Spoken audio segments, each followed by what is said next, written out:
You want to hear about World War II? You think it's all about tanks steamrolling through villages and generals in fancy tents moving little toy soldiers around on maps? Cute. Adorable even. But let me tell you, the whole damn thing would have coughed, sputtered, and ground to a halt without one thing. Trucks. And the poor souls who drove them. Seriously, for every trigger-happy GI on the front lines, there were like 7 other folks sweating their butts off behind the scenes. Think about it. Bullets, beans, and gasoline don't just magically appear. And when the Allies finally busted out of Normandy in '44, they cooked up the most insane trucking operation in history, the Red Ball Express.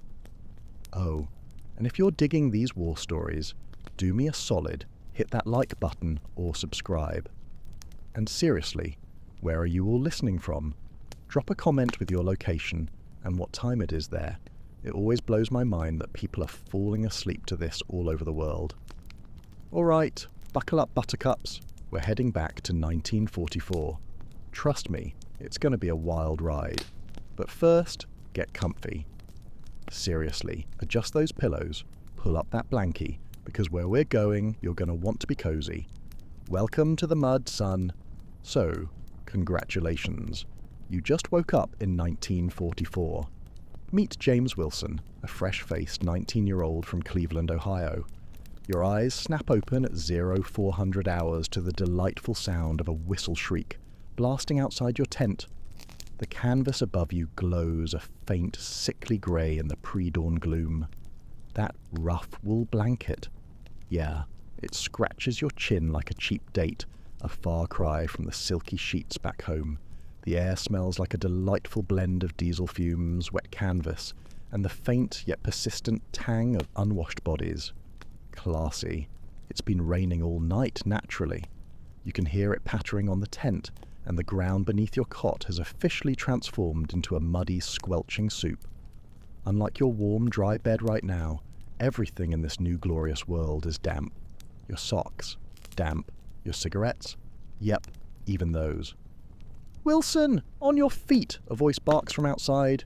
You roll out of your cot, your boots hitting the tent floor with a satisfying splash into half an inch of standing water. Welcome to England, spring 1944. Welcome to the US Army Transportation Corps. 3 months ago, you were pumping gas at your uncle's filling station in Cleveland. Now, you're part of the biggest military build-up in history, getting ready to kick some serious Nazi butt across Europe. You didn't exactly sign up for this gig. When the draft notice came, you dutifully reported to the induction center. They gave you a battery of tests and interviews. You know, the usual, are you smart enough not to eat crayons? Kind of stuff. Says here you worked at a gas station, the classification officer droned, not bothering to look up from his clipboard. You know engines? Drive trucks. Yes, sir, you'd replied, trying to sound more confident than you felt. Since I was 15.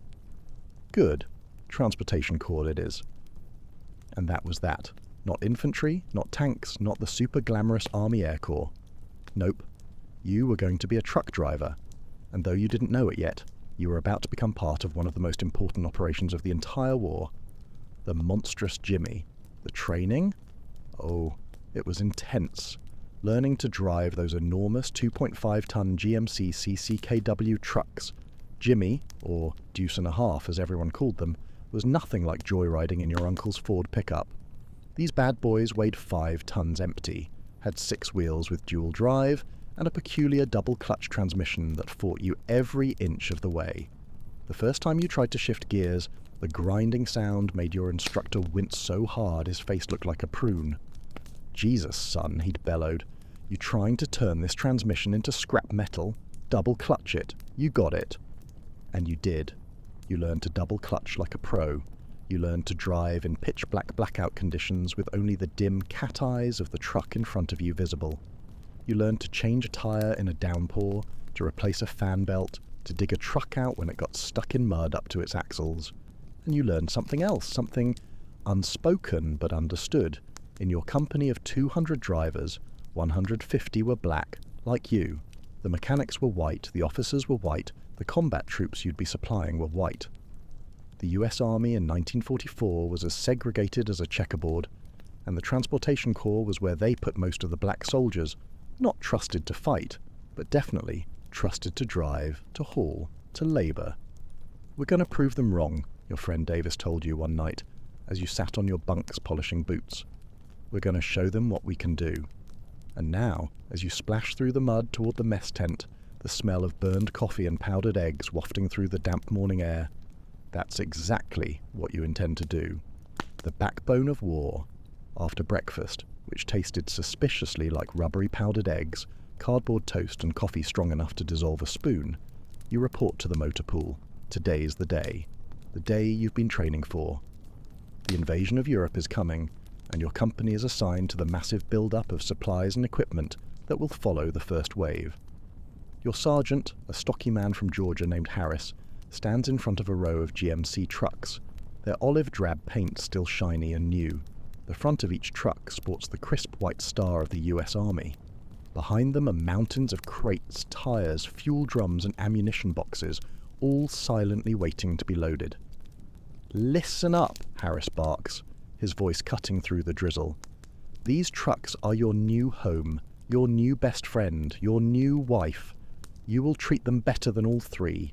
You will know every sound they make, every quirk they have. You will be able to fix them in the dark, in the rain, under fire if necessary." He paces in front of the line of drivers. "When we hit the continent, these trucks will be the lifeblood of the entire operation. Without us, the infantry doesn't get bullets, the tanks don't get fuel, nobody gets food, nobody gets medical supplies. We are the backbone, gentlemen, the unsung heroes, and don't you forget it." You're assigned truck number 4077, a brand spanking new GMC CCKW 353 with an open cab and a canvas top. The steering wheel is huge, the seat hard as stone. But when you start it up, the 270 cubic inch inline 6-engine rumbles to life with a healthy growl. 6 cylinders, 104 horsepower. Not exactly a race car, but enough to haul 5,000 pounds of cargo over just about any terrain. The next few weeks are a blur, loading supplies onto ships, practicing driving onto and off of landing craft, convoy training, maintenance checks. And then, suddenly, it's June 5th. The word comes down. The invasion begins tomorrow. Don't sleep that night. Nobody does. You sit on your cot, writing a letter to your mother, telling her you're fine, that you miss her cooking, that you'll be home before she knows it. You don't mention that tomorrow you'll be heading into the biggest military operation in history. You definitely don't mention how scared you are. The beaches of hell, D-Day, June 6th, 1944. Dawn's grey and stormy. Your truck company isn't in the first wave. You'll follow a few days later, once the beachhead is secure. But you listen to the radio reports, hear about the massive casualties on Omaha Beach, and wonder what fresh hell you're in for. 3 days later, you find out. Your LST, landing ship, tank, grinds to a halt on the sandy beach of Normandy. The front ramp drops and you drive your truck down into water that comes halfway up the doors. The engine sputters but keeps running as you gun it through the surf and onto the beach. What you see takes your breath away.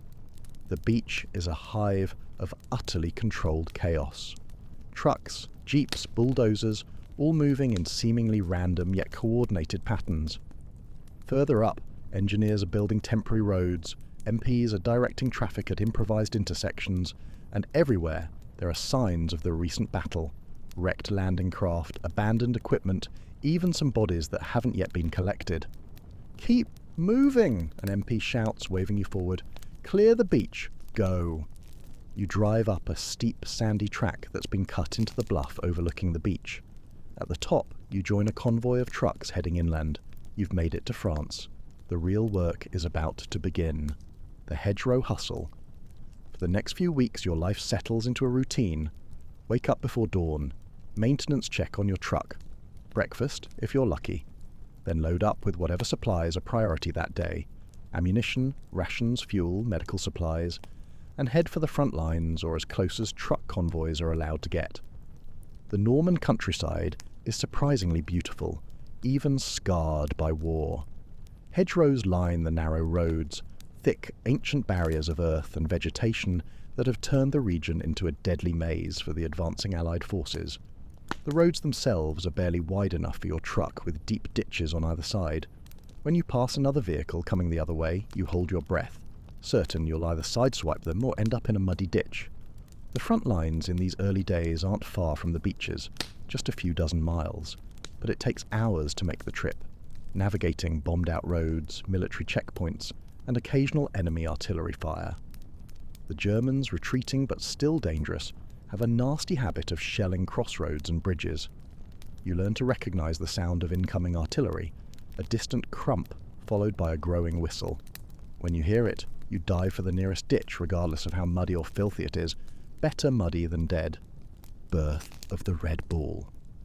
By early July, things are changing. The Allied forces have been slugging it out in the Norman hedgerows for weeks, making painfully slow progress. But then, on July 25th, something shifts. Operation Cobra, a massive Allied offensive, finally breaks through the German lines near St. Lo. And suddenly, the static, grinding battle becomes a war of movement. General Patton's Third Army, now freed from the hedgerow country, begins to race across France, sometimes covering 40 or 50 miles in a day. And with that rapid advance comes a massive logistical problem. How do you keep these fast-moving forces supplied? That's where you come in. On August 21st, 1944, your company is assembled, along with dozens of others from the Transportation Corps. A colonel you've never seen before stands on the hood of a jeep, addressing the gathered drivers. "Gentlemen," he shouts, his voice carrying over the idling engines. "What I'm about to tell you is of the utmost importance to the Allied war effort. Our forces are advancing faster than anyone predicted. That's the good news. The bad news is that they're outrunning their supply lines. General Patton's tanks are literally running out of gas. His men are running out of food and ammunition." He pauses, looking out over the sea of faces. "We're creating a special trucking operation to solve this problem, a non-stop, round-the-clock convoy system that will run from the beaches to the front lines. We're calling it the Red Ball Express." Murmurs run through the crowd. Red Ball is an old railroad term, meaning express shipment, highest priority. "This won't be easy," the colonel continues. "You'll be driving day and night, minimal breaks, maximum loads. The roads will be reserved exclusively for Red Ball traffic. We need to deliver 10,000 tons of supplies every day to keep the advance moving." You glance at Davis, standing next to you. His eyes are wide. 10,000 tons, he whispers. "Is that even possible?" The colonel is still talking. "Your trucks will be marked with red dots. The routes will be marked with red signs. Military police will be stationed at key intersections to keep the convoys moving. You'll drive in pairs. One man drives while the other sleeps. Then you switch. No stopping except for fuel, maintenance, or loading and unloading." He looks out over the crowd again, his face grave. "What you're about to undertake has never been done before, but it must be done, or this offensive will grind to a halt. The outcome of the war might very well rest on your shoulders, on your ability to keep these trucks rolling, no matter what." Glamour, boys. That night, as you sit in your tent cleaning your rifle, even truck drivers are issued M1 carbines. The roads aren't always safe. Davis comes in and sits on his cot across from you. "You heard what the other companies are calling us?" he asks. You shake your head. "The Glamour Boys," he says with a wry smile, "because we get all the glory." You both laugh. There's nothing glamorous about being a truck driver in this man's army. It's dirty, exhausting, dangerous work. But now, suddenly, it's also vital. The next morning, you report to the loading area at dawn. Your truck has been freshly serviced, the canvas top removed to allow for higher stacking of cargo. A large red dot has been painted on the bumper and on both sides. Inside the cab, you find a mimeograph sheet of paper titled Red Ball Express Regulations. It's a long list of do's and don'ts. Maintain 60-foot intervals between vehicles, top speed 25 miles per hour, no passing, no stopping except at designated areas. Blackout driving at night, keep your weapon ready at all times.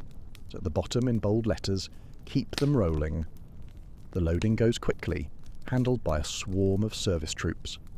Your truck is filled with jerry cans of gasoline, 5-gallon metal containers that slosh as they're stacked in the back. You count them as they go in.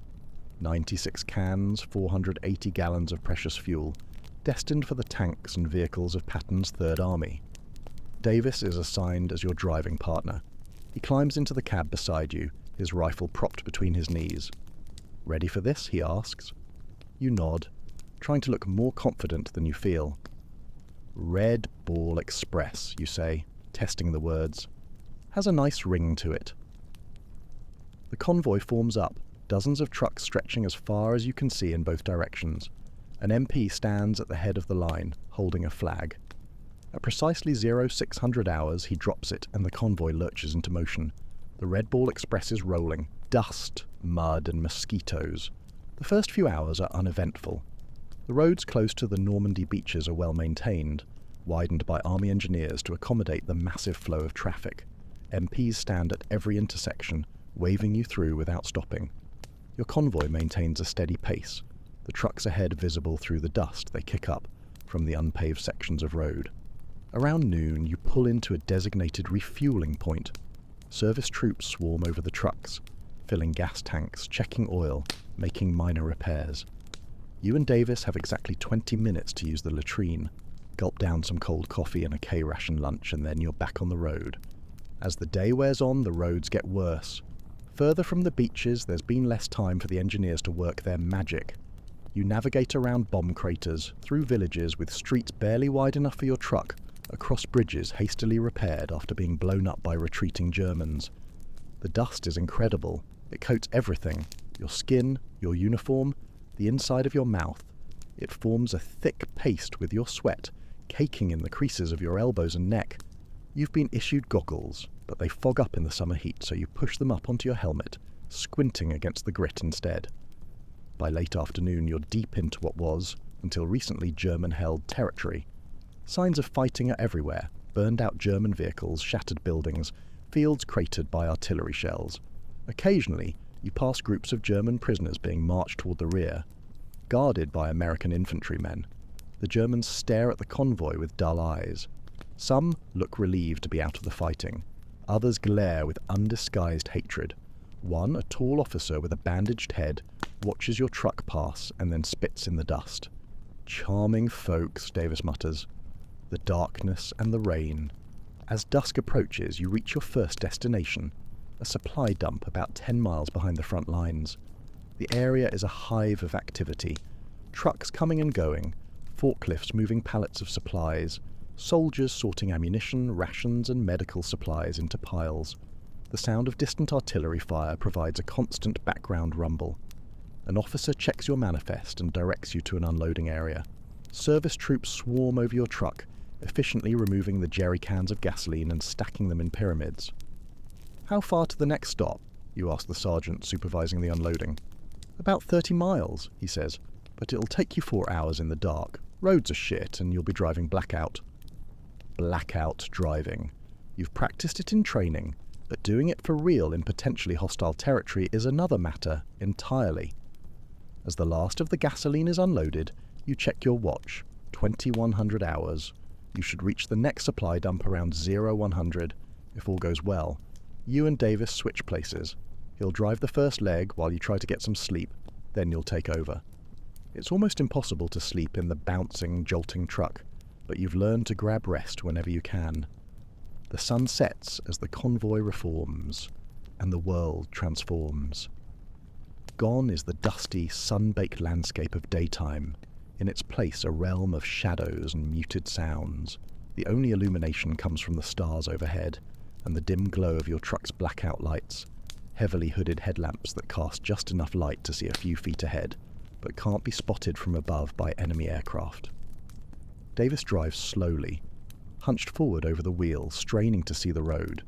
You can just make out the cat eyes of the truck ahead, tiny slits of red light that indicate its position. If you can see all 4 cat eyes clearly, you're too close. If they blur into 2, you're at the right distance. If you can only see 1 fuzzy light, you're falling too far behind.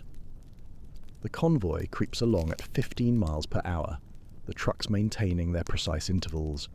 It's maddening how slowly you're moving, but there's no alternative. One wrong turn in the dark could send a truck plunging into a ditch, or, worse, into a minefield that hasn't been cleared. Around midnight, you take over driving duties from Davis. He's exhausted, his eyes red-rimmed from straining to see in the dark. You're not much better, but you've managed to doze fitfully for a couple of hours. "Watch out for the curves," Davis mumbles as he settles into the passenger seat. "There's a bad one about 5 miles ahead." You nod, gripping the wheel tightly. The truck feels different at night, more alive somehow, more temperamental. Every bump, every shift in the road surface communicates itself through the steering wheel to your hands. The darkness is almost complete now, clouds having moved in to obscure the stars. Rain begins to fall, light at first, then heavier. The windshield wipers struggle to keep up, squeaking rhythmically across the glass. Through the rain-streaked windshield, you can just make out the cat eyes of the truck ahead. You adjust your speed, trying to maintain the proper interval. Too close is dangerous. Too far, and you risk losing sight of the convoy entirely. Lost in the gloom, the road narrows, winding through a dense forest. Tree branches scrape against the sides of the truck, a sound like fingernails on metal. The rain intensifies, drumming on the roof of the cab, and then, suddenly, the cat eyes ahead disappear. You blink, wondering if your tired eyes are playing tricks on you, but no, the red lights are gone. Has the truck ahead turned off the road? Has it stopped? Or are you simply too far behind? You slow down, peering into the darkness, nothing but rain and shadows. "Davis," you say, nudging your partner. "Wake up. I've lost the convoy." Davis jerks awake, instantly alert. "How long ago?" "Just now. The cat eyes were there, and then they weren't." He leans forward, searching the darkness. "Slow down more. They might have taken a turn." You creep forward, heart pounding. Losing the convoy in unfamiliar, potentially hostile territory is every driver's nightmare. Without the guide of the truck ahead, you could take a wrong turn, drive into a ditch, or worse, stumble into a German patrol. The road curves sharply to the right, and with relief you spot the cat eyes again, now stopped in a line ahead. The convoy has halted for some reason. You pull up behind the last truck and set the brake. Davis grabs his rifle and slides out of the cab. You follow, the rain immediately soaking through your uniform. Walking alongside the line of trucks, you can hear voices ahead, muffled by the rain. As you get closer, you make out a knot of drivers gathered around something in the road. It's a bridge, or what's left of one. The stone span has been blown, leaving only the support pillars standing in the rushing water below. Engineers are already at work, unloading timber and steel beams from specialized trucks. "How long?" someone asks. 4 hours minimum, an engineer officer replies.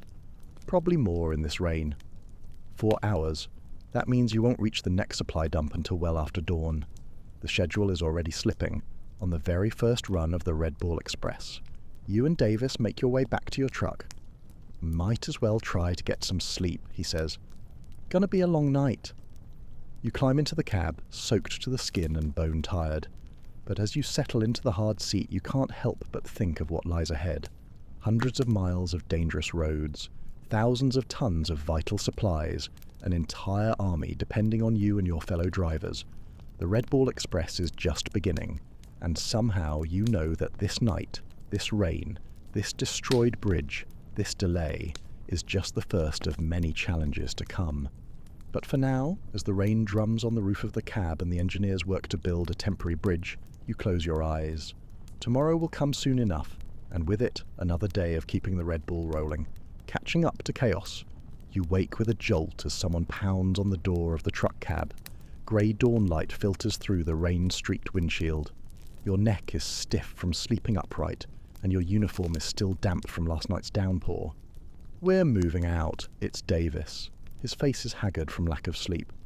Engineers got the bridge fixed about an hour ago. First trucks are already across. You blink the grit from your eyes and straighten up. "What time is it?" 05:30. We're 4 hours behind schedule. You nod, reaching for the canteen of water tucked beside your seat. You take a long swig, swishing it around to clear the taste of dust and fatigue from your mouth. 4 hours might not sound like much, but in the precisely scheduled machinery of the Red Bull Express, it's an eternity. The line of trucks begins to move. You start the engine, listening carefully to its rhythm. The Jimmy trucks are reliable, but they have their quirks. A slight change in the engine note can signal trouble long before any warning lights come on. This morning, thankfully, the engine purrs steadily. Ahead, you can see trucks slowly crossing a hastily constructed timber bridge. Army engineers have worked through the night, using logs and metal beams to create a span strong enough to support the weight of fully loaded 2.5-ton trucks. It doesn't look pretty, but it's solid enough. When your turn comes, you edge the truck forward cautiously. The temporary bridge creaks and shifts slightly under your weight. The rushing water below is visible through gaps in the planking. Your knuckles are white on the steering wheel as you ease across, but the bridge holds. On the other side, the convoy picks up speed. You settle into the rhythm of the road, watching the truck ahead, maintaining your interval. The rain has stopped, but the roads are still slick with mud. Every so often a truck slides off into the ditch and the entire convoy grinds to a halt while it's winched back onto the road. By mid-morning, you reach the forward supply dump where you were supposed to have arrived last night. It's a scene of controlled chaos, trucks coming and going, soldiers unloading supplies, officers consulting maps and shouting orders. The air is thick with dust and diesel fumes. Your cargo of gasoline is quickly unloaded, and almost immediately your truck is refilled with ammunition. Heavy wooden crates of artillery shells bound for the front. Hell of a night, huh? The supply sergeant checks off items on his clipboard as the last crate is loaded. You boys are running behind. Blown bridge, you explain. Had to wait for the engineers. He nods. Well, you better make up time. Word is Patton's tanks are running on fumes and he's raising hell about it. He checks his watch. Your convoy is pulling out in 10 minutes. Just enough time to hit the latrine and grab some chow if you're quick. 10 minutes. Barely enough time to relieve yourself and gulp down a cup of coffee and a cold biscuit. No time to wash, to shave, to change your damp socks. That's life on the Red Ball Express. Civilians and new dangers. Back on the road, the convoy heads east. The landscape is changing. The hedgerow country of Normandy is giving way to more open terrain. Rolling farmland punctuated by small villages. Many of these villages show signs of recent fighting. Shattered buildings, craters in the streets, the occasional burned-out German vehicle. In one village, the convoy slows to a crawl. French civilians line the streets, cheering and waving. Children run alongside the trucks, holding up their hands for candy or gum. An old man with tears streaming down his face holds up a bottle of wine, offering it to passing drivers. A young woman tosses a flower that lands on your hood. "Nice to be appreciated," Davis says from the passenger seat. You nod, but your mind is elsewhere. 4 years. These people lived under Nazi occupation for 4 years. What was that like? You think of your own neighborhood back in Cleveland. Imagine it under enemy control. The thought is almost impossible to grasp. The convoy leaves the village behind, accelerating back to its steady pace. The day wears on. Heat builds in the cab, the metal roof amplifying the summer sun. Sweat trickles down your back, soaking your already damp uniform. The smell in the cab is ripe, a mixture of sweat, fuel, oil, and dust that clings to everything.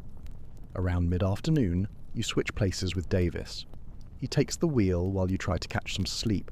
It's nearly impossible in the bouncing, swaying truck, but you've learned to grab rest whenever you can. You doze fitfully, jolting awake at every hard bump or sudden stop. When you open your eyes again, the sun is low in the sky, casting long shadows across the landscape. Davis is still driving, his face a mask of concentration. He looks exhausted. "How long was I out?" you ask. "About 2 hours," he says, not taking his eyes off the road. "We're almost to the next supply point. Should be there before dark." You straighten up, rolling your shoulders to ease the stiffness. "Any problems?" Truck 3 vehicles ahead through a fan belt. Had to stop for 15 minutes while they replaced it. Otherwise, smooth sailing. The convoy reaches the supply point just as twilight is setting in. This one is closer to the front. You can hear the distant rumble of artillery more clearly. The supply dump is well camouflaged, with trucks and supplies dispersed under trees to avoid detection by enemy aircraft. While your truck is being unloaded, a jeep pulls up. An officer steps out, a captain with Transportation Corps insignia. He looks harried. "Gather round," he calls to the drivers. "I've got new orders." You and the other drivers form a loose circle around him. "Change of plans," the captain says. Third Army has advanced faster than expected. They're now 20 miles beyond their projected position. That means we need to push further east tonight. A murmur runs through the group. Night driving is challenging enough on familiar roads. Pushing into new territory, possibly with enemy forces still around, is another level of risk entirely. I know you're tired, the captain continues, but this is what the Red Ball Express was created for. Those men at the front need these supplies, or the whole advance stalls. We'll be providing you with updated maps and route markers. You'll also have armed escorts, a jeep, with a .50 caliber machine gun at the front and rear of each convoy section. He pauses, looking at the faces around him. I don't need to tell you how important this is. The success of this offensive depends on you getting these supplies through. Any questions? There are none. What is there to ask? The job is the job. All right then, grab some chow, check your vehicles, and be ready to move out at 2100 hours. Food is served from field kitchens. Hot for once, but barely edible. Meatloaf of indeterminate origin, powdered potatoes, canned peas. Still, it's better than K-rations, and you eat every bite. Who knows when you'll get hot food again? Roadblock in the rain. As darkness falls, the convoy prepares to move out. Your truck has been loaded with medical supplies this time. Plasma, bandages, sulfur drugs, morphine, precious cargo bound for the field hospitals that follow the advancing front. You check and double-check your truck. Oil level, tyre pressure, fuel, blackout lights. The smallest issue can become a major problem 20 miles down the road, in the dark, in hostile territory. At precisely 2100 hours, the convoy begins to move. You're driving the first leg, with Davis trying to sleep beside you. The familiar routine begins again. The dim cat eyes of the truck ahead, the careful spacing, the constant vigilance. The roads are unfamiliar now, twisting through terrain that just days ago was in German hands. Occasionally, you pass burned-out German vehicles, tanks, trucks, artillery pieces, pushed to the side of the road by American bulldozers clearing the way for the advance. Around midnight, a light rain begins to fall. Not the drenching downpour of the previous night, but a fine mist that makes the blackout driving even more challenging. The windshield fogs up, and you have to keep wiping it clear with your sleeve. This is insane, Davis mutters beside you. He's given up on sleeping and now sits upright, peering into the gloom. Can barely see the road, let alone the truck ahead. Keep your eyes on the cat eyes, you say, repeating what your instructors told you in training. As long as you can see them, you're good. But the cat eyes are getting harder to see through the mist. You slow down slightly, straining to make out the dim red glow. Too slow, and you risk losing the convoy. Too fast, and you might rear-end the truck ahead when it makes a sudden stop. The convoy winds through a dense forest. The road is barely wide enough for your truck. Tree branches scrape against the sides of the cab, an eerie fingernail-on-metal sound that sets your teeth on edge. And then, suddenly, the cat eyes ahead disappear. You blink, wondering if your tired eyes are playing tricks on you, but no, the red lights are gone. Has the truck ahead turned off the road? Has it stopped? Or are you simply too far behind? You slow down, peering into the darkness. Nothing but rain and shadows. Davis, you say, nudging your partner. Wake up. I've lost the convoy. Davis jerks awake, instantly alert. How long ago? Just now. The cat eyes were there, and then they weren't. He leans forward, searching the darkness. Slow down more. They might have taken a turn. You creep forward, heart pounding.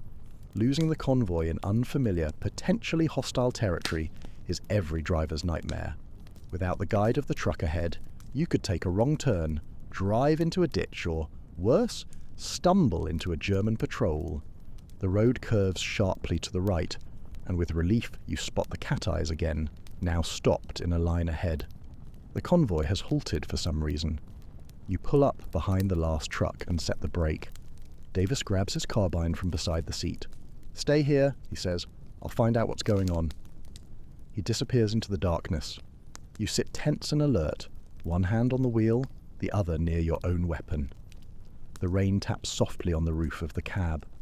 Somewhere in the distance, a machine gun chatters briefly, then falls silent. 5 minutes pass. 10.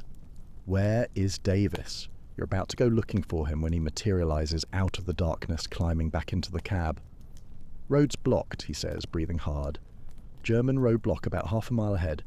They've got a couple of machine guns and some kind of anti-tank weapon. Your mouth goes dry.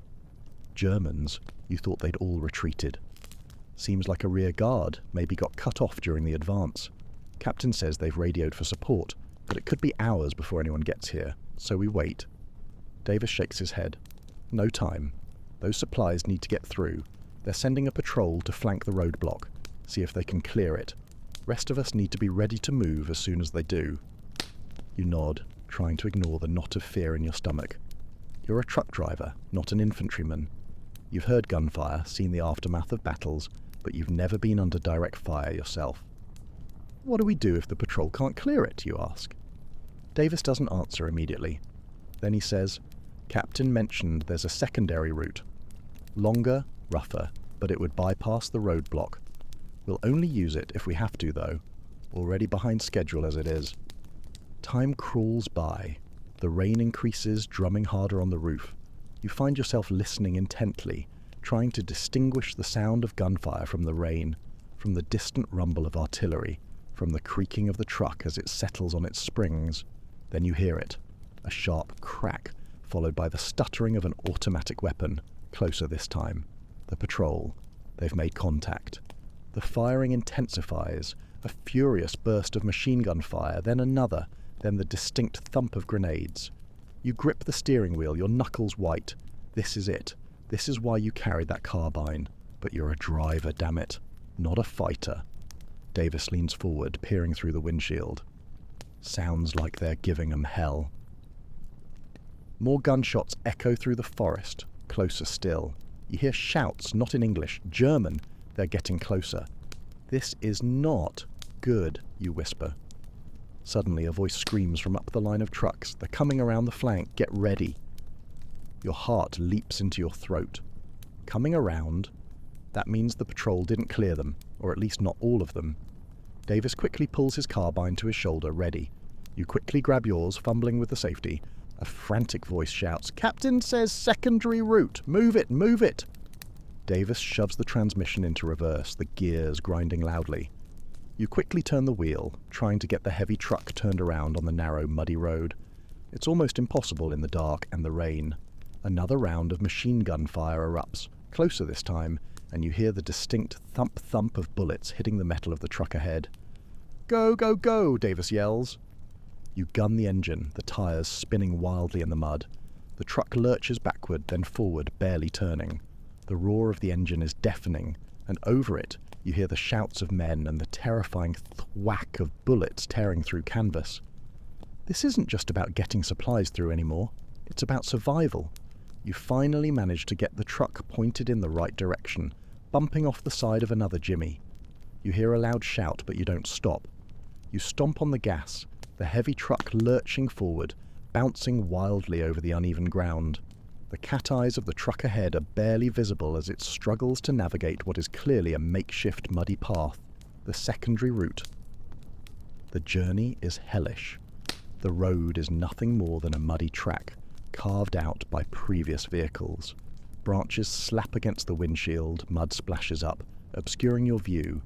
You're driving blind, relying on instinct and the occasional glimpse of the taillights ahead. The sound of distant gunfire slowly fades as you put more distance between yourself and the roadblock.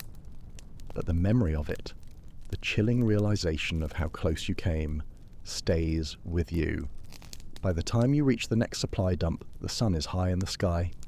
Your uniform is soaked, not just from rain and mud, but from sweat. Your hands ache from gripping the steering wheel, and your body feels like it's been put through a meat grinder.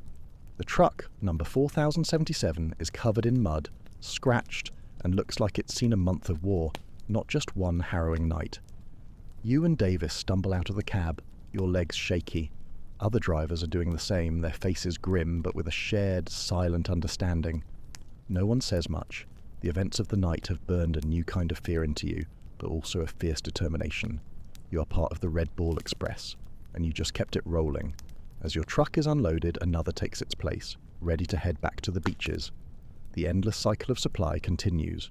You're handed a fresh map and a new manifest.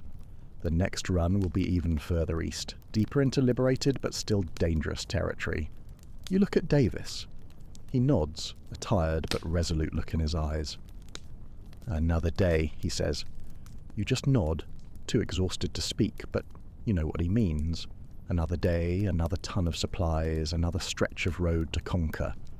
Because the war doesn't stop for mud, or rain, or hidden Germans. And neither do the drivers of the Red Bull Express. You'll rest when the job is done, and for now, the job is to keep them rolling. Welcome, curious minds and fellow fans of the Bazaar. Tonight, we're not just dipping our toes. We're launching headfirst into the frosty, terrifying reality of being an American soldier fighting in World War II. Trust me, by the time we're done, you're going to be so deeply, profoundly grateful for that soft, warm mattress you're currently enjoying. Oh, and if you're masochistically enjoying these tales of icy terror and questionable hygiene, I'd really appreciate a like or subscribe. I'm super curious where you're all listening from, so drop a comment with your location and what time it is there. It always blows my mind how people are falling asleep to this all over the world. All right, find that cozy spot. Take a nice, slow, luxurious breath and just let your body sink into whatever you're lying on. We're heading back to January 1945 into the frozen, pine-scented forests of eastern France. Brace yourselves. Welcome to the Colmar Pocket, where your toes go to die. So, congratulations. You just woke up in eastern France. It's January 1945, and you are absolutely freezing. Not the, ooh, I should grab another blanket kind of cold. I mean bone deep, can't feel your toes, eyelashes frozen together, your teeth are chattering so hard, they might crack cold. The first thing you notice is that you're sleeping on frozen ground. Not a mattress, not even a lumpy cot. Just dirt that's so frozen it might as well be concrete. You've got a single, stiff with ice wool blanket, dusted with a fresh layer of snow that fell while you managed those precious few minutes of fitful sleep. You're wearing the same clothes you've had on for nearly 2 weeks now. Wool socks that haven't been dry since Christmas, army-issue boots starting to gape at the seams, and layers of olive drab that smell like a charming blend of sweat, dirt, and the slightly metallic, sweet and utterly heartbreaking scent of, well, you've sadly gotten used to the smell of death. There's a steel helmet beside you, so cold that touching the metal with bare skin would be a genuinely painful mistake. When you finally manage to sit up, every muscle in your body screams in protest. Your back feels like it's been compressed against that frozen concrete slab. Your joints are stiff, protesting the relentless cold. Nearby you can hear the sounds of other men stirring in their shallow foxholes. Someone coughs. Someone else mutters a creative curse word. Someone else, probably a farm boy from Iowa, whispers a prayer. This, my friend, is the Colmar Pocket, one of the last stubbornly held German strongholds in France. And you, lucky you, are a soldier in Company B of the 15th Infantry Regiment, 3rd Infantry Division of the United States Army. Just a few days ago, your company boasted over 100 men. Now, you're down to about 40. You've been fighting almost non-stop since landing in Italy nearly 2 years ago. The good news? You're still alive, which is infinitely better than a lot of guys can say. The bad news? The Germans are about to launch a massive counterattack, and you're precisely, spectacularly, right in their path. The Audie Murphy show, you have a front row seat. Look to your left. See that skinny kid, barely shaving, meticulously checking his M1 carbine? That's Second Lieutenant Audie Murphy. He looks like he should still be awkwardly asking girls to prom, doesn't he? Just 19 years old, barely 5 feet 5 inches, maybe 110 pounds soaking wet. You'd never guess it, but he's already the most decorated soldier in your company, sporting a Distinguished Service Cross, 2 Silver Stars and 2 Bronze Stars. The guys used to call him Baby because of his boyish face, but nobody makes that joke to his face anymore. Not after they saw what he did at Anzio, single-handedly taking out a German machine gun nest, or in France when he somehow killed 2 snipers and another machine gun position all by himself. The guy's either incredibly brave or possesses a serious, almost suicidal death wish. Probably both. Hey, he nods to you, his breath a visible cloud in the freezing air. Get some coffee if there's any left, gonna be a long day. You crawl out of your foxhole, your boots crunching on the pristine, deadly snow. The forest around you is beautiful in a stark, terrifying way. Tall pine trees, their branches heavy with snow, morning mist hanging eerily between the trunks. In the distance, through the trees, you can just make out the village of Holtzwihr, about a mile away across open, snow-covered fields. German-held territory. The position you're holding isn't great. Your company is at the edge of woods shaped like a U, with open fields directly in front of you. There's a narrow road that leads from the woods to the village. The ground is so stubbornly frozen that digging proper deep foxholes has been nearly impossible. Most guys have only managed to scrape out shallow depressions, just enough to get their bodies marginally below ground level. You find your way to what passes for a mess area. It's just a slightly wider part of the forest, where some poor, long-suffering cook is trying to heat coffee over a tiny, perpetually pathetic stove that gives off almost no heat. The coffee, when you get it, is barely warm and tastes suspiciously like mud mixed with desperation, but it's coffee. And the caffeine, no matter how weak, might just keep you alert enough to stay alive.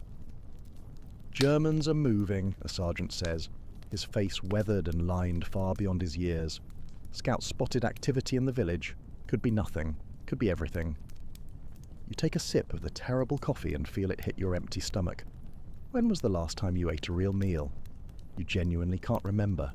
The K rations you've been living on are better than nothing, but they're not exactly home cooking. A small can of processed meat, dubiously labelled as pork and beans, some biscuits hard enough to chip teeth, a chocolate bar that's frozen solid enough to be a blunt weapon, and a few precious cigarettes. Breakfast of champions indeed. The sun is starting to rise, casting long, skeletal shadows through the trees. You hear the distant, constant rumble of artillery, a sound so familiar it's become like background noise, part of the atmospheric pressure. Your hands shake slightly, though whether from the numbing cold or the constant gnawing fear, you're not sure anymore. Lieutenant Murphy is moving among the men, checking positions, offering quiet words of encouragement. Despite his size and ludicrously young age, there's something about him that inspires an almost irrational confidence. Maybe it's the calm, steady way he speaks, or the simple, undeniable fact that he's survived so much already. When he looks at you, his eyes are ancient, far older than his boyish face. Keep your head down today, he tells you. Something feels off. Back at your shallow foxhole, you check your gear. Your M1 Garand rifle is your most valuable possession, your only true friend out here. 8 rounds in the clip, the cold metal biting against your gloved hands. You have several more clips in your ammunition pouches. Your canteen is half full of water that's partially frozen. You have a first aid packet, a bayonet, and a few grenades. Not much to stake your life on, but it's all you've got. The day the Germans brought tanks to your party, around 2 p.m., everything changes. First, there's the sound. A low, guttural rumbling that's distinct from artillery. It's mechanical, rhythmic, and getting louder, vibrating through the frozen ground. Tank engines. "They're coming!" someone shouts, a choked, desperate sound. Suddenly every man is alert, weapons instinctively ready. From the village of Holtzwihr, emerging from the lingering mist, you see them. 6 German tanks, massive metal beasts, not just rolling but crawling across the snow-covered field toward your position. Behind them, moving in skirmish order, are German infantry. Not just a few, but hundreds of them. Someone near you whispers, "Jesus Christ." The odds are impossible. 40 of you, frozen and exhausted against hundreds of them plus tanks. Your company has nothing that can truly stop a German Panther tank. Nothing, that is, except the 2 M10 tank destroyers that have been providing support. One is positioned on the road leading to the village, the other about 40 yards ahead, closer to Holtzwihr. Lieutenant Murphy is already on the radio, calling for artillery support. His voice is steady, almost unnervingly calm, but you can see the tension in his shoulders, the rigid set of his jaw. This is bad. Really, really bad. The German artillery opens up, and the world becomes a cacophony of noise and chaos. Shells explode among the trees, sending jagged splinters and whistling shrapnel flying in all directions. You press yourself into your shallow foxhole, trying to become one with the frozen earth, to disappear. When you dare to look up, you see one of your M10 tank destroyers take a direct hit. There's a blinding flash, a concussive explosion, and the commander and gunner are just gone. The surviving crew abandons the burning, twisted hulk and runs desperately for the dubious cover of the trees. The second M10 is firing continuously, its gun a frantic stutter, trying to slow the relentless German advance, but its shells are just bouncing harmlessly off the frontal armour of the Panthers. Then, as it tries to back up into the tree line for better cover, it slides disastrously off the road and gets stuck in a drainage ditch, its powerful gun now uselessly pointing at the sky. Lieutenant Murphy is shouting orders. Fall back to the secondary position. Move. You know what this means. Your current position is untenable. There's a stronger defensive line prepared a few hundred meters deeper in the woods, but someone has to cover the withdrawal. Murphy is still there, speaking into his field telephone, calling in artillery coordinates. He's standing fully exposed, directing fire on the advancing Germans. You think he must be clinically insane, but you're also profoundly grateful that someone is keeping the Germans busy while you retreat. As you move back through the trees, staying low, you look over your shoulder. What you see stops you in your tracks. Murphy is still there, alone now. The rest of the company is retreating. The M10 tank destroyer is a burning, billowing pillar of black smoke. And Murphy climbs on top of it. He's taken position behind the 50 caliber machine gun mounted on the burning tank destroyer. German bullets and artillery are impacting all around him. The tank could explode at any moment, turning him into a fine red mist. But there he is, firing the heavy machine gun at the advancing German infantry, cutting them down in swaths. You can't hear what he's saying over the sheer din of battle, but later you'll learn that when the artillery coordinator asked how close the Germans were, Murphy famously responded, "Just hold the phone and I'll let you talk to one of the bastards for an hour." Murphy stays on that burning tank destroyer, firing the 50 cal, calling in artillery strikes, holding off hundreds of German troops by himself. You watch from the tree line as the Germans try to flank him, as tank rounds explode terrifyingly close, as the M10 is repeatedly hit and engulfed in smoke. Twice, you're certain he's been killed. Twice, he miraculously emerges from the smoke, still firing. The ground around the tank destroyer becomes littered with German dead. The attack falters, stalls, and finally, miraculously, begins to recede. Only then does Murphy calmly climb down from the burning vehicle and walk back toward the American lines. He's limping from a leg wound, but he refuses evacuation. Instead, he organizes a counterattack, leading what's left of Company B back to reclaim the original position. The Germans, utterly demoralized, retreat all the way back to Holtzwihr. Later, you'll learn that Murphy personally killed or wounded approximately 50 German soldiers by himself. He stopped an attack by 6 tanks and 250 infantry. He saved what remained of Company B from certain destruction. It's the kind of story you'd dismiss as Hollywood nonsense if you hadn't been there. Another night, another battle, this time against the cold. As darkness falls, you're back in your foxhole at the edge of the woods. The temperature is dropping again, sinking well below freezing.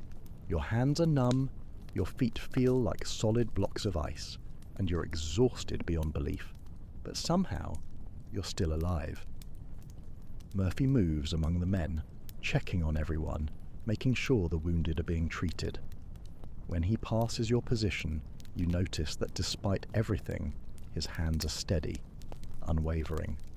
"Get some rest," he tells you. "They'll be back tomorrow." You settle deeper into your shallow foxhole, pulling your stiff frozen blanket around you. The stars are coming out, brilliant pinpoints in the clear winter sky. You think about home, about warm beds and hot meals, about streets where no one is actively trying to kill you. You shift slightly, finding that small, almost imperceptible spot where the ground isn't quite as hard beneath your hip. The cold seeps through your layers, an insidious chill that penetrates to your very bones. But somehow your eyelids grow heavy, your breathing slows, and you feel your muscles relaxing one by one. In the distance, you can still hear the occasional muffled sound of artillery, a ghostly thud.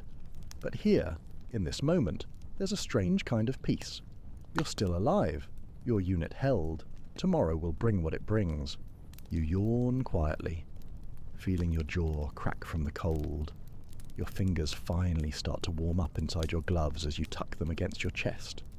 The reassuring, almost comforting weight of your helmet on the ground beside you feels like a small piece of protection in this dangerous, brutal world. You take another slow, deep breath, watching it cloud in the freezing air, and settle in for another night in the frozen, deadly forests of France, where the snow continues to fall gently through the pine branches above. Morning after, the cold, the K-rations, and the kid named Jenkins.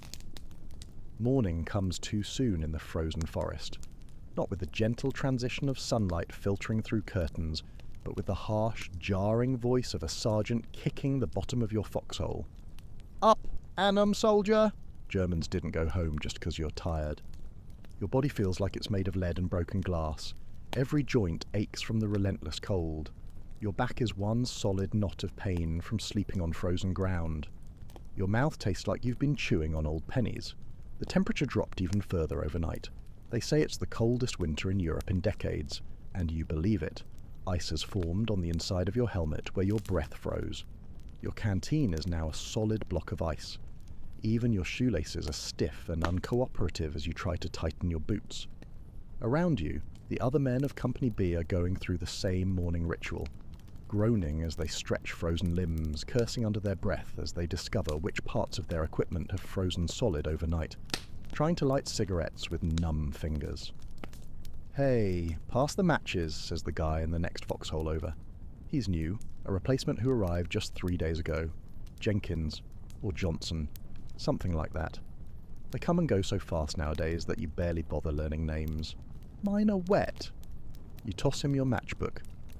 He's young, maybe 18, with a round face that still has baby fat. Poor kid looks like he should be delivering newspapers, not fighting Nazis. He'll either toughen up quick, or he'll die. There's not much middle ground out here. The sound of artillery starts up again in the distance. German 88s, probably. The distinctive crump has become as familiar as your own heartbeat. You've learned to tell the difference between outgoing and incoming. These are outgoing. German shells headed somewhere else. Small mercies. Breakfast, such as it is, comes in the form of more K-rations. The waxed cardboard box contains a small tin of powdered eggs that you mix with a little water to form a pale, unsettling yellow paste.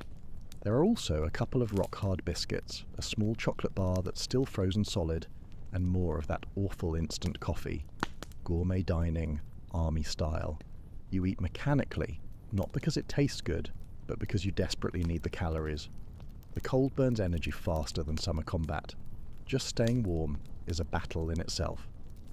Lieutenant Murphy appears, walking the line and checking positions. There's a bandage visible under his pant leg where he was wounded yesterday, but he moves without any obvious pain. His face is gaunt, cheekbones sharp under skin that's weathered beyond his years. He nods to you as he passes. Any movement from the village? He asks. Nothing yet, sir, you reply. All quiet since dawn. He grunts acknowledgement. They took a beating yesterday, but they'll be back. Keep your eyes open. You watch him move on, speaking briefly with each man. He looks tired. Hell, everyone looks tired. But there's a quiet competence about him that inspires confidence. You've seen officers who lead from far behind the lines, who treat enlisted men like disposable game pieces. Murphy isn't like that. He's right here in the dirt with you. The morning passes slowly, filled with the mind-numbing boredom of war. Hurry up and wait. Hours of nothing, punctuated by moments of sheer, gut-wrenching terror. You spend the time meticulously cleaning your rifle. The M1 Garand is a solid piece of engineering, a true beauty, but it needs care, especially in these brutal conditions. You field strip it, wiping down each part with an oily rag to prevent rust. The 8-round clip system is a vast improvement over the old bolt-action Springfield from the last war. The one your dad served in France in 1918, carrying one of those. He rarely talked about it. Around noon, a jeep arrives with mail and supplies. Letters from home are worth more than gold out here. You get two, one from your mum and one from your girl back in Ohio. You save them, tucking them carefully inside your jacket. Letters are best read in private, where no one can see if they make you cry. There are also fresh socks, which might as well be Christmas presents. Nothing matters more in winter combat than keeping your feet dry. Trench foot has taken more men out of action than German bullets. You change your socks immediately, massaging feeling back into your toes. They're pale and wrinkled, but not black yet. No frostbite. Another small mercy. "Hey," says the kid who borrowed your matches. His name is Jenkins, you've confirmed. "Is it true what they're saying about Lieutenant Murphy? That he took on a whole company of Germans by himself yesterday?" You nod, tucking the damp socks inside your shirt to dry them with body heat. "Saw it myself. Climbed up on a burning tank destroyer and manned the 50 cal. Held off the entire German attack for an hour." Jenkins whistles. "They'll give him a medal for that, won't they?" "Probably, if we live long enough for the brass to hear about it." It's not that you're trying to scare the kid, but out here, hope is a dangerous thing. Better to expect the worst and be pleasantly surprised than the other way around. After lunch, more K-rations, this time featuring a tin of processed meat product that might generously be called ham. You're assigned to a patrol. 6 men, led by a staff sergeant named Barlow, tasked with checking the area to the north of your position for any sign of German movement. Moving through the snow-covered forest requires a specific kind of attention. Step carefully, listen constantly, watch for tracks, broken branches, cigarette butts, anything that might indicate enemy presence. The pristine winter landscape plays cruel tricks on your eyes. Every shadow could be a German soldier. Every rustle could be someone taking aim at you. The patrol lasts 3 hours and reveals nothing except how utterly exhausted you all are. By the time you return to the company position, your legs feel like rubber and your lungs burn from the cold air. Lieutenant Murphy is meeting with the company's remaining officers when you get back. Their faces are grim and serious, and they're studying a map spread out on the hood of a jeep. Something's happening. Word filters down through the ranks. The Germans are pulling back from the Colmar pocket. Intelligence suggests they're redeploying forces to the east to counter the Russian advance. Your regiment is ordered to push forward tomorrow to maintain pressure and prevent any organized retreat. The advance, cherries in a bakery and a world of lies. That night, you eat your dinner, K-ration sitting on the edge of your foxhole, watching the sunset paint the snow-covered landscape in shades of pink and gold. It would be breathtakingly beautiful if it weren't a battlefield. Jenkins sits nearby, writing a letter home by the last of the fading daylight. "What do you tell them?" you ask. "Your folks, I mean." He shrugs. That I'm fine, that it's not so bad, that the food's good and I'm making friends. He folds the paper carefully, his brow furrowed. What else can you say? They'd just worry more if they knew the truth. You nod. Your own letters home are filled with the same gentle, necessary lies. No point in telling them about the constant, gnawing fear, the cold that never leaves your bones, the men who disappear in explosions of red mist, there 1 second and gone the next. "How do you end up here anyway?" Jenkins asks you. "You volunteer or get drafted?" "Volunteered," you say, chewing on a piece of hard candy from your ration kit. December 1941, right after Pearl Harbor, seemed like the right thing to do. "I drafted," he says quietly. "August last year. Hadn't even finished high school." You're about to respond when a whistle cuts through the cold air, followed by the unmistakable, terrifying sound of an incoming artillery shell. Your body reacts before your mind, diving headfirst into the foxhole. Jenkins follows a split second later, landing half on top of you as the world explodes around you. The German barrage lasts 20 minutes. 20 minutes of hell. The earth shakes violently. Trees shatter into splinters. Men scream somewhere nearby. All you can do is press yourself into the dirt at the bottom of your foxhole and pray that the next shell doesn't have your name on it. When it finally stops, the sudden silence is almost as shocking as the noise was. Your ears ring. Dirt and pine needles have somehow gotten inside your clothes, your mouth everywhere. You spit and blink, trying to clear your senses. "You okay?" you ask Jenkins, who's still half on top of you. He nods, his face pale in the growing darkness. Yeah, I think so. Slowly, carefully, you both peek over the edge of the foxhole. The forest has been transformed. Where there were once tall pines, there are now splintered stumps. Craters pockmark the pristine snow. The air smells of cordite and burning wood. Voices call out in the gloom. Officers and NCOs checking on their men. You hear Murphy's voice somewhere to your left, calm and steady. "Medic! We need a medic here!" The cry comes from nearby. You and Jenkins scramble out of your foxhole and move toward the sound. In the adjacent position, 2 men are bent over a third. Even in the fading light, you can see that the ground around them is dark with blood. It's Barlow, the sergeant who led your patrol earlier. He's been hit with shrapnel, a jagged piece of metal protruding from his thigh. His face is grey with shock and pain. The medic arrives, pushing past you with his bag of supplies. "Give me some space, fellas. Someone find me a goddamn light, no?" You pull out your Zippo and flick it on, holding it steady so the medic can see. He cuts away Barlow's pant leg, revealing a wound that makes your stomach turn.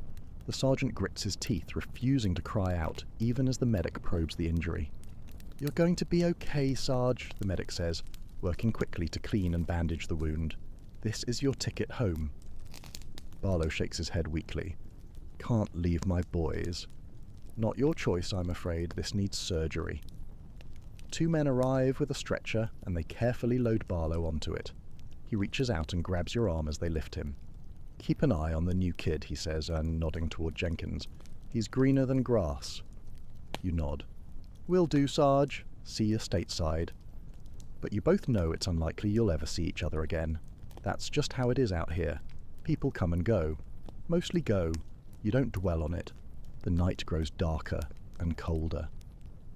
The scattered clouds that provided the day's light snow have cleared, revealing a vast, awe-inspiring canopy of stars. The beauty of it strikes you as almost obscene, given the carnage on the ground. Lieutenant Murphy calls a meeting of the NCOs and a few experienced privates, including you. "The German artillery barrage was likely a prelude to another attack," he explains. "The enemy knows you're pushing forward tomorrow and wants to disrupt your preparations. Double the watch tonight," he orders. 2 men per position, 4-hour shifts. I want eyes on that village all night long. You're assigned the midnight to 4 a.m. watch with Jenkins. When the time comes, you settle into your foxhole together, rifle across your knees, eyes straining to pierce the impenetrable darkness. The temperature has plummeted, and your breath forms small clouds that instantly disappear in front of your face. "How do you stand it?" Jenkins whispers after about an hour of silence. "The waiting, I mean, knowing they're out there, might be watching us right now." You consider the question. You just do. You focus on the next minute, the next hour. Don't think too far ahead. "I'm scared," he admits, "all the time." "Everyone is," you say. "Only liars and crazy people say they aren't afraid out here." The conversation drops off after that. The cold makes talking an effort, and anyway, you need to listen more than you need to chat. The night is alive with small, unsettling sounds. The creak of frozen branches, the distant rumble of vehicles, the occasional pop of a flare illuminating the no-man's land between your position and the village. Around 3 a.m., you spot movement at the edge of the woods. You tense, raising your rifle, but it's just a deer, a small doe, picking her way delicately through the snow. She freezes when she senses you, her large eyes reflecting the starlight. For a long moment, you stare at each other, 2 living things in a landscape of death. Then she turns and bounds away, white tail flashing in the darkness. When your watch ends, you wake the next shift and crawl back into your sleeping position. Despite the cold and discomfort, exhaustion claims you quickly. Your dreams are a jumbled mess of home and war, faces of friends both living and dead, the comforting sound of your mother's voice mixed with the terrifying whistle of falling artillery. The push from frozen fields to holy horror. Dawn arrives with a thin grey light that does little to warm the frozen landscape. But there's a change in the air, a palpable sense of anticipation. Today, you move forward. Today, you take the fight to the enemy. As you prepare your gear for the advance, Lieutenant Murphy passes by your position. He looks even more tired than yesterday, if that's possible. but his eyes are clear and focused. "Ready?" he asks simply. You nod, securing your helmet strap. "Ready, sir." He clasps your shoulder briefly, the weight of his hand solid and reassuring through your layers of clothing. We push to the village, clear any resistance and keep going, one foot in front of the other. That's how we win this thing. The company forms up along the edge of the woods, facing the open field that leads to Holtzwihr. The morning fog is lifting, revealing the brutal scars from yesterday's battle. The burned-out tank destroyer, the dark forms of fallen German soldiers still lying in the snow, the churned earth from artillery impacts. You check your rifle one last time, making sure a round is chambered. Beside you, Jenkins is doing the same, his movements mechanical, face set in a mask of grim determination. He catches your eye and gives a small, almost imperceptible nod. He's terrified, but he'll move forward anyway. That's courage right there. The signal comes down the line. It's time. You take a deep breath of the cold air, feeling it fill your lungs. Your heart is pounding, but your hands are steady. You've done this before. You'll do it again. One foot in front of the other, like Murphy said. As you step out from the tree line into the open field, the rising sun breaks through the clouds, illuminating the snow in a dazzling display of light. For just a moment, it's breathtakingly beautiful. Then you're moving forward, boots crunching through the frozen crust, rifle at the ready. You shift slightly, adjusting your weight as you walk. The rhythm of marching forces your muscles to warm up, to loosen. Your breathing falls into a steady pattern, in through the nose, out through the mouth. Nice and easy. That's it. One step, and then another, moving toward whatever comes next, the morning light growing stronger with each passing minute.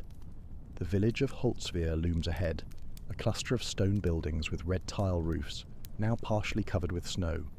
Smoke rises from a few chimneys.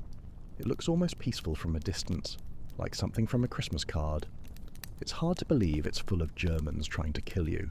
The advance across the open field is the most vulnerable part, 200 yards of exposure with nowhere to hide.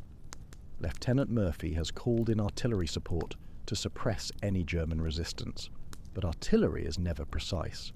The shells land with thunderous impacts, kicking up fountains of snow and dirt around the village perimeter. You move in short rushes. 5 men go forward while others provide covering fire. Then another group moves up, leapfrogging toward the objective. The weight of your gear, rifle, ammunition, grenades, canteen, first aid kit, entrenching tool, feels heavier with each step through the knee-deep snow. Halfway across, the Germans open up with machine gun fire, the distinctive rattle of the MG42. Hitler's buzzsaw, the men call it, cuts through the air. Bullets snap overhead and kick up snow around your feet. You dive forward, pressing yourself into a shallow depression in the ground. "Contact front," someone shouts unnecessarily, as if the bullets weren't announcement enough. Next to you, Jenkins is flat on his belly, eyes wide with terror. You've been here before, but this is his first time under direct fire. You can see the raw panic rising in him. "Keep your head down," you tell him. "When I say move, we go together." 3 o'clock direction, toward that fallen tree. Got it. He nods, not trusting himself to speak. You wait for a pause in the firing, then tap his shoulder. "Move!" Both of you scramble up and sprint toward the fallen tree trunk about 15 yards away. The machine gun opens up again, but you're moving targets now, harder to hit. You slide into cover behind the tree just as bullets thunk into the wood. Jenkins is breathing hard, more from fear than exertion. "Jesus Christ," he gasps. "You're okay," you tell him. "Just keep moving forward. That's all you gotta do." All along the line, the company is doing the same agonizing dance. Rush, take cover, provide suppressing fire for others, rush again. It's agonizingly slow progress, but it's progress. Murphy is up ahead with the lead element, directing the advance. Even from a distance, you can pick him out. Not by his size, which is unimpressive, but by how he moves. Deliberate, focused. He points, gestures, and men respond instantly to his commands. Natural leadership. The artillery has done its job. Several buildings at the edge of Holtzwihr are damaged, and the German fire is becoming sporadic rather than sustained. You make another rush forward.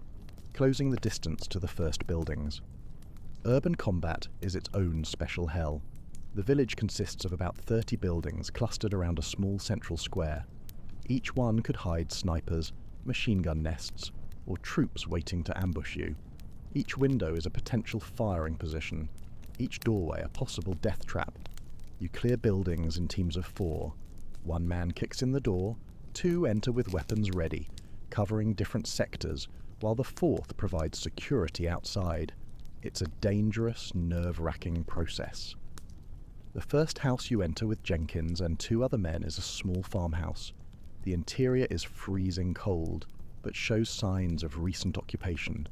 Dirty dishes on the table, beds that have been slept in, a pot of something unidentifiable, now frozen solid, still sits on the stove. "Where are the civilians?" Jenkins asked, looking around at the abandoned home.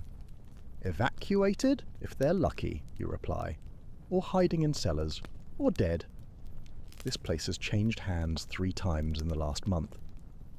You continue through the village, building by building. Some are empty. In others you find German soldiers, sometimes alive and fighting, sometimes wounded, occasionally dead from the artillery barrage. The wounded are treated according to the rules of war, their weapons confiscated, and they're sent to the rear under guard. By midday, most of Holtzwihr is in American hands. The remaining Germans have retreated to the far side of the village. Company B has suffered only light casualties. 3 wounded, none killed. It feels like a victory, small but significant. You and Jenkins find yourselves in what was once a bakery. The ovens are cold, but the faint ghostly smell of bread still lingers. Your stomach growls in response. When was the last time you had fresh bread? Months ago at least. "Think there's anything to eat in here?" Jenkins asks, rummaging through cupboards. "Doubt it. Germans would have taken anything edible." But he persists, and to your surprise discovers a jar of preserved cherries hidden behind some flour sacks. The 2 of you sit on the floor and pass the jar back and forth, eating the sweet, sticky fruit with your fingers. It's the most delicious thing you've tasted in weeks. "Should we share?" Jenkins asks, his mouth stained red with cherry juice. You consider it for a moment, then shake your head. "Spoils of war, kid. Enjoy it while you can." Through the window you can see other soldiers moving through the village, securing positions, setting up machine guns at strategic points. Lieutenant Murphy is conferring with the other officers in the village square, maps spread out on the hood of a jeep that somehow made it this far forward. After finishing the cherries, you join a group assigned to check the church at the centre of the village. It's a small stone building with a modest steeple, probably 100 years old or more. The heavy wooden door is partially open. Inside, the church is dim and quiet, illuminated only by what thin sunlight filters through stained glass windows. The air smells of candle wax and ancient stone. Pews are arranged in neat rows, and a simple altar stands at the front. It seems utterly untouched by the war raging outside its walls, except for the bodies in the front pew. An elderly couple sits side by side, hands clasped together. From behind they might be praying, but when you approach you see the small, neat holes in the backs of their heads. Execution style. "Why?" Jenkins asks softly, his voice trembling slightly. "They were just old people. You've seen this before. Collaborators, maybe, or suspected of helping the Americans, or just in the way. You don't know the reason, and you never will. It's just another bitter taste of a war that cares nothing for innocence or age." You turn away, leaving the silent scene behind. The taste of cherries has vanished. Hello, dear listeners. Gather round, settle in, and get ready for a different kind of story tonight. Forget the shining legends of flawless heroes and valiant dragons. Tonight, we're delving into the cold, heavy, and often smelly truth beneath the armor. No glorifying here, just the raw, gritty reality of surviving in steel.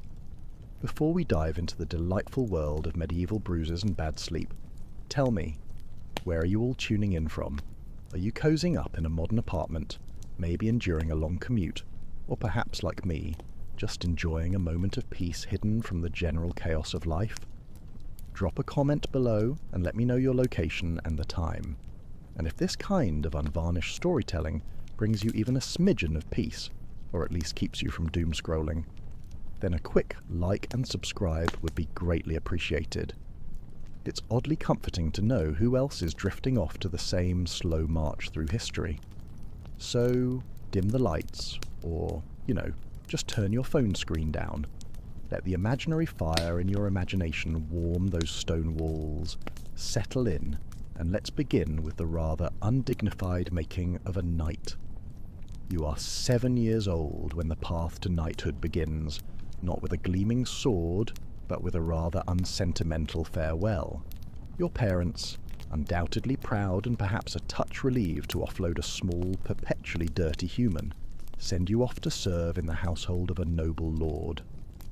There are no tearful goodbyes written in ink or preserved in keepsakes, just a brisk pat on the shoulder, a bundle of surprisingly scratchy clothing, and the entire weight of expectations settling on your small, still-growing frame.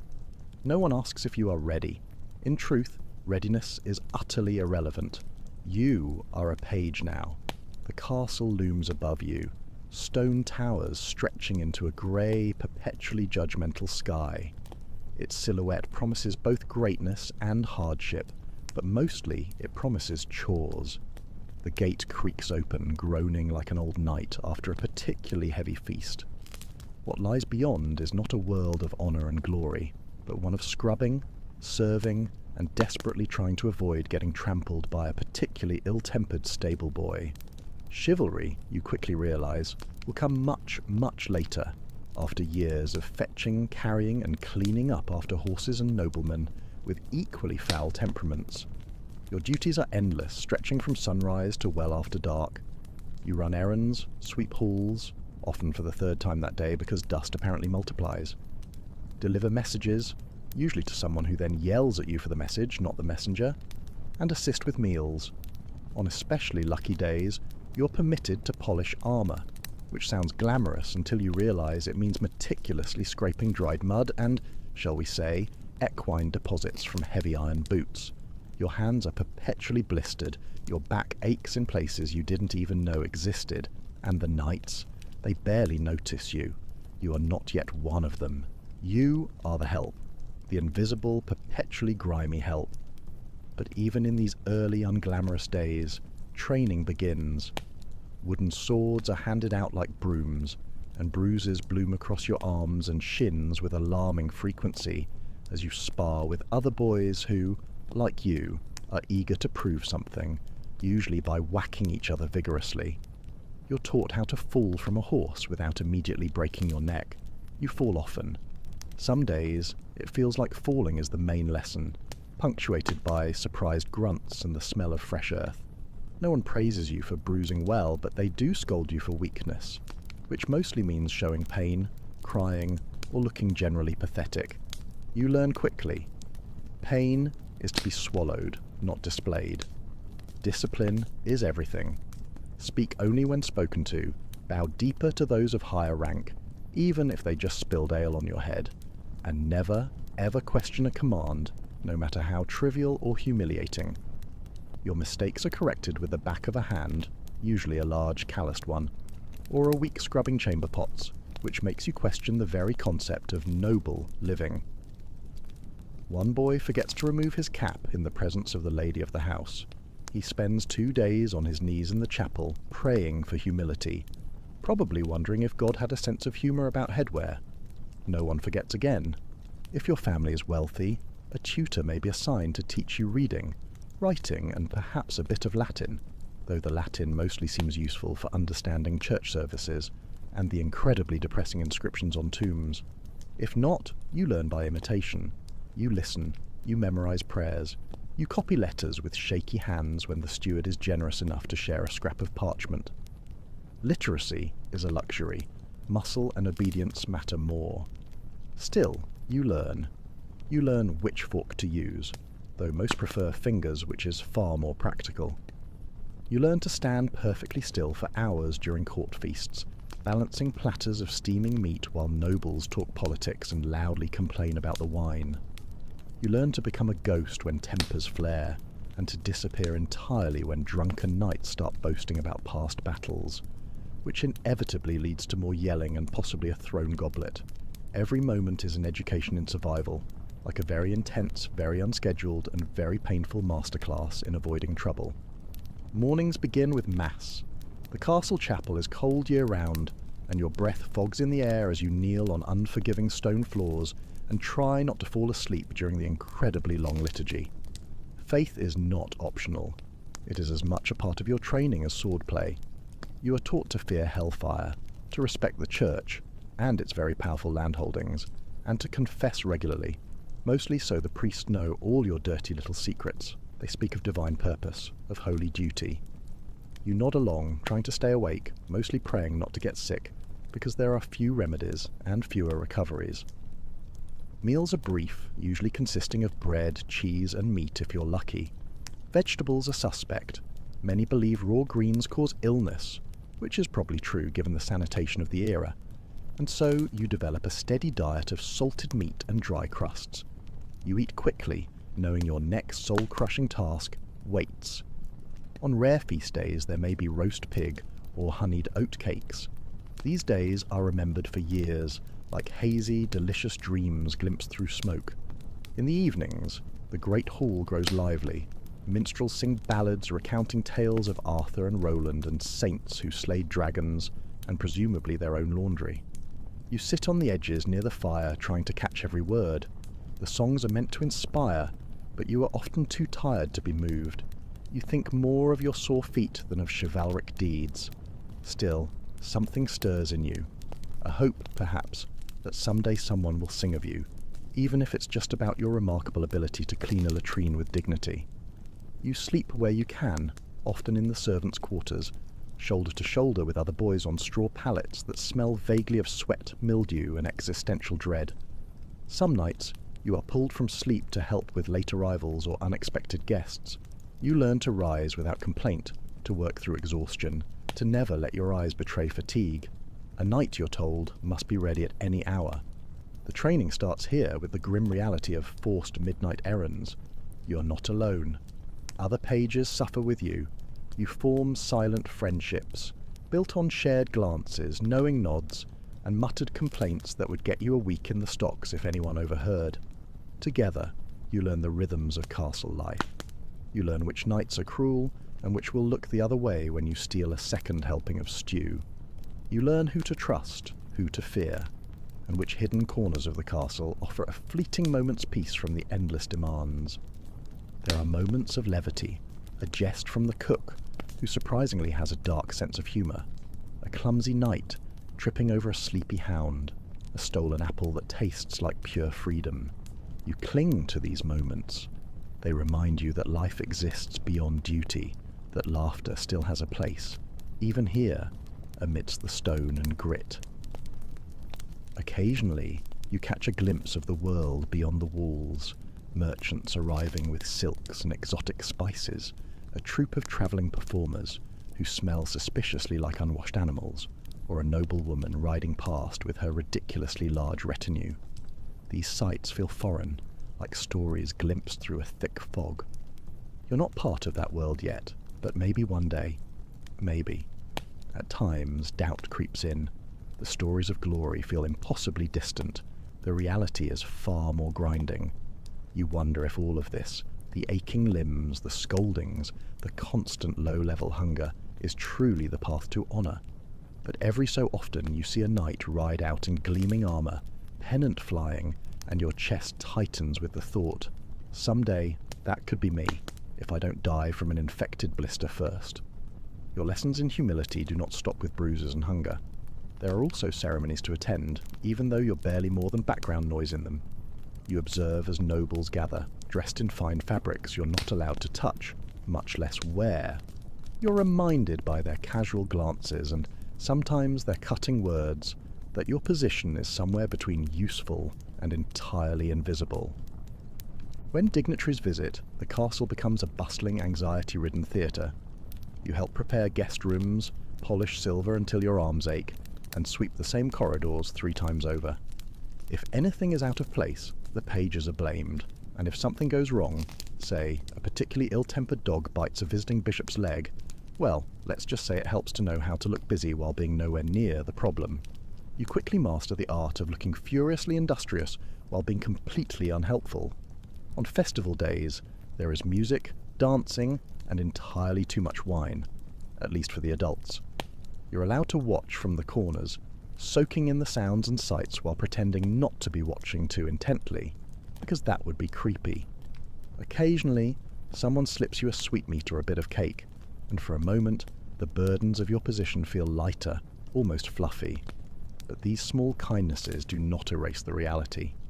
Your place is to serve, observe, and remember, because remembering who's important is key to not getting yelled at. Some pages find escape in books if they can read. The old steward's chamber holds a handful of illuminated manuscripts, heavy, bound in leather, and guarded as fiercely as the Lord's own armoury. On lucky evenings, you're allowed to sit beside a flickering fire and listen as an older scribe reads aloud tales of Roman generals, who also seem to have a lot of problems, or saints, who endured unspeakable trials, which sounds remarkably similar to your daily life. These stories feed the mind while your body slowly, achingly heals from the day's chores. There are warnings too, spoken in hushed tones or muttered by older, more cynical servants. They tell you of pages who failed to advance, boys who cracked under the pressure, or were sent home in disgrace. Sometimes they vanish without explanation, probably sent to a monastery or forced to become a very polite sheep herder. Sometimes you overhear things you were never meant to hear, whispers of plots, scandals, or unusually bad harvests. You quickly learn when to speak, when to nod, and when to keep your head down and look utterly oblivious. The castle is your crucible, and every hour spent within its walls forges you into something harder, leaner, more capable. Not a knight, not yet, but no longer a child. You are a creature in transition, battered, disciplined, and quietly, stubbornly determined. So when you lie awake at night staring at the wooden beams above your straw-filled mattress, which probably has bedbugs, let's be honest, you think not just of what you've endured, but of what lies ahead, the next phase, the next challenge, the next painful step on the path that will one day, if the gods, your lord, and your very tired body all permit, make you a knight. But for now, you are a page, and that, you decide, is enough. For now. At the age of 14, the apron strings of pagehood are ceremoniously snipped, though not with any kindness or softness. You are no longer a page. You are now a squire. And while this new title may sound like a promotion, it comes with considerably fewer sweetmeats, and far, far more bruises. You have graduated from polishing floors to polishing armour, from fetching goblets to fetching the man who might be dying in one. Your new role is personal, intimate even. You are assigned to a knight, and you're expected to serve him as faithfully as a shadow. Where he goes, you go. If he rides into battle, you follow, probably praying a lot. If he falls, you run into the carnage to help him up, risking your own life in the process. You're no longer just a general castle grunt. You are the squire of a warrior, and your days are shaped by his demands, his moods, and his alarming tendency to get into fights. The physical training increases tenfold. Riding a warhorse, for instance, is not the elegant glide you once imagined from the ballads. These beasts are enormous, bred for power and war, and often more temperamental than most noblemen, after a particularly bad hangover.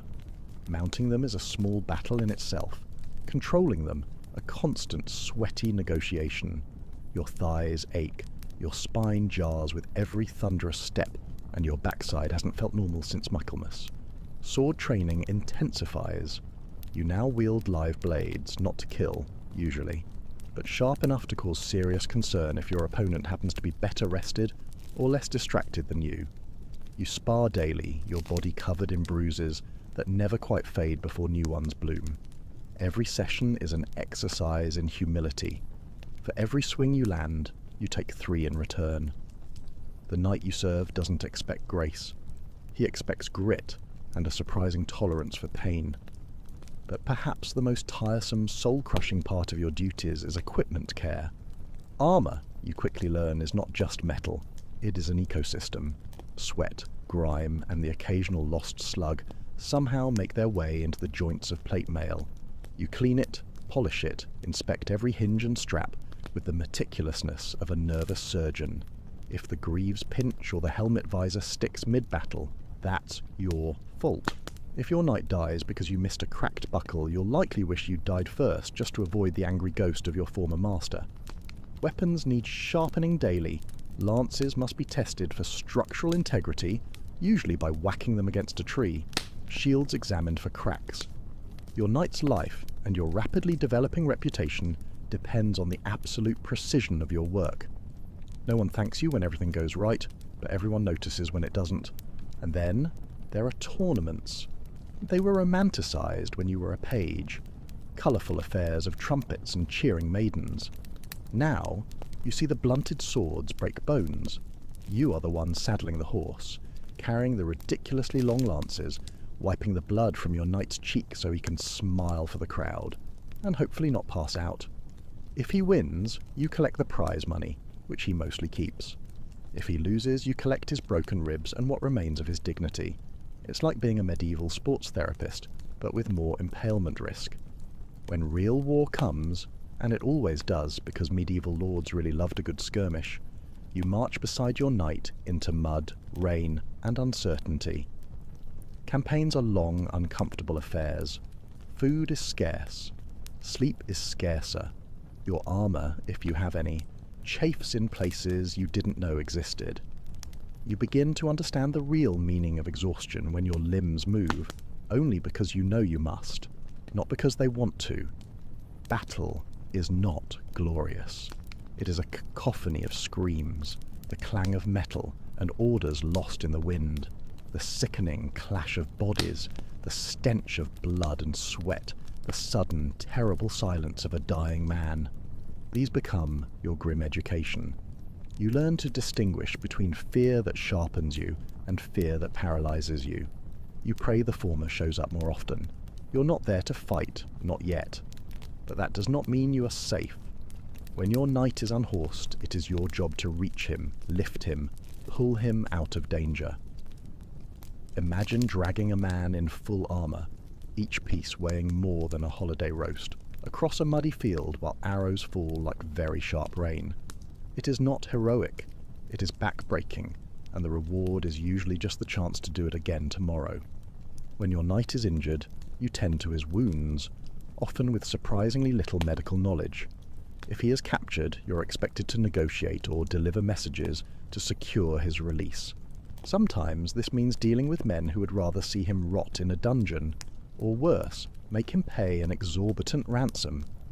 You learn diplomacy not from tutors but from sheer necessity. Your words must be careful, your posture humble, your tone respectful. Even your silence becomes a powerful tool. There are moments, rare but real, when you feel a flicker of pride, when you lead your knight's horse into a camp and heads turn to look, when he nods at you after a battle, bloodied but alive, a silent acknowledgement of your indispensable role.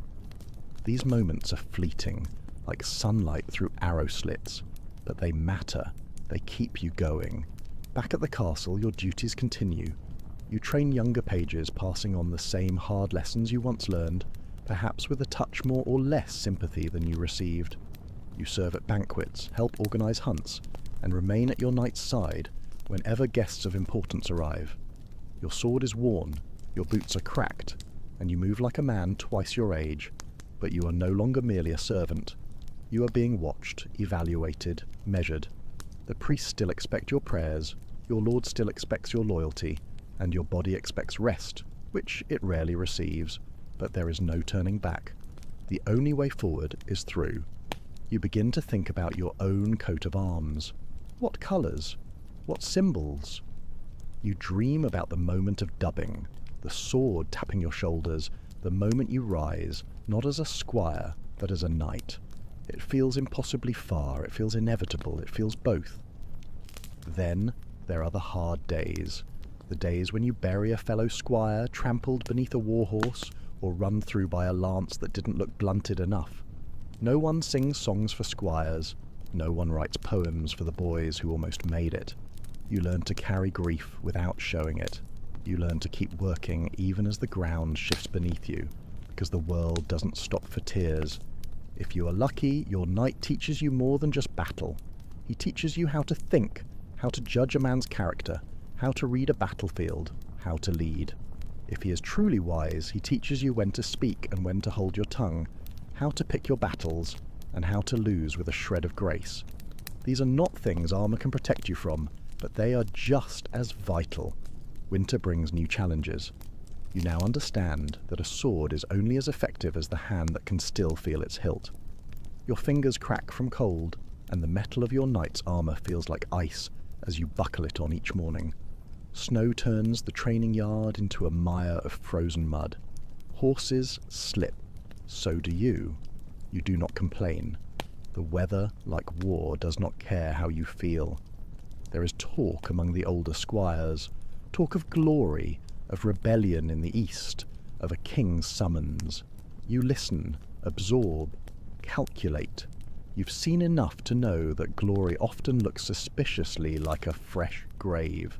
Still, you would ride out tomorrow if called. The waiting is often worse than the war. You write your first letter.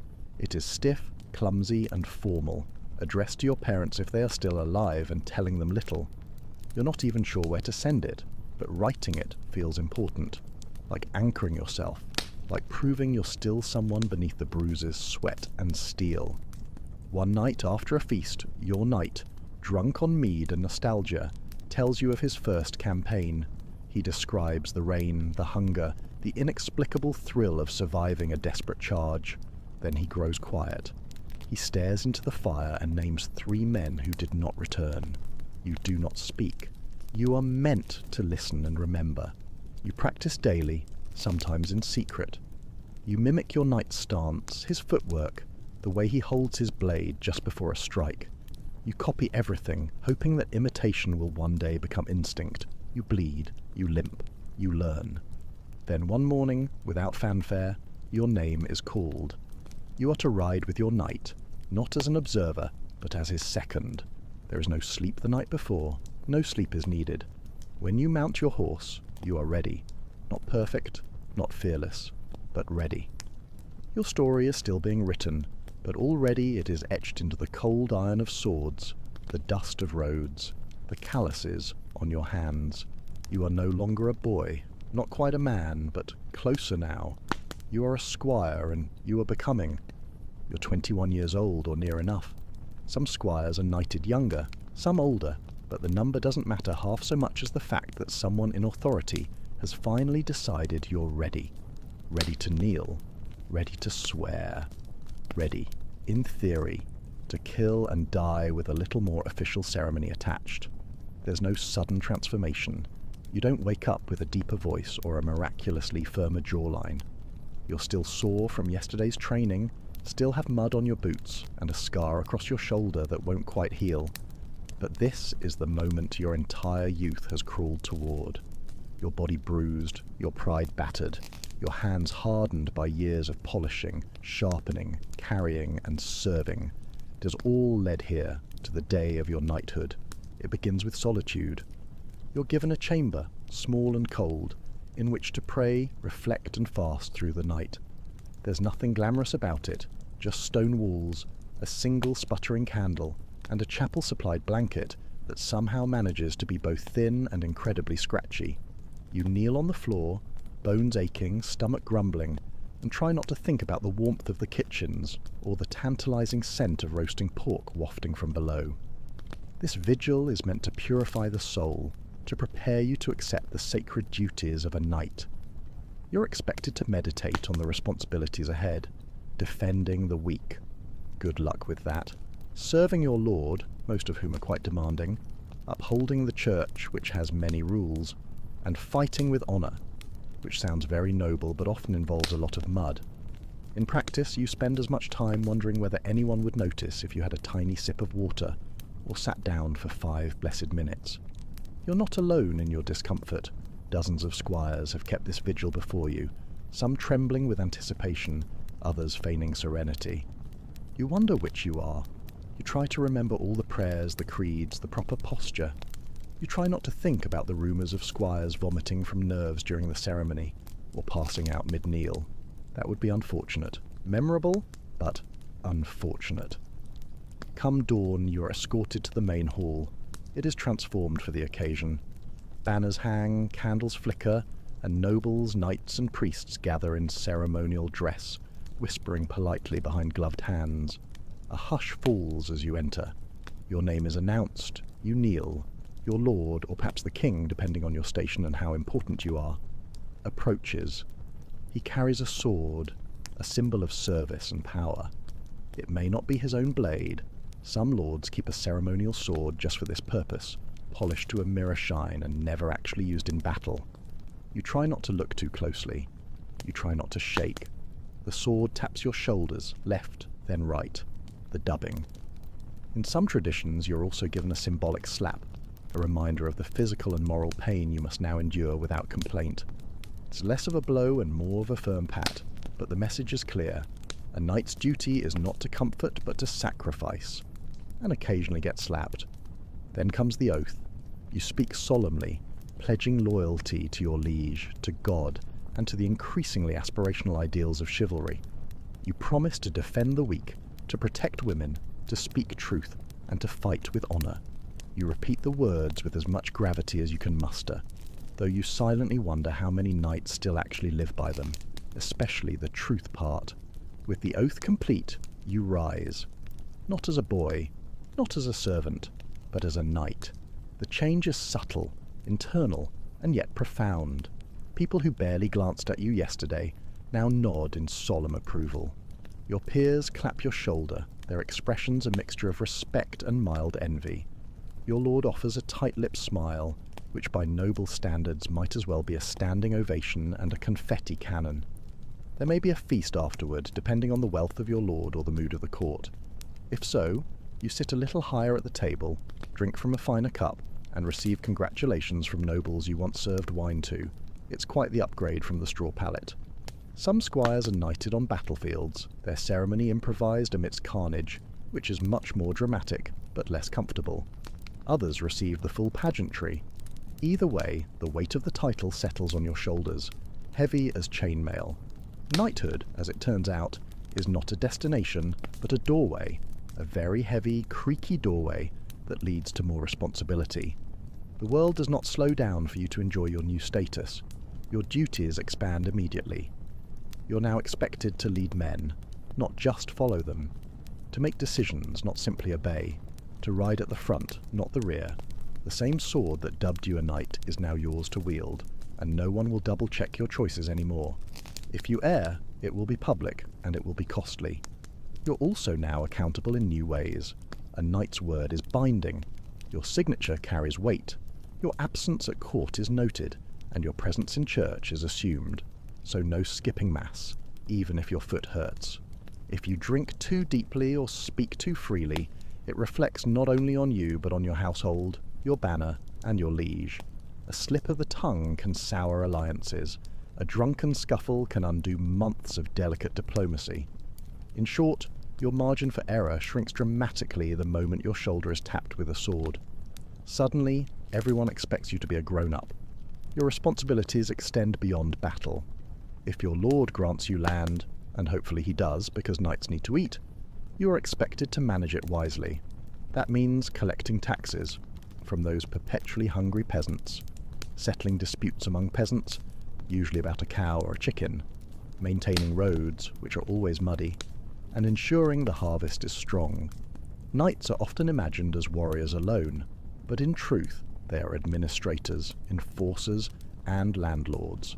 Your sword may rest in its scabbard for months at a time, but your seal is pressed into wax almost daily. It's like being a medieval CEO, but with more potential for disembowelment. You also now have your own squire. The irony is not lost on you. He is young, uncertain, and probably as eager to please and terrified as you once were.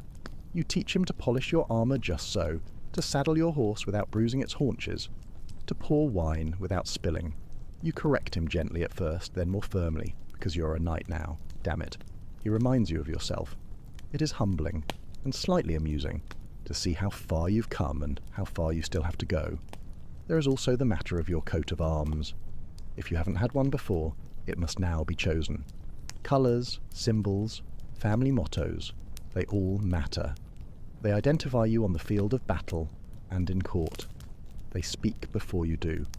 A red lion rampant on a field of gold says something very different than a black cross on a white bend. Choose wisely, or pay a herald to help, because you don't want to accidentally declare yourself the knight of the fluffy bunnies. Your new armor is fitted to your frame, assuming your lord is generous or your family still has coin to spare. Full plate is expensive, and every piece must be custom made. Greaves for your legs, gauntlets for your hands, a cuirass for your chest. You stand still as the blacksmiths measure and clink their fingers, leaving soot on your skin. The weight is impressive. Walking in it feels like learning to move all over again, like being a particularly clumsy robot. But you feel safe inside it too, as if metal might guard not only your body but your newly elevated name. You take your first formal ride through the village, not as a servant trailing behind a retinue, but at its head. Children run to the roadside, their mouths agape. Old men bow stiffly. A woman tosses you a flower, hopefully not a rotten one. You try not to look too pleased, maintaining a stoic, knightly expression. The peasants don't cheer exactly, but they do stare, and in the medieval world, attention is a kind of applause. That night, in the solitude of your chamber, you remove each piece of armor slowly, methodically. You place your sword with care. You stare at your reflection in the polished plate and try to see what others saw today: a knight, a protector, a leader. You do not quite believe it yet, but you will. Not everything changes overnight. You still train each day. You still wake early and pray, mostly for the pain in your knee to go away. You still limp after a long ride and wince when a blade catches your elbow during training. But your name is called with more weight now. You are consulted, not commanded. The youngest squires eye you with something like awe or fear, or possibly both. War will come again. You know this. And when it does, your position in the vanguard will be expected. No more standing behind a shield wall. No more waiting for orders. You will lead the charge, raise your voice above the din, and be the first to cross the field. If fortune favours you, you may return with honour. If not, your coat of arms will be carried home without you, probably quite muddy. This is the cost of the accolade. This is the burden of the oath. But still, you are proud, not of your status but of your survival. You endured the long years, the cold vigils, the humiliation, the relentless training, the fear, and now you wear the title as a second skin. You are a knight, and your real service has only just begun. You do not become a knight and immediately feel powerful. You become a knight, and then you are handed 60 pounds of steel and told to get on a horse. The first real lesson of knighthood is not how to fight, but how to walk, breathe, and not fall over in your own armour. At first, it's chainmail, a horrifyingly heavy shirt of interlocking rings that drapes over your shoulders like an iron tunic. It's not as heavy as it looks, but it clings to you, drags at your limbs, and catches every single drop of sweat your body produces. Beneath it, you wear a padded gambeson, quilted linen stuffed with wool or rags, which smells absolutely awful after a single skirmish, and even worse after a week. But it keeps the mail from grinding against your skin like a particularly aggressive cheese grater, so you tolerate the stench. As warfare evolves, so does your kit. Plate armour begins to replace mail, at first just a breastplate and greaves, then pauldrons for your shoulders, vambraces for your forearms, sabatons to encase your feet, articulated joints, riveted segments, each edition designed to protect without pinching, though they almost always manage to do both. Eventually, you are sheathed in metal from crown to toe, and it's less like wearing clothes and more like being folded into a walking bell. The helmet is the absolute worst. It muffles your hearing, narrows your vision to an alarming degree, and steams up with your own breath in battle, making you feel like a heavily armoured, very confused tea kettle. In battle, it protects your skull, mostly. Outside of battle, it functions primarily to give you a throbbing headache and make you look vaguely ridiculous. Some helms have visors you can lift, which helps with breathing, spitting, and occasionally seeing where you're going, though it also makes your face an easier target. Trade-offs are everywhere in armour. Mobility, surprisingly, is not impossible. You can run, squat, mount a horse, even roll if trained well. But everything takes effort. You are not agile, you are deliberate, and you quickly learn to conserve movement like a man counting his last coins. After all, if your opponent wears nothing heavier than boiled leather, he'll be darting around while you resemble a mobile sculpture of St. George, probably covered in bird droppings. Then there's the maintenance. Every single piece must be cleaned, oiled, inspected. A single rusted rivet can jam a joint. A dented chest plate can buckle under a second blow. Your squire essentially becomes a blacksmith's apprentice overnight, scrubbing and hammering late into the evening. If he forgets a strap or fails to fasten your cuisses, thigh armour, correctly, you notice it painfully and immediately. And let's not forget the weapons. Your sword is your constant companion, but not your only one. It is not the slim rapier of modern imagination, but a broad, weighty blade meant for hacking, not fencing. Its edge is kept sharp, but not razor-thin, better to survive impact. You carry it at your side, but draw it only when necessary. The sword is both symbol and tool, and in your hand, it becomes an extension of your very tired will. Then there's the lance. A knight without a lance is like a fish without gills, utterly useless in open battle. The lance is not delicate. It is a sharpened pole, roughly 10 feet long, meant to be couched under your arm and driven like a battering ram into whoever's unlucky enough to be across the field on horseback. It turns your momentum into deadly force, but it is also unwieldy, easy to miss with, and once broken, mostly good for poking campfires. The mace is a brutal companion, short, stubby and blunt. No finesse, no elegance, just a lump of iron on a stick designed to cave in helmets and crack ribs. Useful when your enemy's armour laughs off blades. When subtlety fails, the mace makes its point with savage clarity. Axes are similar, less common among knights, more typical of mercenaries or those from northern stock, but in close quarters, an axe can hook a shield, split a helm, or drag a man off a horse. It's not considered gentlemanly, but neither, to be fair, is medieval warfare. Shields serve both offensive and defensive roles. You carry one, usually kite-shaped or heater style, slung across your back or strapped to your forearm.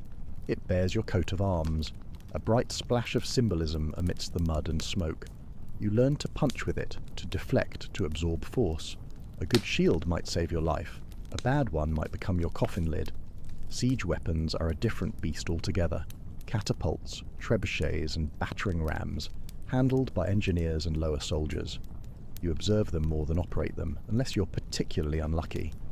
But you'll definitely learn to fear them. No armour can save you from a boulder. When battle comes, your kit is both saviour and prison. On the charge, you ride with couched lance, shield raised, visor down. Your world becomes a tunnel of noise and blur. Impact is sudden and absolute. You hit or are hit. You fall or you do not. And if you do fall, it is up to someone else, perhaps your very anxious squire, to drag you clear before the trampling begins. After the charge, if you are still upright, comes the melee. Sword drawn, you engage man to man. It is not graceful. It is a messy, grunting symphony of blood and clanging steel. You swing, you block, you pray. You aim not for heroics, but for joints, armpits, behind the knees, visor slits, the weak points. Every knight has them, and if you don't find theirs, they'll certainly find yours. In the aftermath, assuming you survive, you learn the lesser-known role of a knight, repairman. You remove your armour piece by piece, every dent and scratch telling its own small, painful story. If a rivet snapped or a strap tore, it's noted, recorded, and mended. Your sword is cleaned, inspected, re-oiled. Every weapon dulled must be sharpened. You don't sleep until your gear is ready again, because next time, it could mean your life.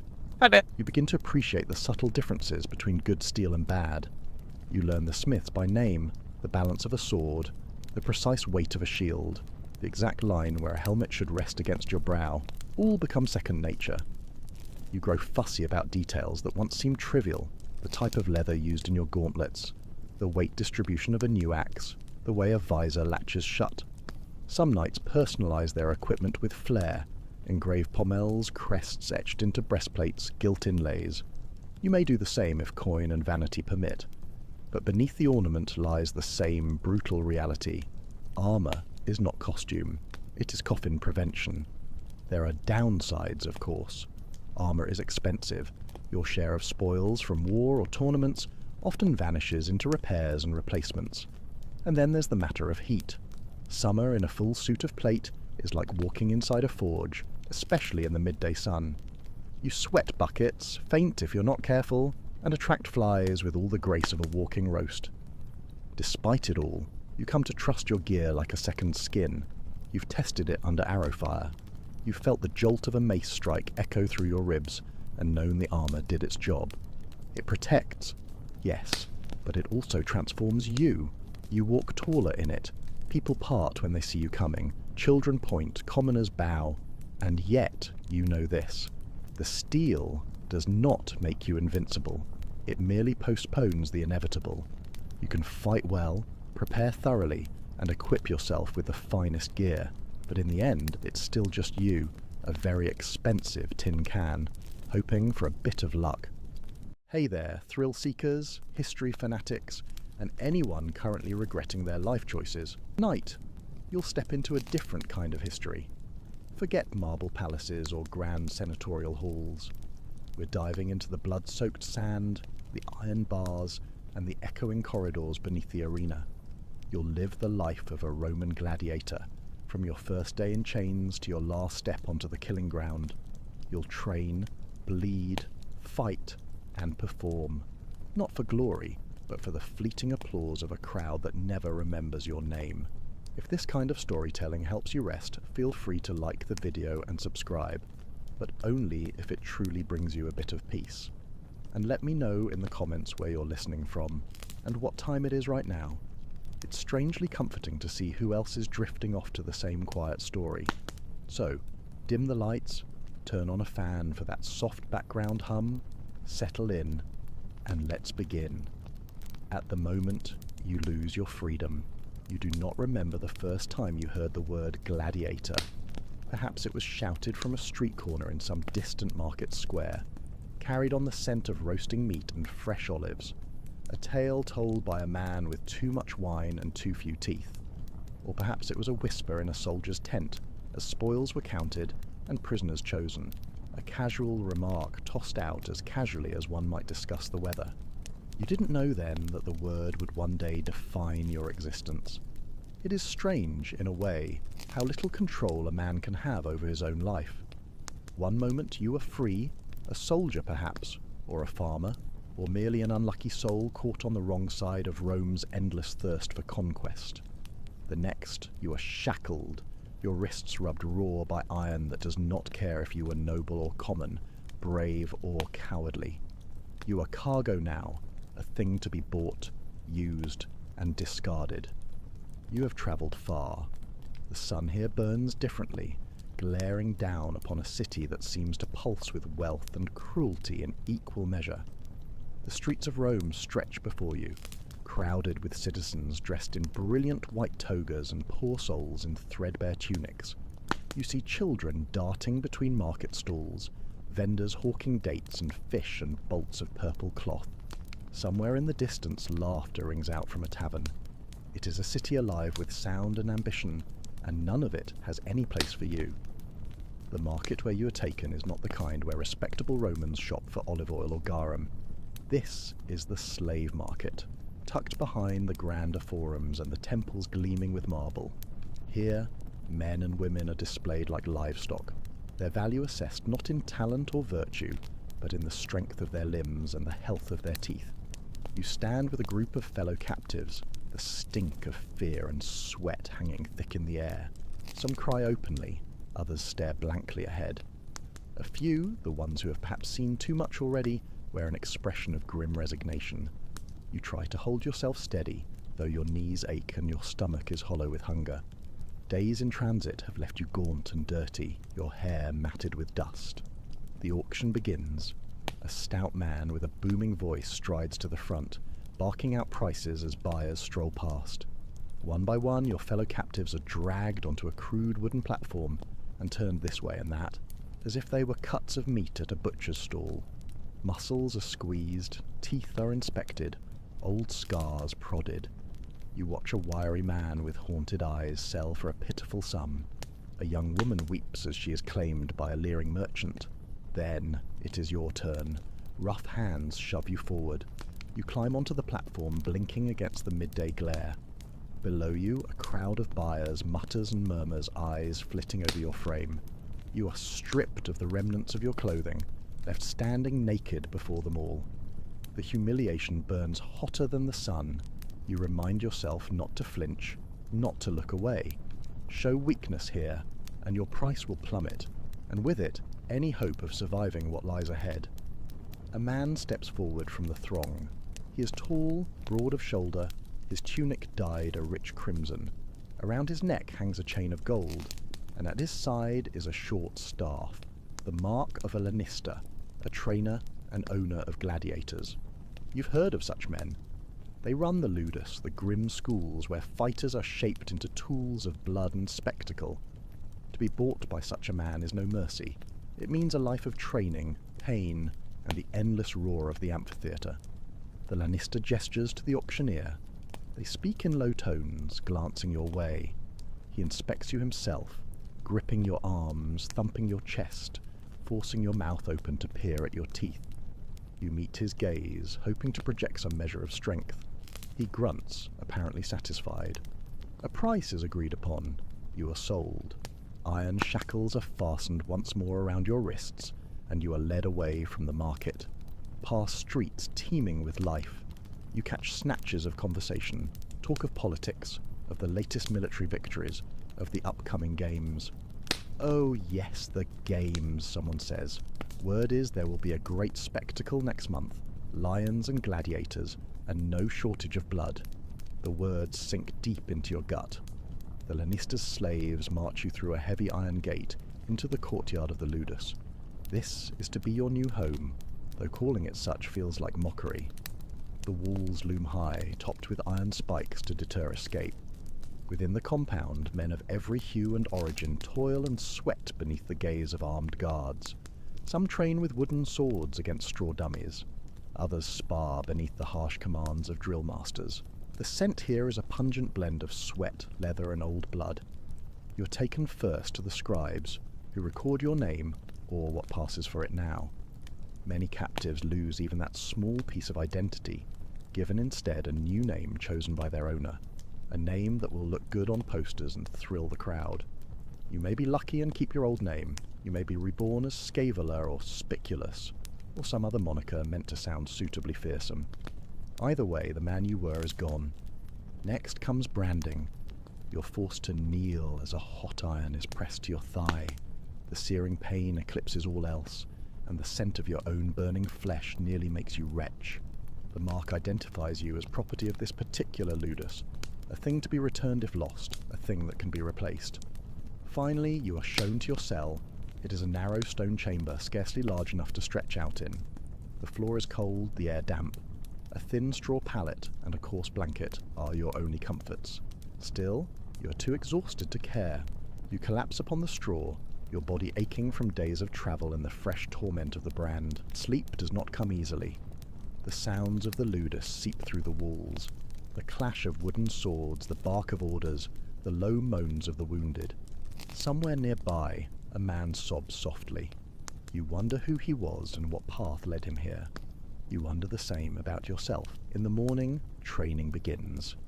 You are hauled from your cell before the sun has fully risen, thrust into a yard where a grim-faced drill master awaits. His voice is rough from years of shouting, his gaze cold as iron.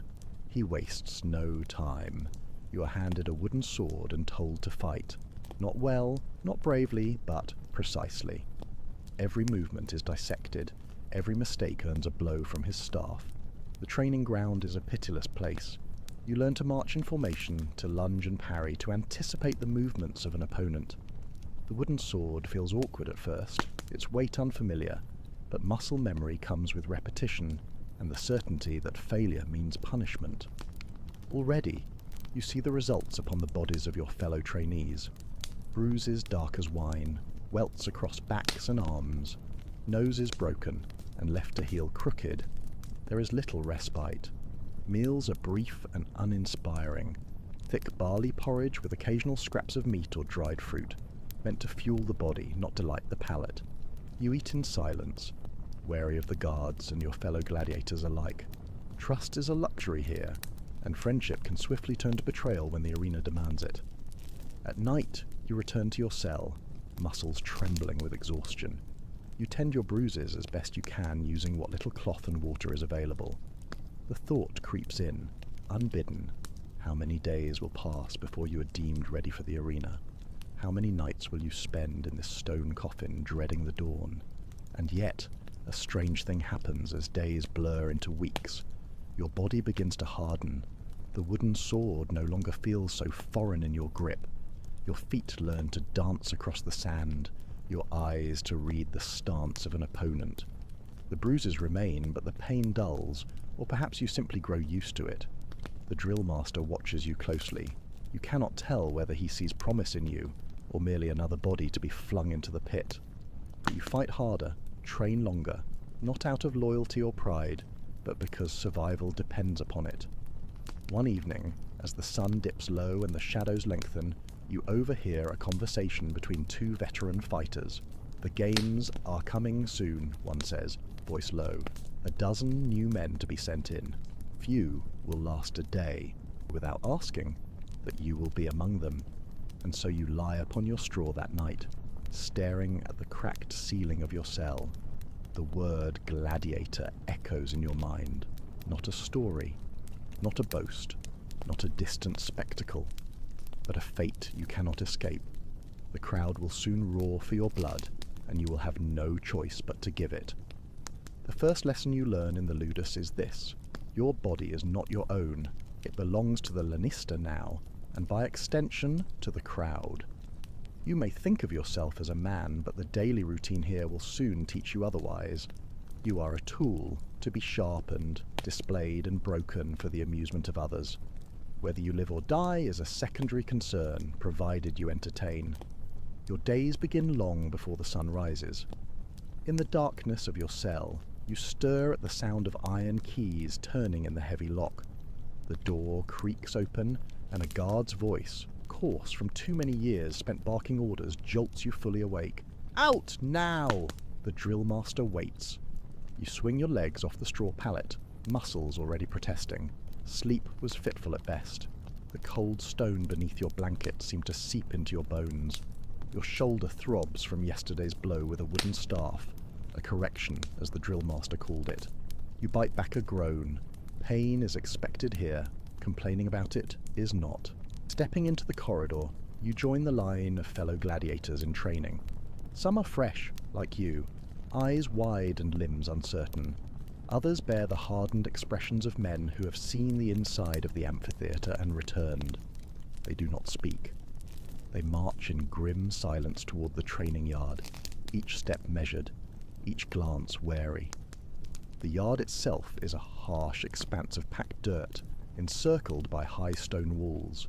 Wooden posts, scarred from countless strikes, stand like skeletal trees, targets for thrusts and slashes. To one side, racks of training weapons await. Wooden swords, heavy shields, and blunted-edged daggers. On the far end stands the drill master, a broad-shouldered brute with arms like tree trunks and a face that looks as though it was carved from granite. His eyes sweep over the gathered men with a mixture of disdain and grim amusement. "Form ranks," he bellows. "You are here to fight, not to shuffle like old women." You move quickly to obey. Hesitation earns only one thing here: pain.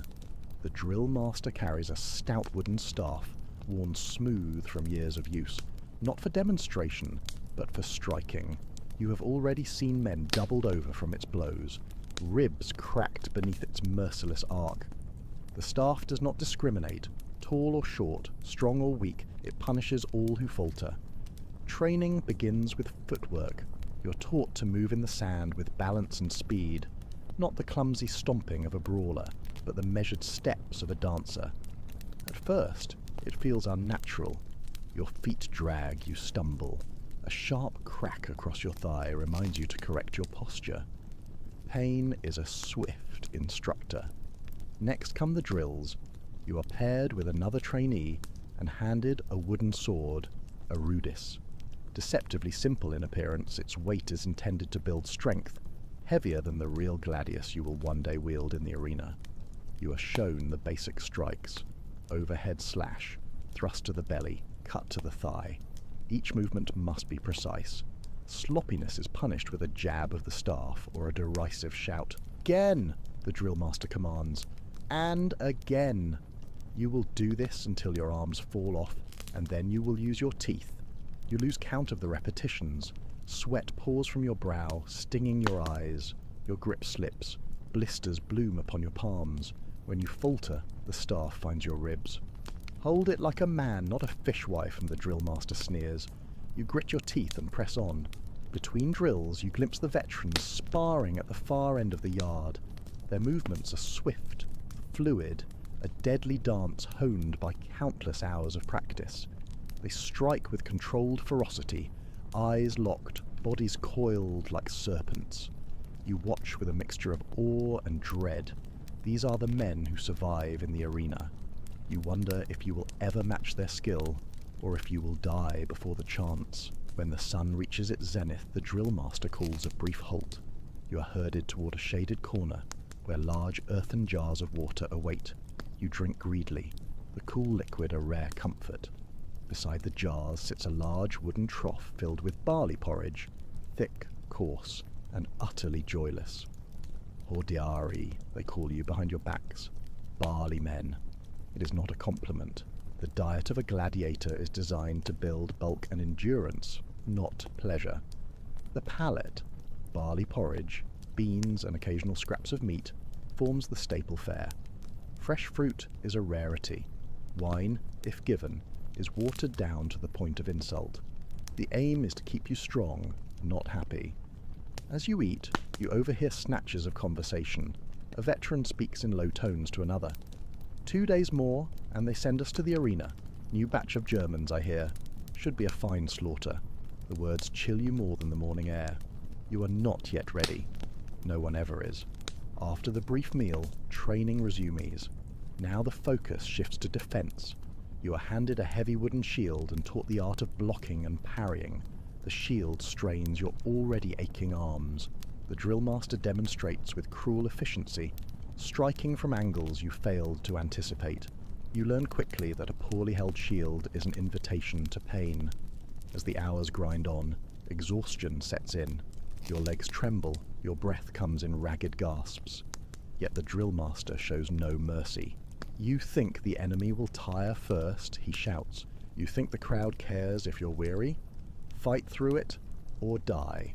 The final drill of the day is the most brutal. The pell, a tall wooden post meant to simulate an opponent. You are ordered to strike it repeatedly, overhead, side cuts, thrusts, without pause. Each blow sends shockwaves through your arms. The wood does not yield, neither does the drill master. Harder, faster, he roars. Strike as though your life depends upon it, because it does. By the time the sun dips low, you are scarcely able to lift your sword. Blisters weep blood. Your tunic clings to your sweat-drenched body. Yet you stand in ranks once more as the drill master surveys you. Some of you may live to fight in the arena, he says. Most of you will not. Remember this, the crowd does not cheer for the timid. They cheer for blood. Learn to give it to them, or be the one bleeding. With that grim benediction, you are dismissed. Staggering, you return to your cell. The corridor is eerily quiet. The day has left even the bravest men broken with fatigue. You collapse onto your pallet, too weary to care about the filth that clings to your skin. Sleep is no kinder tonight than it was before. Bruises throb, muscles cramp. You shift restlessly, haunted by visions of the arena. You've seen the amphitheatre from a distance, a towering colossus of stone and sand. Soon you will stand within its pit, beneath the gaze of thousands. The thought coils in your stomach like a serpent. Dawn comes all too soon. Again the key turns in the lock. Again the guard's voice shatters the fragile peace. You rise, body stiff, and shuffle toward the yard. Another day of the same torment awaits. This is your life now, a ceaseless cycle of sweat, pain, and fear. You are being forged into a weapon, but whether you will survive long enough to wield it remains to be seen. And as the whip cracks once more in the morning light, you know this much is certain. In the ludus, mercy is as rare as wine. It is one thing to learn how to fight. It is quite another to learn how to die properly. In the ludus, both are equally important. You would think that in a school designed to turn men into living weapons, the instructors would focus solely on helping you survive. And they do, up to a point. But the grim reality is that no matter how skilled you become, no matter how strong or fast, there will come a day when some other man or beast bests you. On that day, you must face death with a certain flair. No one wants to see a gladiator blubbering and begging on the sand. They want to see courage, defiance, and perhaps even a touch of nobility, especially if you're about to be skewered like a roast pig. The first time the drill master says the words, "learn to die," you think you've misheard. But no, he means exactly what he says. After a brutal morning spent hacking at the pell until your arms turn to jelly, you and the others are summoned to the central yard. A wooden platform has been erected there, low and circular, an imitation of the raised stage in the amphitheatre. The drill master, his scarred face betraying neither warmth nor malice, simply weary professionalism, strides onto the platform. In his hand is a rudess, the same type of wooden training sword you've grown both to hate and to respect. You've learned to strike, he says, voice carrying easily across the yard. You've learned to block. You've learned to endure. Now you must learn to die. A ripple of uneasy glances passes through your ranks. You're all thinking the same thing. We came here to survive, not to rehearse our deaths. But no one speaks. You know better than to question an order in this place. The drill master beckons one of the veteran fighters forward, a Gaul with a jagged scar across his cheek and arms corded with muscle. The man mounts the platform with casual ease, as though walking to a tavern stage, not to a mock execution. Watch, the drill master commands, and remember, what follows is equal parts theatre and grim ritual. The Gaul assumes a combat stance, then feigns receiving a fatal blow to the side. He staggers, dropping to one knee, his expression a carefully controlled mix of pain and defiance. Slowly he raises the index finger of his left hand, the ad digitum gesture, signalling submission and pleading for mercy. In a real arena, this moment would be met with roaring approval or baying cries for blood from the crowd. The editor of the games, seated in his box, would render the final judgment. Thumbs up and you live, thumbs down and you die. Here, the drill master plays both judge and crowd. He gives a curt nod, and the Gaul collapses fully to the sand, eyes closing, body relaxing into the final stillness of death. Again, the drill master says. The Gaul repeats the performance, this time showing what happens when no mercy is granted. Instead of raising the finger, he staggers to his feet one last time, defiant to the end, then falls in a dramatic sprawl, as if slain outright. The lesson is clear. Not only must you fight well, you must also know how to fall. The crowd expects a show. They want blood, yes, but also poetry in motion. A gladiator who dies with grace and defiance may be remembered. One who dies whimpering will be forgotten, or worse, scorned. Now it is your turn. You ascend the platform with leaden feet, your heart hammering as though this mock death might be real.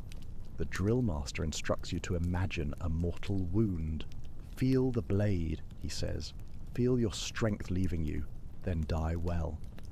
It feels absurd at first. You stagger and clutch your side in what you hope looks like pain, then sink to your knees, hesitating before raising your finger. Too slow. A crack across your back from the staff corrects that. Faster, the drill master snaps. You will not have the luxury of thinking when you bleed for real. You try again and again. With each repetition, the act becomes less awkward. You learn to fall in a way that will not break your bones but still looks convincing. You practice gasping convincingly, not flopping about like a dying fish. You master the subtle art of keeping one eye half open to judge the crowd's reaction while pretending to be at death's door. There is a grim humour in it all, though no one dares laugh. You catch glimpses of your fellow trainees exaggerating their stumbles or perfecting a stoic, statuesque death pose. One man, a wiry Greek, manages to fall so elegantly that even the veterans murmur approval. "Perhaps you'll make a fine corpse one day," a grizzled veteran quips. The Greek grins faintly. It is the first smile you've seen in days. Of course, not every death in the arena is planned. Sometimes a blade finds its mark unexpectedly, and the only performance is the involuntary twitching of limbs as life slips away. But the drill master insists that even in the chaos of battle, you must remember your role. A good death may earn the editor's mercy. A poor one seals your fate. In between these morbid rehearsals, your combat training continues. The rudis is gradually replaced with real steel, first dulled, then sharpened. You're assigned a gladiator type based on your physique and fighting style. The options are many, each with its own distinct flair. If you are tall and broad, you may become a Mamilo, wielding a heavy shield and short sword, your head encased in a gleaming helmet.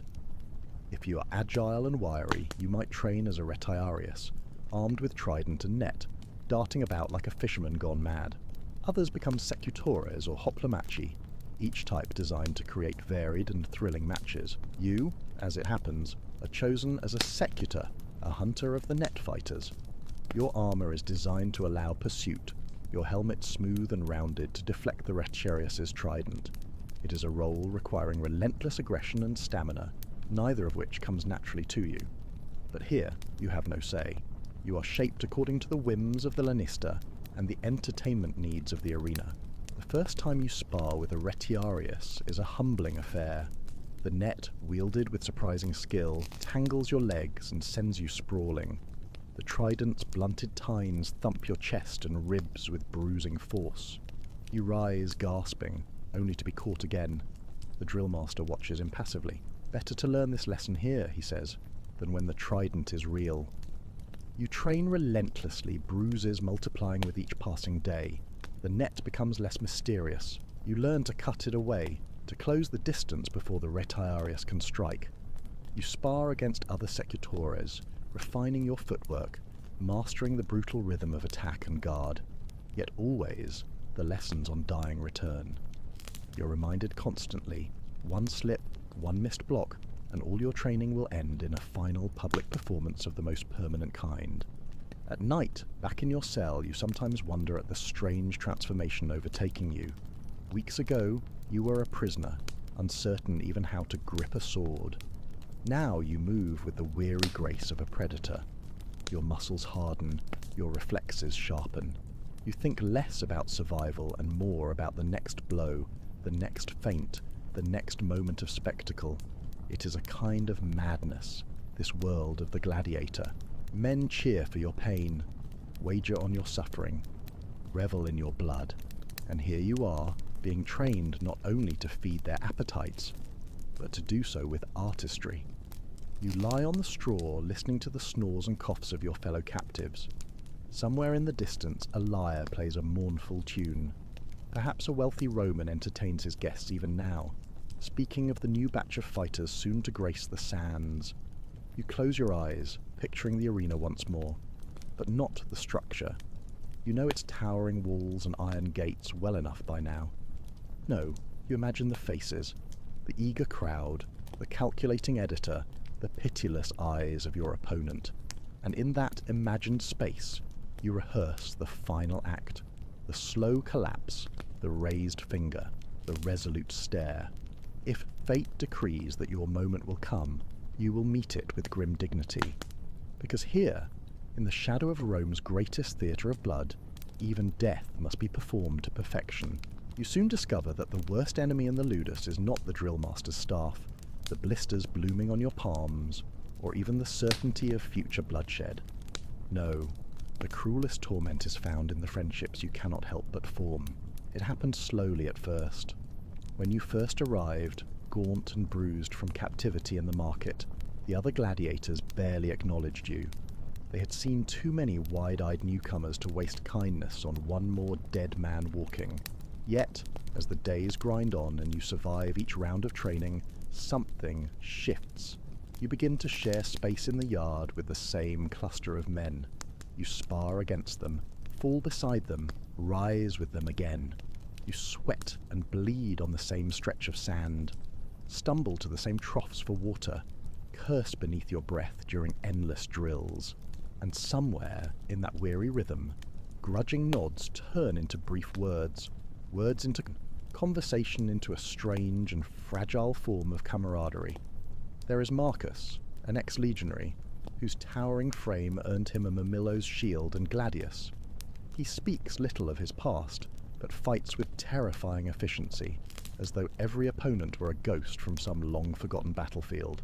There is Foe, the wiry Greek, who somehow manages to turn even the bleakest drills into a chance for sardonic wit. At least in the arena, he quips one sweltering afternoon. The crowd will be too loud to hear the drill master shout. There is Varro, a Gaul with a booming laugh and a fondness for dice games, though his luck at them seems inversely proportional to his skill with a blade. And then there is you, still a newcomer in many ways, still learning the grim choreography of combat and death, yet no longer entirely alone. The bonds form not because you seek them out, but because the alternative is unthinkable. In this place of iron and blood, a man without allies is a man already half dead. You may not trust these men fully. Trust here is a fragile coin, but you learn to value their presence. A nod from Marcus across the yard, a muttered joke from Foe as the sun beats down, a shared loaf of coarse bread from Varro when rations run thin. Small moments, but they matter. Of course, the unspoken truth shadows every word and gesture. At any time, the editor of the games or the whims of the Lanista might decide that you and Marcus, or Foe or Varro, will face each other beneath the roar of the crowd. And when that day comes, all camaraderie must fall away beneath the cold weight of survival. You tell yourself you will be ready if that day comes. You tell yourself it is better not to grow too close. Yet the heart rarely heeds such logic. Shared hardship breeds a kind of brotherhood that defies reason. The ludus itself encourages these uneasy bonds, though not out of kindness. The Lanista knows that a fighter who trains in complete isolation becomes brittle, prone to despair. A man who fights for something, even the faint kinship of his fellows, fights harder. And so, during rare hours of rest, you are allowed to mingle in the courtyard, to sit by the brazier when the chill creeps in, to speak in low tones beneath the gaze of the guards. It is during one such evening that you find yourself seated with Marcus, Foe, and Varro, the four of you passing a battered jug of watered wine between weary hands. The day's drills have left your bodies aching, but for a brief moment, the sting of the lash and the press of the shield are distant memories. "You fight well," Marcus says quietly, staring into the flickering flames. "Better than when you first came." You nod, unsure whether to feel pride or dread at the compliment. Foe smirks. "At this rate, they'll have him in the arena by next moon. We should start betting." Varro laughs, the sound rolling across the courtyard like distant thunder. "I will wager 5 denarii he survives his first bout, and another 5 he spends the winnings on better wine than this." You chuckle along with them, though an iron knot tightens in your gut. The arena. Your first fight. The thought has haunted your nights more than you care to admit. To hear it spoken of so casually is both comforting and terrifying. As the evening wears on, the conversation drifts from tales of distant lands to rumours of an upcoming festival where particularly grand games are planned. You learn that Foe once studied rhetoric before fate delivered him here, that Varro has a wife and son in a village far beyond the reach of Rome's legions, that Marcus fought in Germania and saw things no man should see, and you speak little of your past. It is easier that way. The manure matters less with each passing day. Yet even as laughter flickers like the firelight, the shadow remains. Each of you knows that one day, perhaps sooner than any of you wish, you may be ordered to draw steel against one another. And when that moment comes, there will be no time for hesitation, no space for mercy. The first time you witness this bitter truth is during a paired sparring match arranged for the Lanista's amusement. The fighters called are Antonius and Gaius, two men who have trained side by side for nearly a year, their friendship evident to all. They step into the sand with grim faces, offering each other a brief clasp of forearms before the signal is given. What follows is brutal and swift. There is no room for restraint. The drill master watches closely, as does the Lannister from his shaded seat. Blades flash, shields crash. Gaius gains the advantage with a sharp thrust to Antonius's thigh. Blood spatters the sand. The drill master calls a halt and healers rush in, yet the damage is done, not only to Antonius's flesh, but to the bond between the two men. That night, the courtyard is quieter than usual. Even foe offers no quips. The reality of your life is clearer than ever. You may drink with a man one evening and be expected to spill his blood the next, and yet the friendships persist. You need them, even knowing the risk. Without them, the grind of the ludus would hollow you out from within. It is the knowing glance from Marcus when the drill master's gaze lingers too long, the whispered advice from foe, the rough hand of Varro hauling you to your feet after a bruising fall.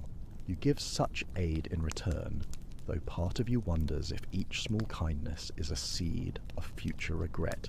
One particularly sweltering afternoon, as you and foe rest between rounds of net and trident drills, he leans close and murmurs, "When the time comes, if it comes, strike clean." No hesitation. That is the only mercy we can offer. You nod, throat tight. It is a grim pact, unspoken yet understood among all who wear the gladiator's harness. Fight as though your life depends on it, because it does, and when the blade must fall upon a friend, make it swift. As the days turn to weeks, the bonds deepen despite your efforts to remain detached. Perhaps it is human nature, refusing to be entirely crushed by the cold machinery of the games. Or perhaps it is simple madness, clinging to the illusion of connection in a world designed to strip it away. In the quieter moments, you sometimes catch yourself imagining a different life, one where you might have known these men as comrades in a legion, or merchants sharing wine in a bustling tavern, not as fellow instruments of death. But such thoughts are dangerous. You push them aside. One morning, a new list is posted outside the drill master's quarters, the roster for the next games. Your name, or the one assigned to you, is on it, and just below it, you see the name of one of your friends. The time for rehearsals is over. The arena awaits.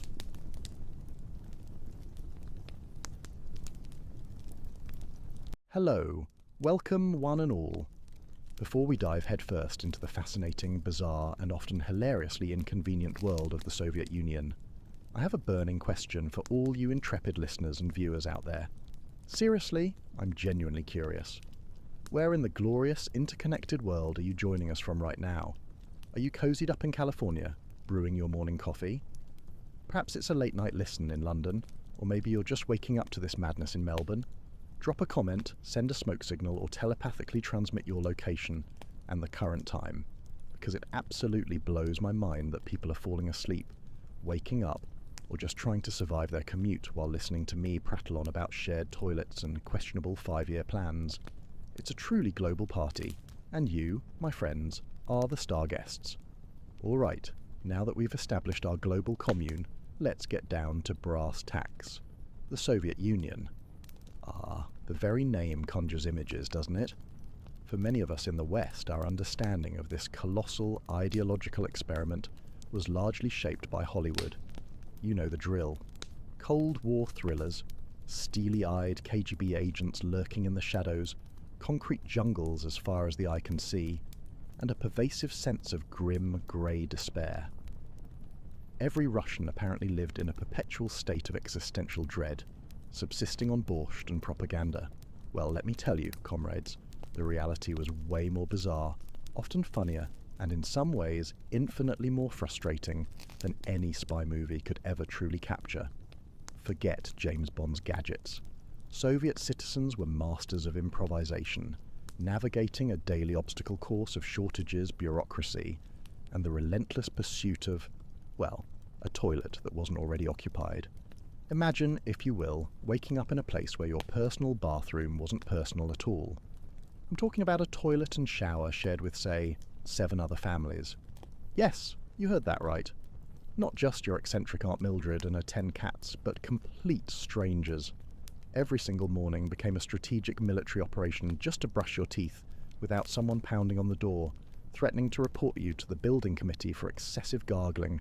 That, my friends, was daily life for millions of Soviet citizens, and while you, my fortunate listeners, lie there in your soft beds with your private bathrooms just steps away, let me paint you a vivid, slightly comical and utterly authentic picture of what it meant to wake up on the other side of the Iron Curtain. Oh, and if these stories are tickling your funny bone, or just making you incredibly grateful for indoor plumbing, I'd really appreciate a like or subscribe. It helps us spread the word, and who knows, maybe we can collectively raise enough awareness to prevent future shared bathroom nightmares. Leningrad, 1953. The Communal Apartment Awakening. Alright everybody, get comfortable. Seriously, adjust those pillows, pull up that blanket, because where we're going, you're going to want to be cozy. We're heading back to the Soviet Union of the 1950s. Specifically, we're dropping you right into a Soviet communal apartment in Leningrad, 1953. Stalin has just shuffled off his mortal coil, or rather, been gently encouraged off it by history. But his legacy, much like a stubborn stain on a communal bathtub, is everywhere around you. The air in your room is chilly. Forget perfectly regulated thermostats. Central heating exists, but it's about as consistent as a politician's promise. Your breath makes little clouds in the morning air, adding a whimsical touch to your impending hypothermia. The thin blanket you've piled with an impressive array of coats, socks, and perhaps a small, anxious hamster for extra warmth has left you with a slight backache. Not quite your comfy memory foam, perfectly temperature-controlled haven, is it? Your ears are the first to wake up. They pick up the symphony of communal living before your eyes fully open.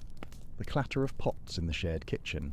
Probably a frantic scramble for the single available burner. Someone's argument. Likely a passionate debate about who borrowed the last of the sugar without asking. A toilet flushing through ancient pipes that groan like they're being tortured. A sound that will forever haunt your dreams. And of course, the obligatory baby crying in the room next door, reminding everyone that even in socialism, babies have their capitalist demands for attention.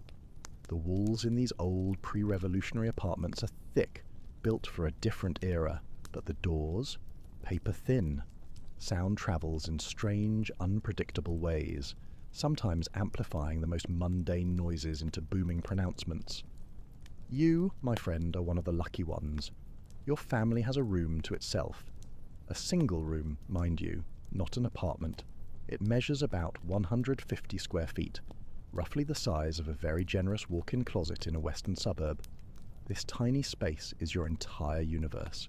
It's where you sleep, eat, when you're not wrestling for kitchen access, entertain guests, who are probably sitting on your bed, and store literally everything you own. Privacy? That's a luxury that simply doesn't exist here. The concept would seem almost bourgeois. You swing your legs over the side of the narrow bed that cleverly doubles as a couch during the day. Your parents, meanwhile, are performing their own contortionist act on the fold-out bed on the opposite wall. The small table between you will later be cleared for meals, because multifunctionality is the name of the game. Your clothing hangs on hooks along the wall. No closet, no dresser. Space is far too precious to waste on such decadent luxuries. Time to face the morning challenge, the bathroom in a communal apartment with 8 families. Timing, my friends, is everything. Too early and you'll be shivering in the cold, contemplating whether frostbite is worth being first in line. Too late, and you'll be standing in a queue, possibly making yourself late for work or school. The unwritten schedule, grudgingly followed by everyone, gives each family a precious 15 minutes. Some mornings that's barely enough time to use the toilet, splash water on your face, and conduct a lightning-fast toothbrushing operation. You grab your toiletry kit. Everyone keeps their personal items separate, a small bastion of individuality, and your towel. You open your door carefully, trying to avoid the infamous squeak that might wake the neighbour's perpetually angry baby. An angry neighbour is the last thing you need this early. They might accidentally forget to tell you when the hot water is actually hot. You step into the long, dimly lit corridor that connects all the rooms, illuminated by a single, mournful yellow bulb. The parquet flooring, once elegant in pre-revolutionary times, when this was a grand single apartment for a wealthy family, is now worn down by decades of frantic foot traffic. The wallpaper is peeling in places, revealing layers beneath like geological strata, each representing a different, equally drab era of Soviet history. The bathroom door is closed. Bad sign. You sigh. This is normal. This is life. The daily negotiation of shared space that every Soviet citizen learns from childhood. While you wait for the bathroom to liberate itself, you might as well check the day schedule posted near the kitchen entrance. This is an informal system to manage kitchen time slots, especially for dinner when everyone is simultaneously trying to cook something that vaguely resembles a meal. The kitchen itself is a strange, fascinating mix of private and public. Each family has their own designated shelf in the single, often ancient refrigerator, their own tiny cabinet for dry goods, usually guarded with the ferocity of a dragon protecting its hoard, and often their own cooking burner. The single gas stove has been modified over the years to accommodate multiple pots simultaneously, with 4 or 5 burners of varying reliability. Some enterprising families have even installed their own separate electric burners, technically not allowed, but a necessary evil to avoid the inevitable conflicts over cooking times. Imagine the tension. It's like a cooking show where everyone is perpetually running out of ingredients and threatening to report each other to the HOA. The bathroom ritual and morning fuel. Finally, the bathroom door opens. Steam billows out, as if a small personal cloud has just been unleashed. Nikolva, the elderly widow who seems to take the longest despite having the least hair to wash, emerges, her thin strands wrapped in a towel. She gives you a curt nod as she passes, a silent acknowledgement of your shared purgatory. Dmitry Petrovich, the factory foreman who lives in the room near the entrance, gestures for you to go ahead. His need is less urgent than yours. A small kindness in a system where small kindnesses matter enormously. The bathroom is basic. A stained tub with a shower attachment, a toilet with a chain pull, a cracked sink. But this morning, a miracle. The hot water is actually hot. A good omen for the day ahead. You rush through your routine, keeping one eye on your watch. 7 minutes, 8. You need to leave enough time for others. Punctuality, even for a shared shower, is a civic duty. Back in your family's room, your mother is already up, heating water on the small electric burner that's technically not allowed, but that everyone has anyway. It's for tea, the lifeblood of any Russian morning. The samovar, a family heirloom that somehow survived the revolution, the civil war, the purges, and the Great Patriotic War. What Russians stoically call World War II, sits ready to serve. "Hurry," she says, not unkindly. Your father has already gone to the bread line. This too is part of the daily choreography. Your father, a man of quiet determination, rises before dawn 3 times a week to stand in line at the bakery. Fresh bread is one of the reliable pleasures of Soviet life, and the state keeps it affordable.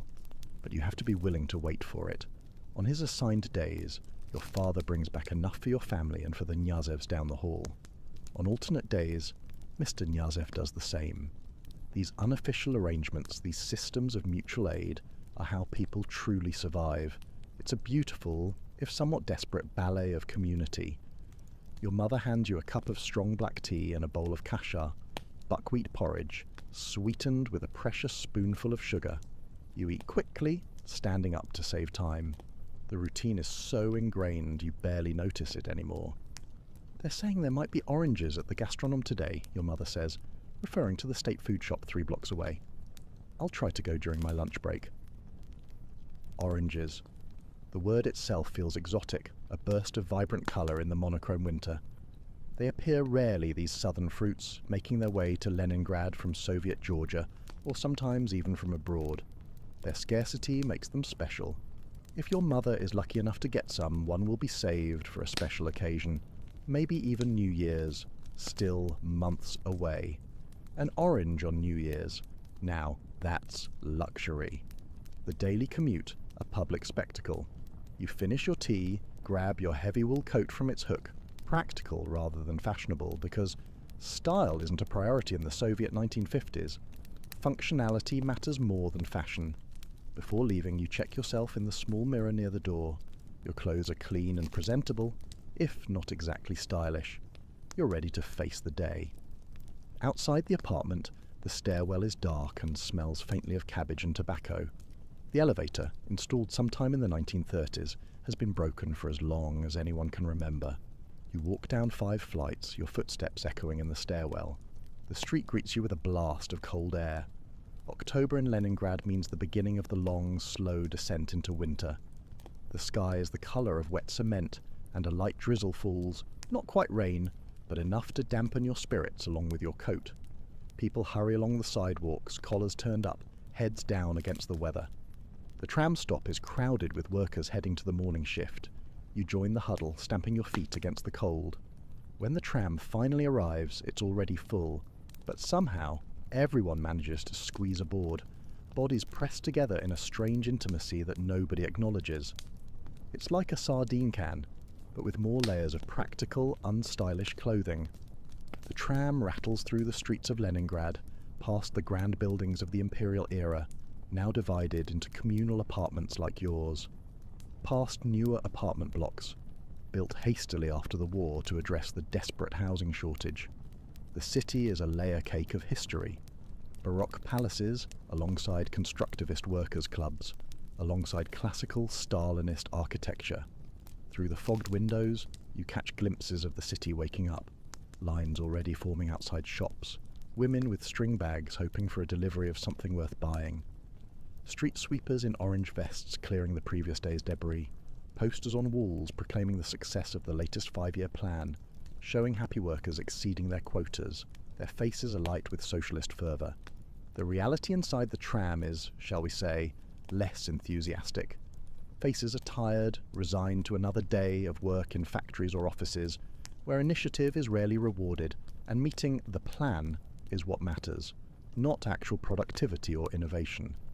Yet there's a certain security too. Everyone has a job, everyone has a place, however humble.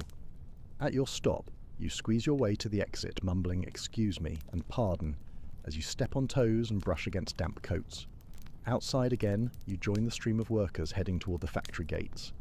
The Kirov Works spreads out before you, a sprawling complex of buildings where thousands of workers produce machinery for the Soviet state. Smokestacks release plumes into the grey sky, and the sound of metal on metal creates a constant industrial backdrop. The factory is a city unto itself, with its own rhythms and hierarchies. At the gate, you show your papers to the guard, who barely glances at them. He sees you every day, after all. Inside, you head to your section, nodding to colleagues along the way. The changing room is humid with the body heat of workers removing street clothes and donning work attire. Conversation is muted, practical. Who has heard about a shipment of winter boots coming to the department store? Whose child is sick? Which section of the factory might exceed its quota this month, earning everyone a bonus? The factory floor, building socialism one part at a time. Your locker contains your work clothes, sturdy pants, a thick shirt, protective gear for your specific job. You change quickly.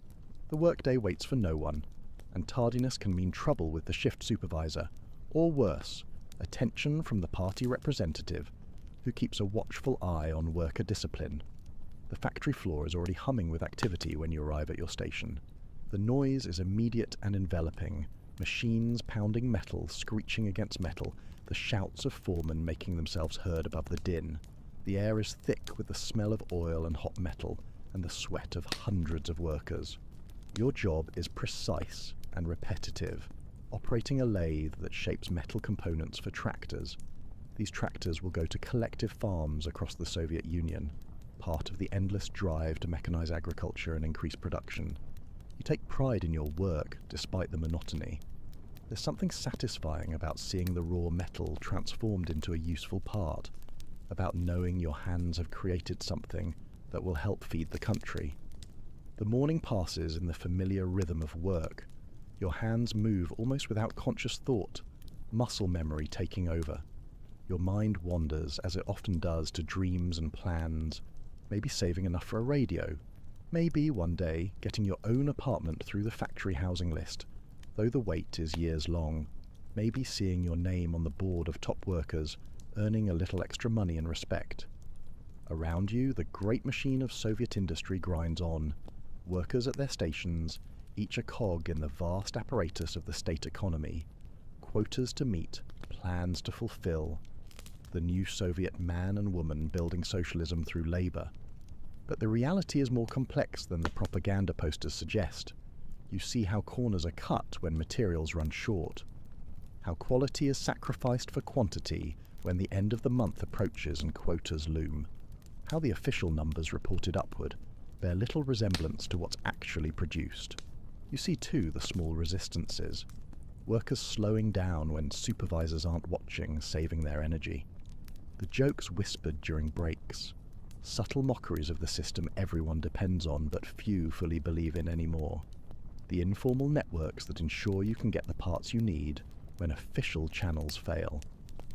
This, my friends, is the double reality of Soviet life in the 1950s.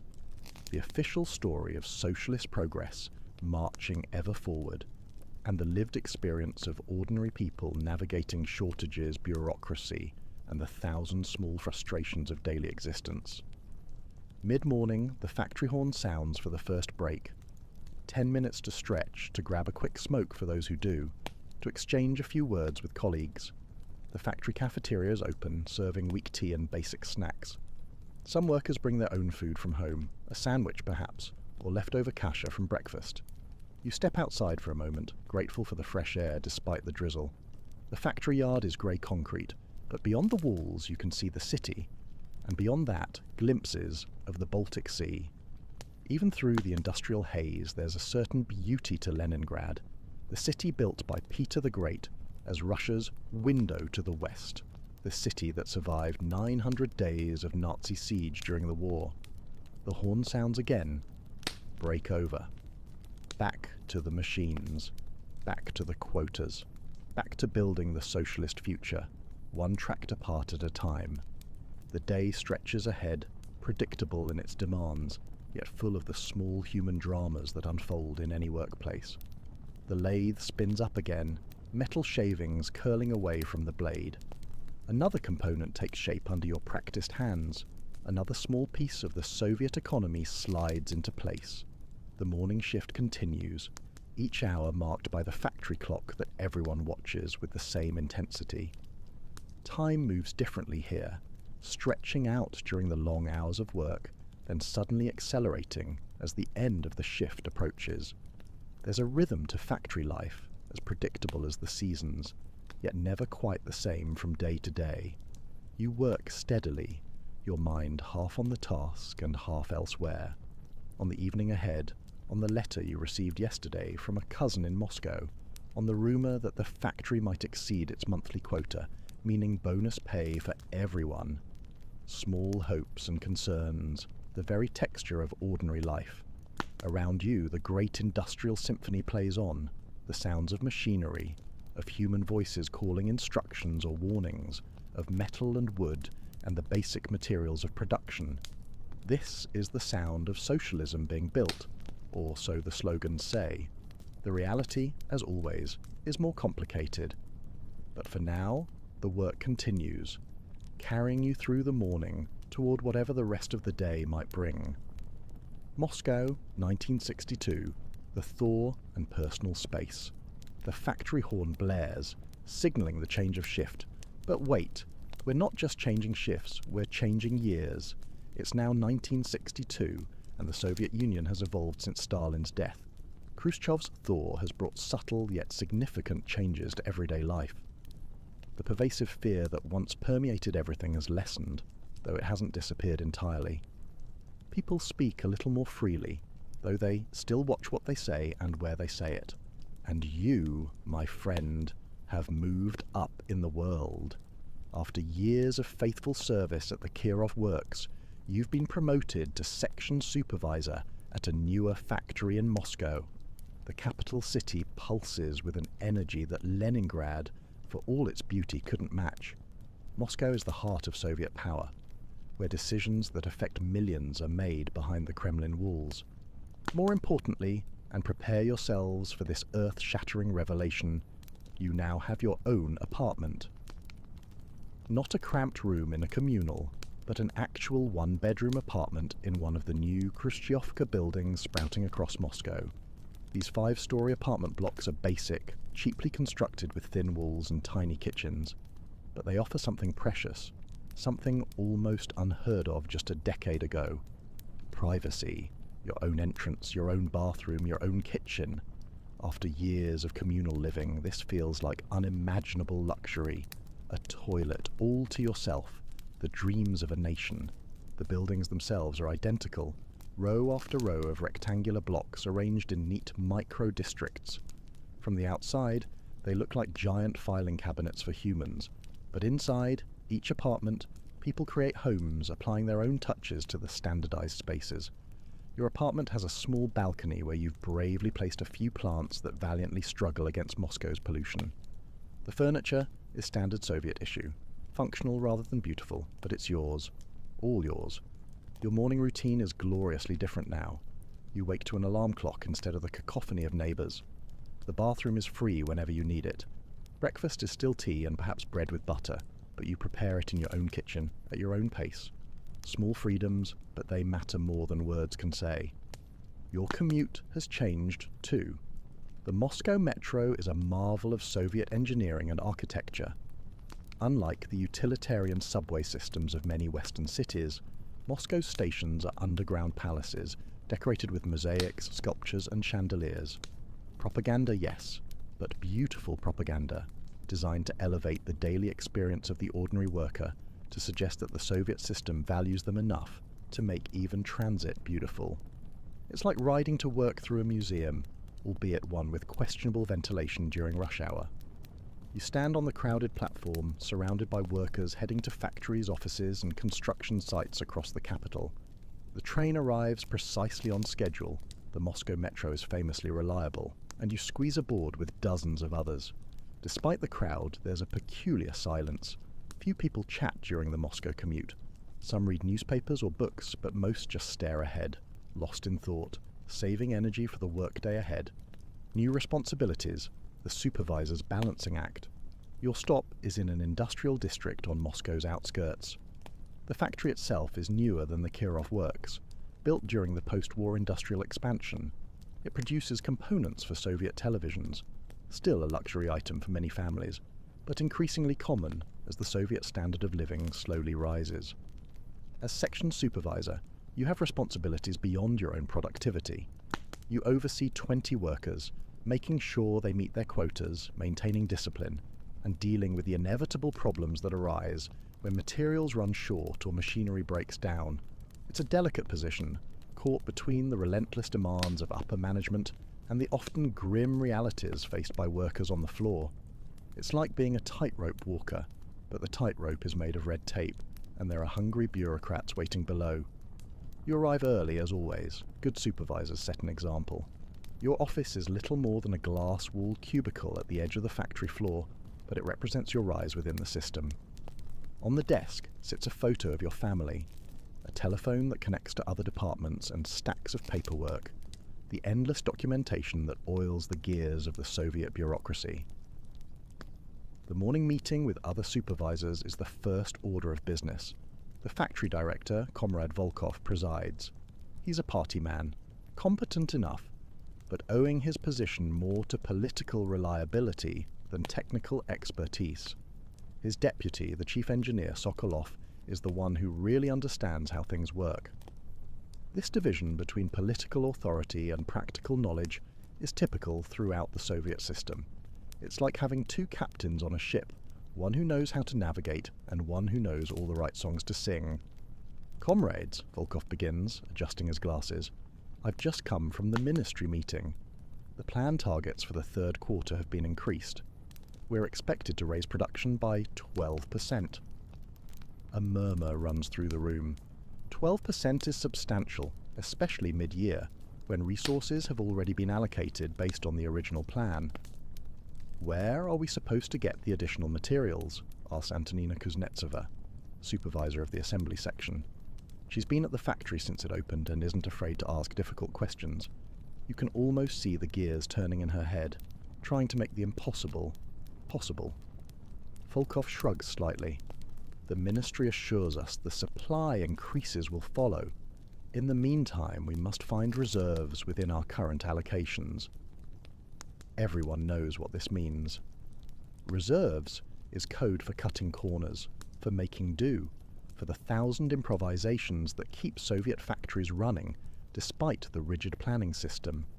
It's understood, but never officially acknowledged, that meeting targets often requires creative solutions that might not strictly follow regulations. It's the unwritten rulebook of Soviet industry. The meeting continues with updates on various issues. A delayed shipment of components from Sverdlovsk. A visit from party officials next week. Cue collective eye rolls. The upcoming factory sports competition. Throughout, there's the unspoken subtext that everyone understands. The official goals and the practical realities rarely align perfectly, and the gap must be navigated carefully, with a healthy dose of "we'll figure it out." After the meeting, you head to your section to greet the workers as they arrive. You know each of them, their strengths and weaknesses, their family situations, their ambitions or lack thereof. There's Malik, a talented technician who drinks too much. Galina, a young woman recently graduated from technical school. Old Fyodor, who remembers the war and works with meticulous care, but at his own pace. "Good morning, comrades," you say as they gather. "We have new targets from above, 12% increase." The responses are predictable. Groans, eye-rolling, a few muttered comments. But there's no real resistance. Everyone knows how the system works.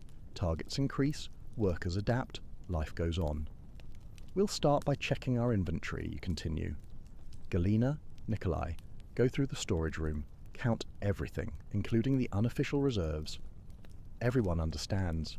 The unofficial reserves are components and materials hidden away for emergencies, a common practice in Soviet factories where official supply channels often fail to deliver on time.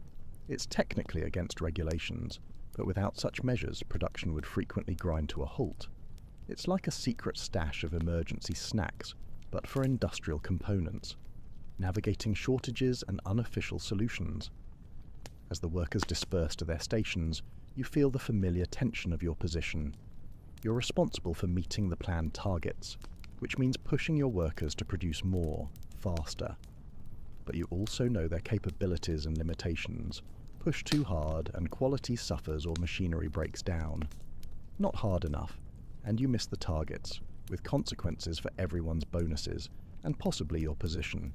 It's a constant balancing act, a high-stakes game of industrial Jenga. The factory day falls into its rhythm.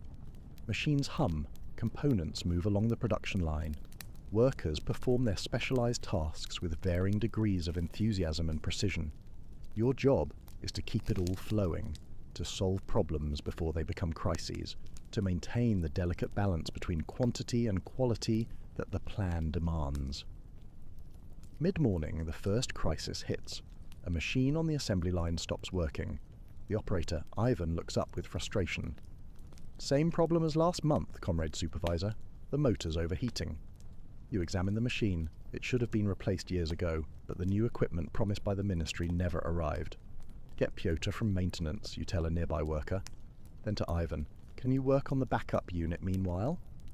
The backup unit is older and slower, but it functions. This is another unofficial adaptation, keeping old equipment running past its scheduled replacement, finding workarounds for chronic shortages. Soviet factories excel at improvisation, at making do with what's available rather than what's actually needed. Pyotr arrives, toolbox in hand. He's nearing retirement age, with decades of experience fixing machinery that official protocols would have scrapped long ago. "Again?" he sighs, seeing the problem.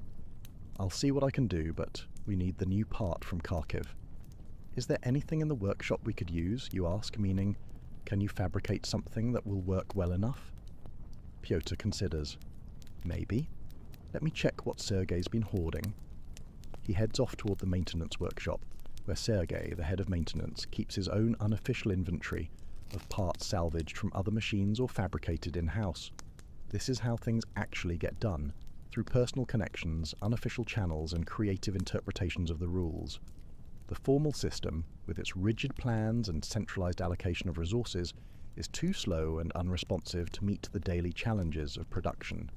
So, a parallel system has evolved, one that everyone participates in, but nobody officially acknowledges. By noon, Piotr has the machine running again, though he warns it won't last long without the proper replacement part. You make a note to call your counterpart at the Kharkiv factory. You once helped them out with some capacitors during a shortage, and perhaps they'll return the favour. The Soviet system thrives on these reciprocal favours, a subtle barter economy beneath the veneer of central planning. The lunch break offers a brief respite. The factory cafeteria serves basic but filling food at heavily subsidised prices. Cabbage soup, kotlety, meat patties, with mashed potatoes, compote to drink. Food is fuel here, not an experience to be savoured. Workers eat quickly, some reading the factory newspaper, others discussing last night's hockey match or sharing family news. You sit with the other supervisors, the conversation a mix of shop talk and careful gossip. Who's being considered for promotion to the central office? Is it true that the electronics factory across town received a shipment of Japanese components? Will the summer vacation schedules be approved soon? Information is a valuable currency in the Soviet system, and these informal exchanges are how much of it circulates. Official channels provide only selective facts, so people rely on personal networks to fill in the gaps. The result is a society where rumours flourish alongside official pronouncements, where truth is often somewhere in the middle, and where everyone becomes skilled at reading between the lines. Paperwork, politics, and personal ambition. Your afternoon is consumed with the paperwork that documents everything the section produces. The Soviet economy runs on documentation, forms filed in triplicate, reports for various departments, statistics that travel up the hierarchy to become part of the vast data collection that supposedly guides central planning. How much of this information actually influences decisions at the top is unclear, but the paperwork must be completed nonetheless. At your desk, you fill out production reports while keeping one eye on the factory floor through the glass partition. You've become adept at this division of attention, satisfying the bureaucracy while still managing actual production. It's a skill every successful Soviet manager develops. A knock at your door interrupts the paperwork. It's Dmitri from the personnel department, a young man with ambitions beyond his current position. His visits usually mean either a problem or an opportunity, sometimes both. "Comrade Supervisor," he says with a formality that suggests official business. "The party committee is reviewing candidates for the advanced training program in Moscow. Your name has been mentioned." This is significant news. The advanced training program could lead to a position at the ministry level, a considerable step up in both responsibility and privileges. But such opportunities in the Soviet system always come with political dimensions. "I'm honoured," you reply carefully. Who has recommended me? The question is important. Sponsorship matters in the Soviet hierarchy, and knowing who supports you helps navigate the invisible currents of power. Dmitri smiles slightly. Comrade Sokolov spoke highly of your technical abilities, and of course your participation in last year's voluntary weekend work project was noted favourably. The translation is clear. The chief engineer values your competence, and your visible enthusiasm for officially promoted activities has been recognised. This is how advancement works, a combination of genuine ability and demonstrated political reliability. Not party membership necessarily, many managers aren't party members, but at least a willingness to participate in the rituals that affirm loyalty to the system. The committee would like to see more involvement in the factory's political education sessions, Dmitri adds. Perhaps you could lead one next month. The topic is technical innovation in service to socialist construction. And there's the implicit bargain. Show more political engagement, and the path to advancement opens wider. It's not crude coercion. You could decline without immediate consequences, but the incentives are clear. I'd be happy to prepare something, you say, knowing that an evening or two of research and writing is a small price for potential career advancement. After Dmitri leaves, you return to the production floor for the final hours of the shift. The afternoon energy is different, a combination of fatigue and the push to complete the day's quotas. Workers move with practiced efficiency, their bodies knowing the routines even as their minds might wander to evening plans or personal concerns. You make your rounds, checking quality, offering encouragement or correction as needed, maintaining the human connections that keep things running smoothly. A word of praise here, a suggestion there, a a quiet warning to a worker whose attention is slipping. These micro-interactions are as important as the formal procedures in maintaining productivity. As the end of the shift approaches, there's the usual acceleration of activity. Nobody wants to leave tasks unfinished for the evening shift, partly from professional pride, and partly because incomplete work reflects badly on the section's performance metrics. The last hour sees a flurry of completions, quality checks, and handovers. Finally, the horn sounds, signalling the end of the day shift. Workers quickly clean their stations, a point of Soviet industrial discipline, before heading to the changing rooms. The evening shift workers are already arriving, creating a brief overlap where information is exchanged, issues highlighted, continuity maintained. Your day isn't quite over. There's a final meeting with the other supervisors to review the day's production and address any issues before tomorrow. But as you walk toward the administration building, you feel the subtle shift from work self to private self beginning. Soon you'll leave the factory gates and, despite the system's attempts to blur the boundaries between work and personal life, you'll step into a different role as neighbour, family member, friend, individual. This separation isn't complete in Soviet society, where one's work identity carries significant weight in all aspects of life. But it's there. It's a quiet defiance, a small reclaiming of self in a system that demands so much. And with that, my friends, we conclude our journey through a day in the life of a Soviet citizen. From the communal chaos of Leningrad in the 50s to the slightly more private existence of Moscow in the 60s, it's clear that life under the Red Banner was a fascinating, frustrating, and often surprisingly human experience. What do you think? Did anything surprise you about daily life in the Soviet Union? Or perhaps something resonated with experiences in your own life, even in a completely different context? I'd love to hear your thoughts, and don't forget to like, share, and subscribe if you enjoyed this peek behind the Iron Curtain. Your support helps us continue to explore the hidden corners of history. Until next time, comrades, stay curious and appreciate your private bathrooms. Hello, dear listeners. Or should I say, dear viewers? Because I'm super curious, where in the world are you watching this video from? Drop a comment below with your location and the time. It always blows my mind how people are falling asleep to my dulcet tones all over the globe. Oh, and while you're at it, give that like button a quick tap. You know, for good karma. Alright, buckle up, buttercups, because tonight we're diving headfirst into the glorious, perplexing, and utterly bonkers world of Victorian social rules. Trust me, these folks had some seriously bizarre ideas about proper behaviour that'll make your most awkward modern moments seem like a walk in the park. Or, rather, a very slow, deliberately paced, and heavily chaperoned walk in the park. So, imagine this. Congratulations, you've just woken up in London, circa 1850. Your eyes blink open to find yourself in a narrow iron bed frame. Forget your memory foam mattress. This one's stuffed with horsehair. Slightly prickly, slightly lumpy, like sleeping on a grumpy hedgehog. The room is chilly. Really chilly. The fire you fell asleep to has died down to glowing embers, leaving just enough light to make out the shadowy, bulky wardrobe, the washstand with its ceramic basin, and a dressing table with a tiny smudged mirror. Outside, you hear the distant clatter of iron-rimmed carriage wheels on cobblestones, a dog barks, and the air. Oh, the air. It smells of coal smoke. Always coal smoke in London. It seeps in through every crack, under every door, through every window frame, mixing with the faint scent of bergamot oil from the perfume bottle on your dressing table. That sharp, citrusy smell everyone's dabbing on these days. The sheets around you are cotton, not particularly soft, but at least they're clean. And your nightgown? Flannel, buttoned right up to your chin. Good heavens. Imagine someone seeing your neck or wrists while you're sleeping. The scandal. On the table beside your bed sits a small bell. You reach for it and give it a tentative ring. Almost immediately you hear footsteps on the stairs, and your maid, Mary, appears at the door, already fully dressed despite the ungodly hour. "Good morning, miss," she says with a small curtsy. "Shall I draw the curtains?"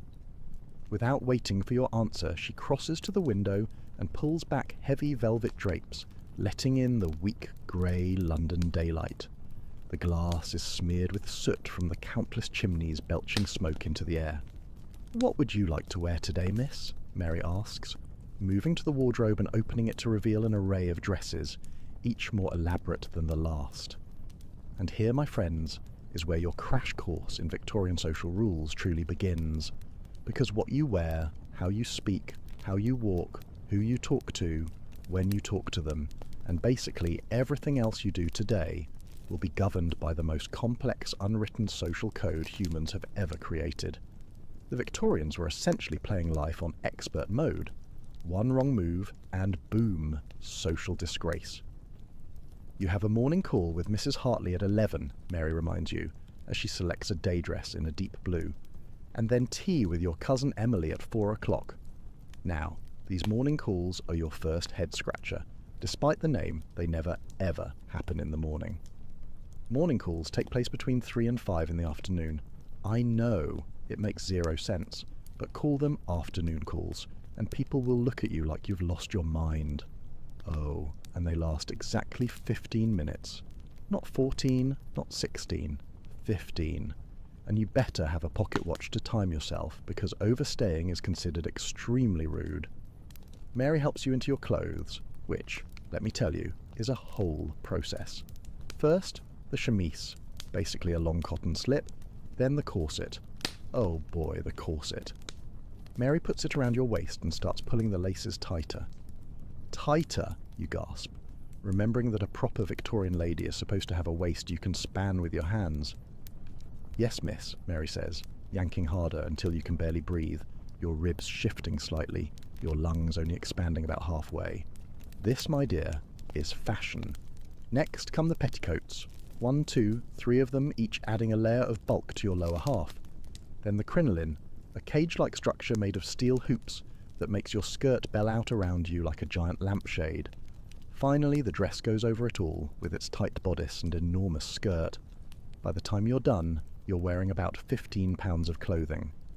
Mary does your hair, pulling it back severely from your face and arranging it in a neat bun at the nape of your neck. No flyaways allowed. Everything controlled. Everything proper. "Will you be wearing gloves or mittens today, miss?" Mary asks, holding up both options. "Gloves," you say, remembering that a proper Victorian lady never, ever shows her bare hands in public. Ever. Your hands should remain mysteriously concealed at all times, like some kind of weird, hand-based modesty rule. As Mary helps you with your gloves, you remember another cardinal rule: no perfume. Queen Victoria herself has declared that the heavy, musky perfumes of the previous era are vulgar. Instead, you dab a little lemon and bergamot oil on your handkerchief. Just enough to smell clean, not enough to suggest you're trying to seduce anyone with your scandalous scent. Fully dressed, you make your way downstairs for breakfast. The house is coming alive around you. Servants scurry about, dusting, sweeping, polishing. The cook has been up since 5 a.m. preparing the morning meal. In the dining room, your father sits at the head of the table, newspaper in hand. Your mother is at the other end, already writing correspondence. They're both fully dressed, because Victorians wouldn't dream of appearing at breakfast in anything resembling casual clothes. "Good morning," you say, taking your seat. Your father lowers his newspaper just enough to nod at you, then raises it again. Public displays of affection, even between family members, are not the Victorian way. No hugs, no kisses on the cheek.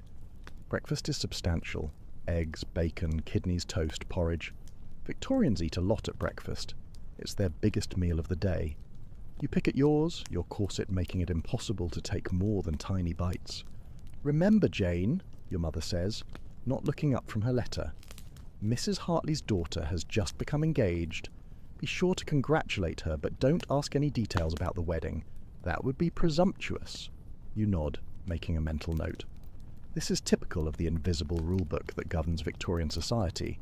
You must acknowledge important life events, but never appear too interested in them. Curiosity is vulgar. After breakfast, you have a few hours before your morning call. You decide to work on your needlepoint, a suitably feminine pursuit. Idle hands are the devil's workshop after all, and a proper Victorian lady is never idle. You sit by the window in the drawing room, stitching a pattern of flowers onto a piece of linen. Your mother joins you, taking up her own needlework. "I saw Mrs. Fairchild yesterday," she says casually. "Her son has returned from university." You keep your eyes on your stitching, even though your heart beats a little faster. "Thomas Fairchild. You danced with him at a ball last season before he went away to Oxford. He had kind eyes and didn't step on your feet, which, frankly, puts him ahead of most of the young men you've danced with." "How nice," you say, your voice carefully neutral. "She mentioned he asked after you," your mother continues, watching your reaction closely. You feel your cheeks warm, but keep your expression composed. "Did he? That's very civil of him." Your mother smiles slightly, satisfied with your restrained response. Showing too much interest in a young man would be improper. The game of Victorian courtship is all about pretending you're not playing it. At precisely 11:15, you put on your bonnet, gloves, and cloak and set out with your mother for Mrs. Hartley's house. You carry a small card case containing your visiting cards, little pieces of paper with your name printed on them. These are essential to the ritual of morning calls. Mrs. Hartley lives just a few streets away, but walking too quickly would be unladylike. You adopt the proper Victorian lady's pace. Small steps, back straight, eyes modestly downcast. Your enormous skirt swings as you walk, occasionally threatening to knock over small children or dogs who get too close. People pass you on the street. Men tip their hats. You acknowledge them with the slightest nod, never making eye contact with strangers. A gentleman would never speak to a lady he hasn't been formally introduced to, and a lady would certainly never speak to a strange gentleman.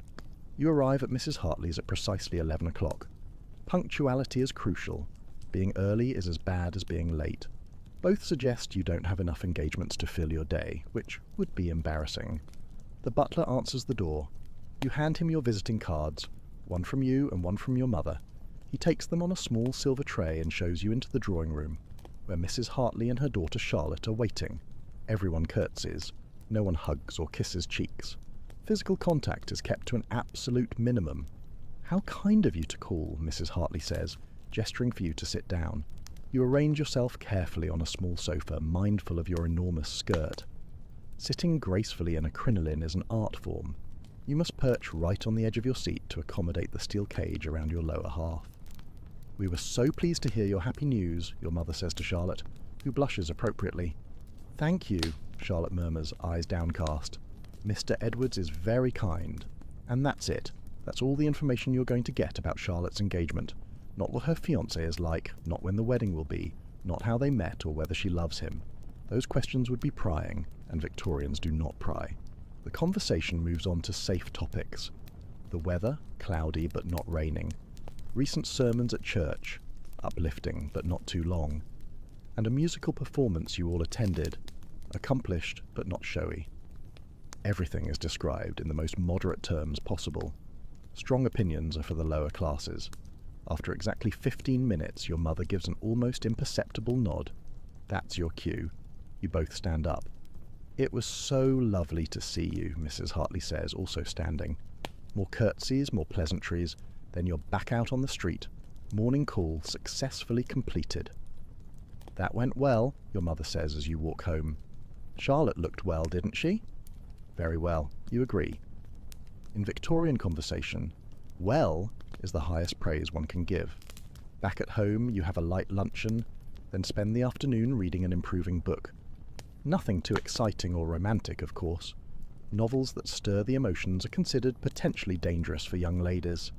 At 4 o'clock, you have tea with your cousin Emily, who comes to your house. The ritual is similar to the morning call, but slightly less formal since Emily is family. You still maintain perfect posture, still speak in measured tones about appropriate subjects, still avoid anything that might be considered gossip. After Emily leaves, you have a few hours before dinner. You practice the piano for exactly 1 hour, enough to maintain your skills without suggesting that you harbour inappropriate ambitions of becoming a professional musician. Dinner is at 7 p.m, a relatively informal family meal since you're not entertaining guests. Still, you change into a different dress, slightly fancier than your day dress, but not as elaborate as an evening gown. Victorians change clothes multiple times a day, each outfit precisely calibrated to the specific social context. At the dinner table, conversation is polite, but not particularly personal. Your father discusses business matters with your brother. Your mother mentions charity work she's involved with.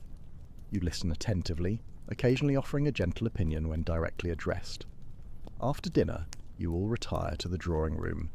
Your brother and father might have brandy and cigars in the study, but ladies don't drink anything stronger than sherry, and they certainly don't smoke. Instead, you play the piano for the family or work on your needlepoint some more. By 10 o'clock, everyone is ready for bed. Another day of Victorian propriety successfully navigated. As Mary helps you undress, removing the layers one by one, you finally feel like you can breathe again when the corset comes off.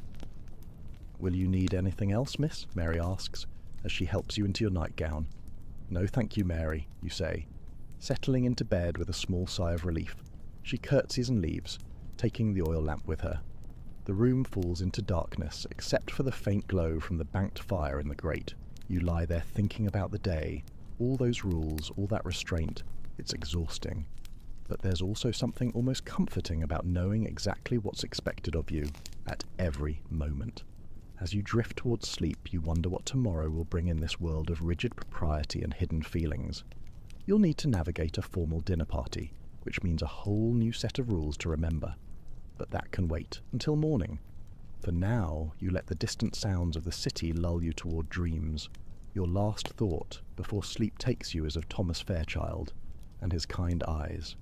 In this world where so much is restrained and controlled, even the smallest connection feels significant. You wonder if you'll see him soon, and what complicated dance of social rules you'll have to perform if you do. Outside, fog rolls in from the Thames, wrapping the city in its damp embrace. Gas lamps cast hazy halos of light on the cobblestone streets. A carriage passes, wheels clattering. A night watchman calls the hour, and all across London, behind the prim facades of countless houses, Victorians lie in their beds, constrained by their social rules, even in their dreams. Morning arrives with the sound of Mary drawing back your curtains again. The pale winter sun barely penetrates the ever-present London fog. Another day of Victorian propriety awaits you. "Good morning, miss," Mary says, placing a cup of hot chocolate on your bedside table. "It's going to be a busy day." You sip the chocolate as Mary lays out your morning dress. Today is indeed important. You're attending a formal dinner party at the Fairchilds' house. Yes, those Fairchilds. Thomas will be there. The morning passes in a blur of preparations.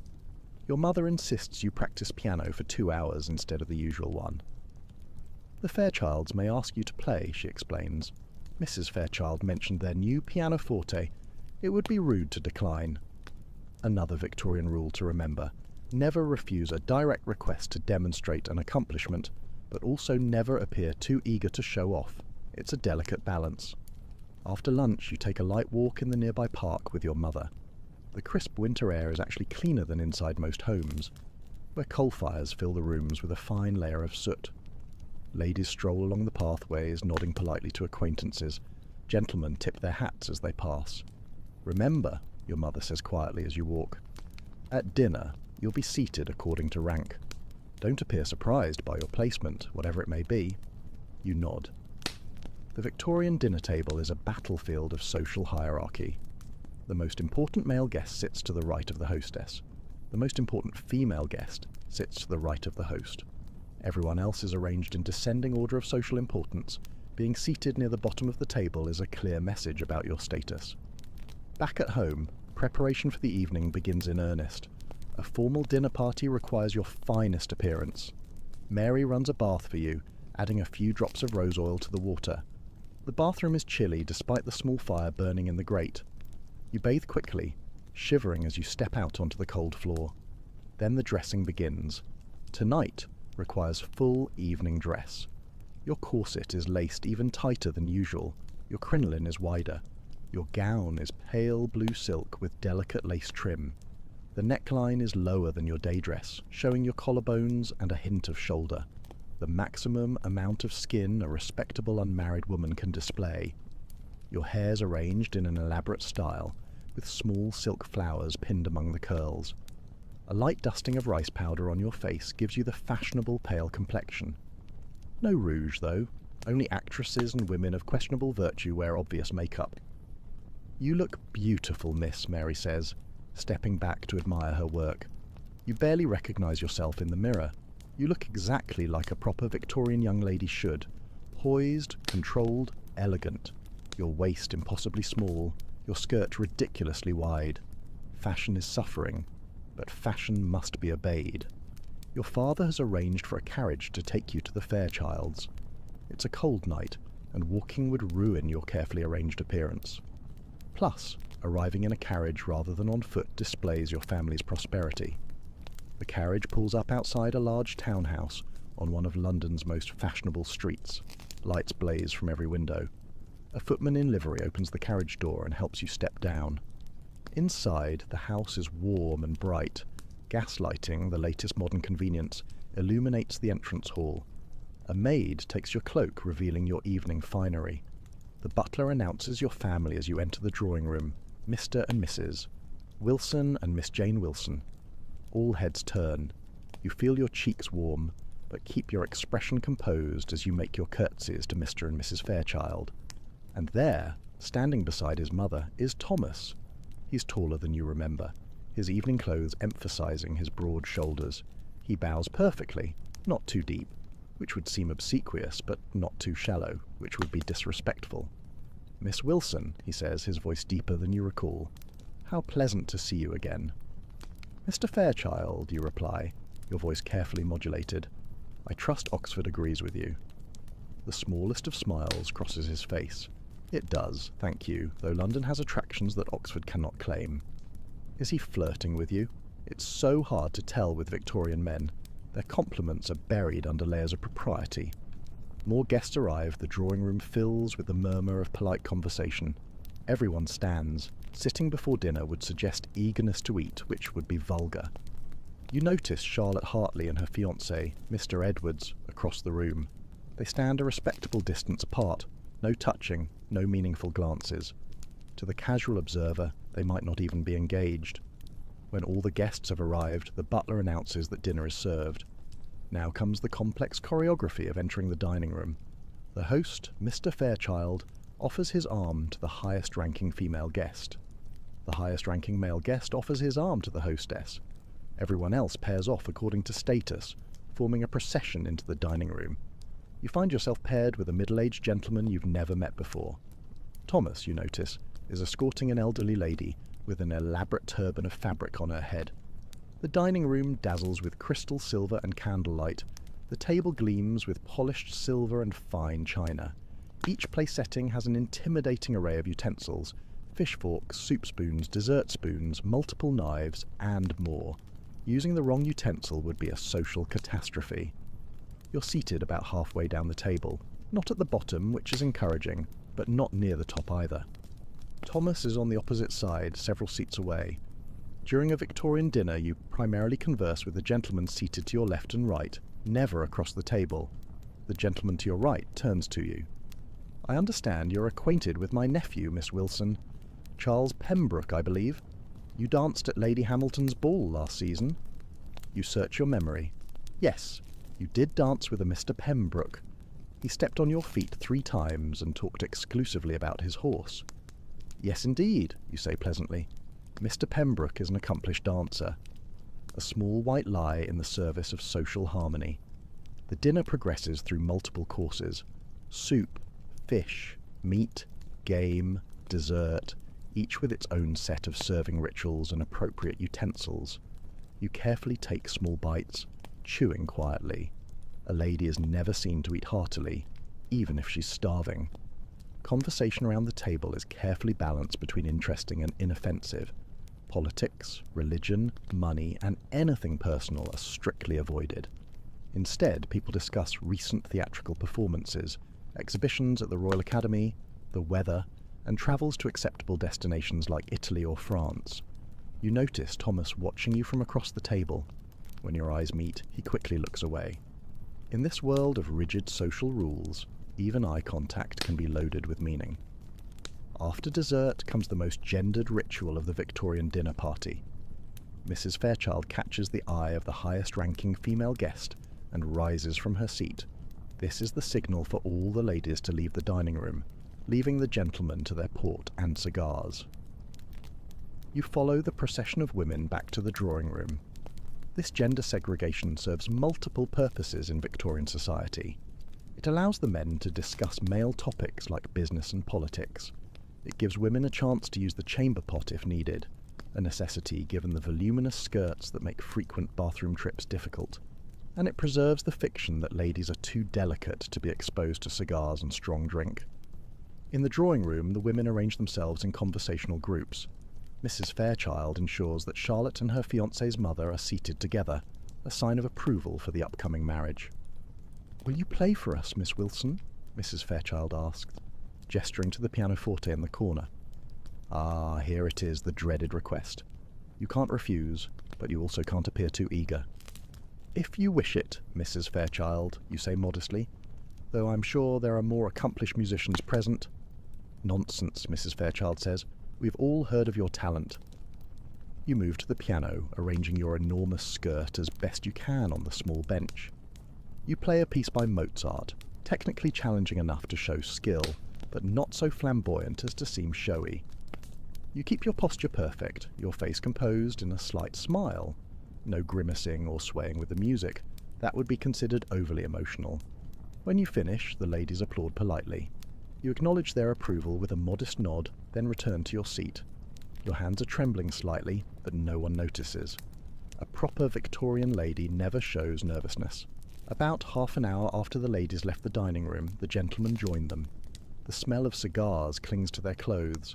Some have high colour in their cheeks from the port. The older men settle into chairs, while the younger ones circulate among the ladies. Thomas makes his way to your side, stopping to exchange pleasantries with several other guests first, to avoid appearing too eager. "I enjoyed your performance, Miss Wilson," he says, when he finally reaches you. "Mozart, was it not?" "Yes," you reply. "His sonata in C major." "You play with great feeling," he says, then adds quickly, "but appropriate restraint, of course." You smile slightly. "Thank you, Mr. Fairchild. I understand you're studying classics at Oxford."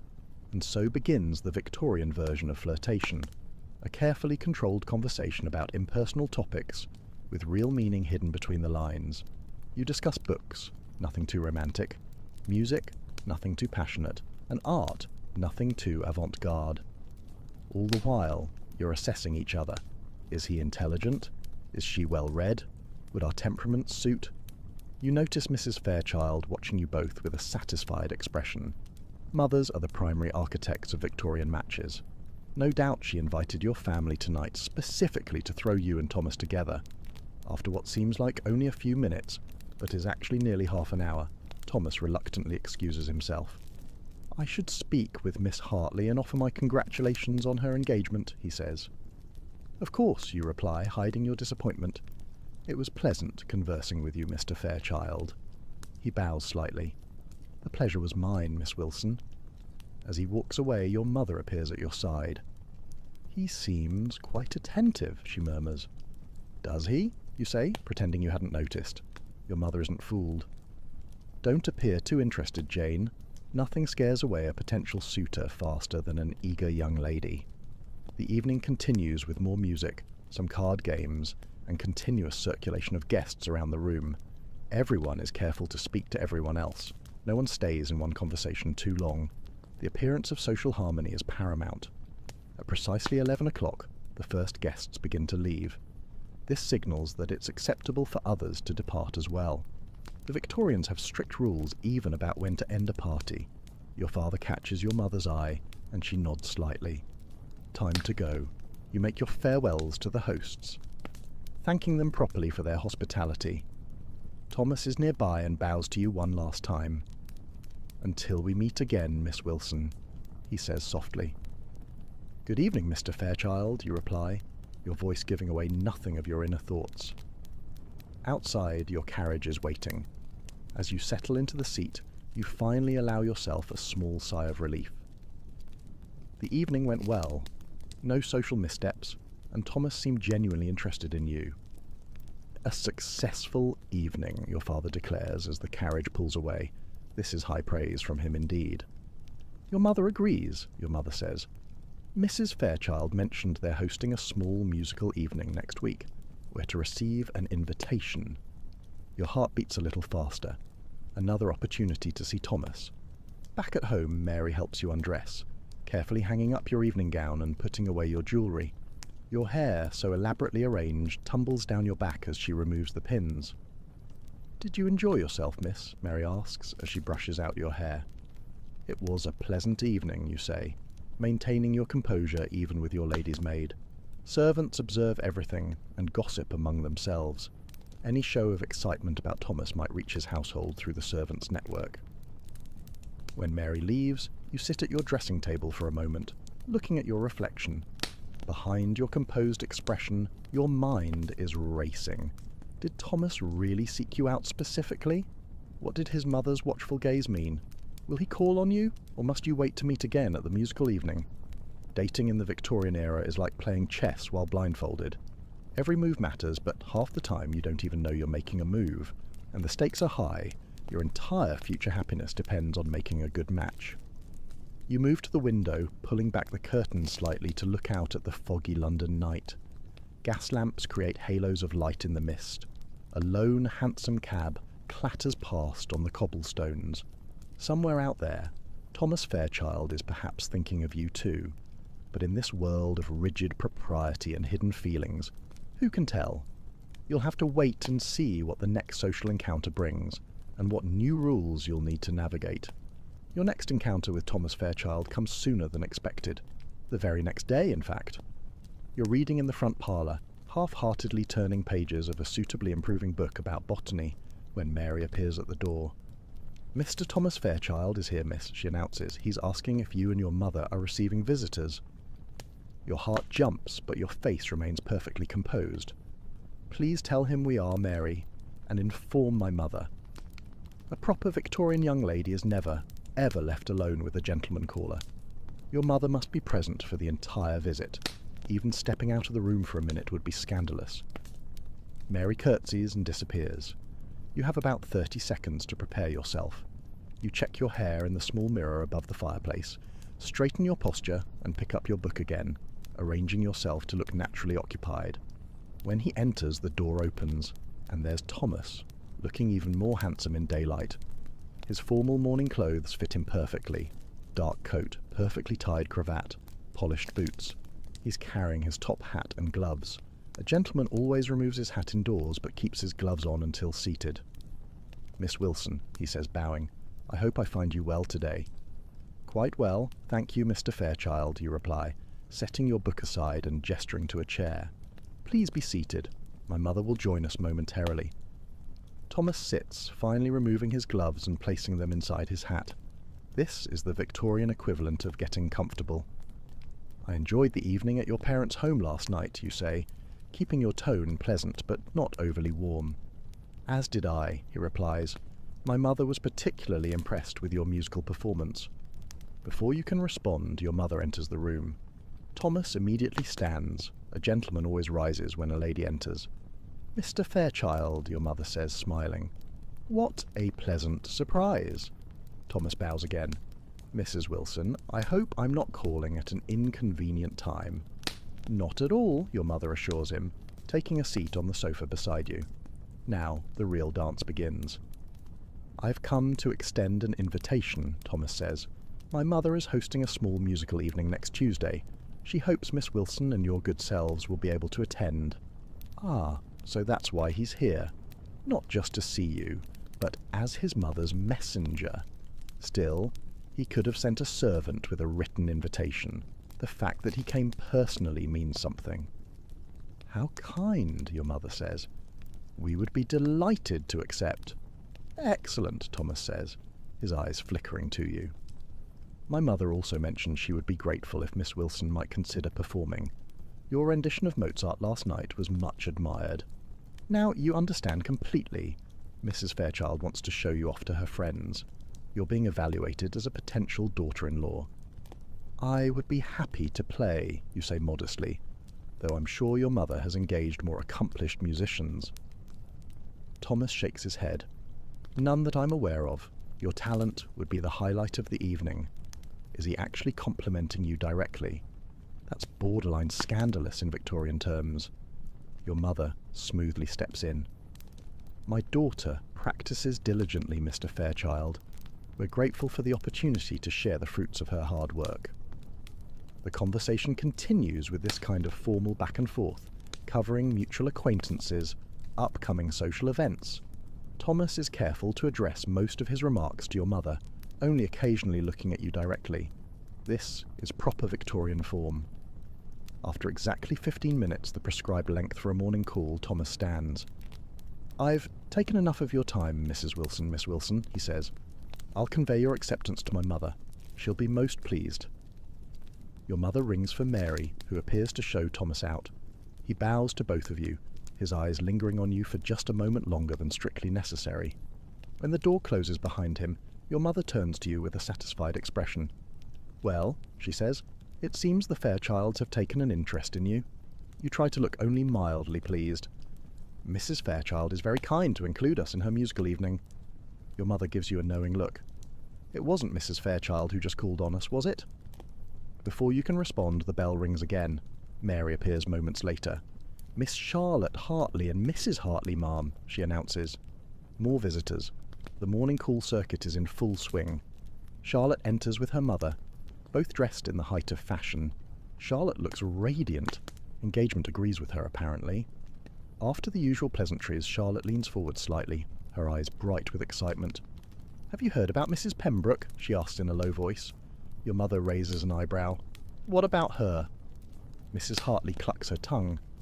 And that, my dear friends, is where we leave our intrepid Victorian heroine for now. Who knows what scandalous gossip awaits, or what new rules she'll accidentally break in her quest for love and acceptance. What do you think of Jane's adventures so far? Would you survive a day in Victorian England, or would you commit a social faux pas before breakfast? Let me know in the comments. Hello, aspiring time traveller. Get ready to ditch your memory foam, because we're about to plunge headfirst into a world where everything you thought you knew about love and relationships gets gloriously, hilariously, and surprisingly turned on its head. Forget everything your history teacher told you about ancient civilizations being stuffy and repressed. Ancient Egypt, they were basically the free-spirited, open-minded rebels of the ancient world. Welcome to ancient Egypt, where normal is backwards. When the Greek historian Herodotus first stepped off that boat onto Egyptian soil, he basically lost his mind. I mean, imagine visiting a place where everything you thought was normal is completely backwards. That's exactly what Egypt was for him. He straight up accused them of reversing the ordinary practices of mankind. Marriage, love, public affection, all of it seemed upside down to this poor guy. And honestly, he wasn't entirely wrong. The way Egyptians approached relationships was pretty wild compared to other ancient civilizations. You see, the Greeks kept their women practically locked away, shrouded in mystery, barely allowed out of the house. Egyptian women, on the other hand, they were out and about, running businesses, making deals, and generally living their best lives with a shocking amount of freedom. It was like a cultural slap in the face for poor old Herodotus, who probably went home and immediately wrote a sternly worded letter to his local philosopher about the moral decay of the world. Oh, and if you're enjoying these stories, I'd really appreciate a like or subscribe. It helps me know you're out there, listening. I'm super curious where you're all listening from, so drop a comment with your location and what time it is there. It always blows my mind how people are falling asleep to this all over the world, from a cozy evening in Bucharest to a bright morning on the other side of the planet. Knowing that you're drifting off to tales of ancient romance makes my day. Alright, find that cozy spot, take a nice slow breath, and just let your body sink into whatever you're lying on. We're heading back to ancient Egypt, so congratulations. You just woke up in the land of pharaohs, pyramids, and surprisingly progressive relationships. The first thing that hits you is the heat. Not the gentle warmth of modern central heating, but that bone-deep desert heat that makes your skin prickle with sweat almost instantly, as if your pores are staging a tiny protest. You're lying on a reed mat that crackles beneath you, a far cry from your memory foam mattress back home. Through the small window cut high into the mud brick wall, you can see the sky is just beginning to lighten, turning that distinctive Egyptian blue that artists have tried to capture for centuries, a blue so intense it almost hums. The smells around you are just as intense. There's the earthy scent of the Nile, a muddy sweetness that seems to permeate everything, clinging to the very air. Closer, you catch whiffs of cooking fires starting up outside, the tantalizing aroma of bread baking somewhere nearby, promising a simple but satisfying breakfast. And then there's another, more exotic smell, the distinct aroma of kefi incense burning in a small copper dish near the door. It's a mixture of myrrh, frankincense, and raisins, a concoction that was supposed to please the gods and purify the home, though you suspect it also did a pretty good job of masking the less pleasant odours of village life. You sit up, and your bare feet touch the packed earth floor, surprisingly cool against your skin despite the growing heat of the day. Outside, you hear voices calling to each other, the rhythmic clatter of pottery as someone prepares for the day's tasks, and the distant bray of a donkey pulling a cart, the soundtrack of ancient morning life. Life is already bustling, and the sun has barely kissed the horizon. Welcome to Egypt. The year is... well, Egyptians wouldn't recognize our calendar system, but let's say it's around 1400 BCE, during what we now call the New Kingdom. This was the era of legendary pharaohs like Akhenaten, Tutankhamun, and the formidable Hatshepsut, a woman who ruled Egypt as a king, beard and all. You're about to learn something pretty fascinating about this place. Love and marriage here aren't what you'd expect at all. Now, if you're lying there thinking about all those History Channel documentaries about Egyptian pharaohs marrying their sisters and weird incest stuff, I'm going to stop you right there. Yes, royal marriages were often between siblings, a way to keep the royal bloodline pure and consolidated power within the ruling family. But that was basically just for the royal family. The top 1% of the 1%. Regular folks like you and me? Totally different story. For most ancient Egyptians, marriage was surprisingly practical, yet deeply personal. A fascinating mix of business arrangement and genuine affection that would honestly put some modern relationships to shame. They weren't afraid to blend the pragmatic with the passionate. So, here's the first thing that would have blown Herodotus's mind, and probably yours too. Marriage in ancient Egypt wasn't a religious ceremony at all. In fact, there wasn't even a ceremony. No white dress, no walking down the aisle, no "you may now kiss the bride," no awkward speeches from distant relatives. None of that pomp and circumstance. You shift slightly on your reed mat, finding a more comfortable position, the sounds of the waking village continuing outside your window, women talking as they head to the Nile for water, the cheerful laughter of children, the rhythmic scraping of dough being kneaded for the morning bread, a reassuring symphony of daily life. Basically, here's how Egyptian marriage worked. When a young man was ready, usually around 16 to 20 years old, he'd look for a partner. Girls were typically younger, often just after their first menses, around 12 to 14. Young by our standards? Sure. But when life expectancy was a grim 30 to 35 years for common folk, you didn't exactly have time to spend a decade finding yourself before settling down and producing heirs. Time was of the essence.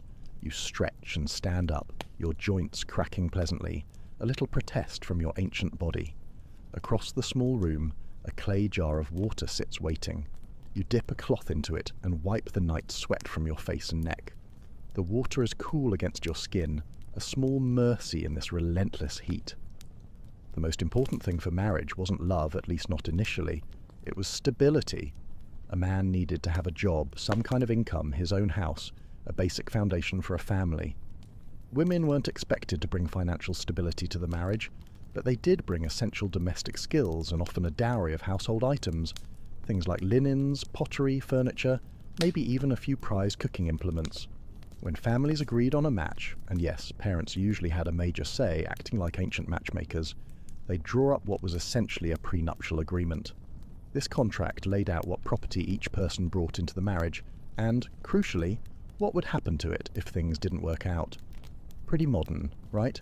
It showed a remarkable foresight for protecting women's assets. But here's where it gets really interesting. Once all the negotiations were done, there was no big ceremony, no priest blessing the union, no signatures on a marriage certificate. The woman simply gathered her belongings and moved into the man's house. That's it. That was the whole wedding. The moment she crossed his threshold with her stuff, they were considered married, as legally binding as any modern ceremony. Outside your window, you notice a young woman carrying a small wooden chest toward a house down the street. Following her are two older women with baskets of linens, pottery, and other household goods. You're witnessing exactly this. A new bride moving her possessions into her husband's home, the beginning of a marriage, ancient Egyptian style. The young woman looks nervous but excited, clutching a small carved bird in her free hand, perhaps a good luck charm. The neighbours have come out to watch and call good wishes, their voices blending into a cheerful murmur. There's a festive atmosphere, even without a formal ceremony. A few musicians have appeared, playing simple reed flutes and small hand drums, their melodies weaving through the morning air.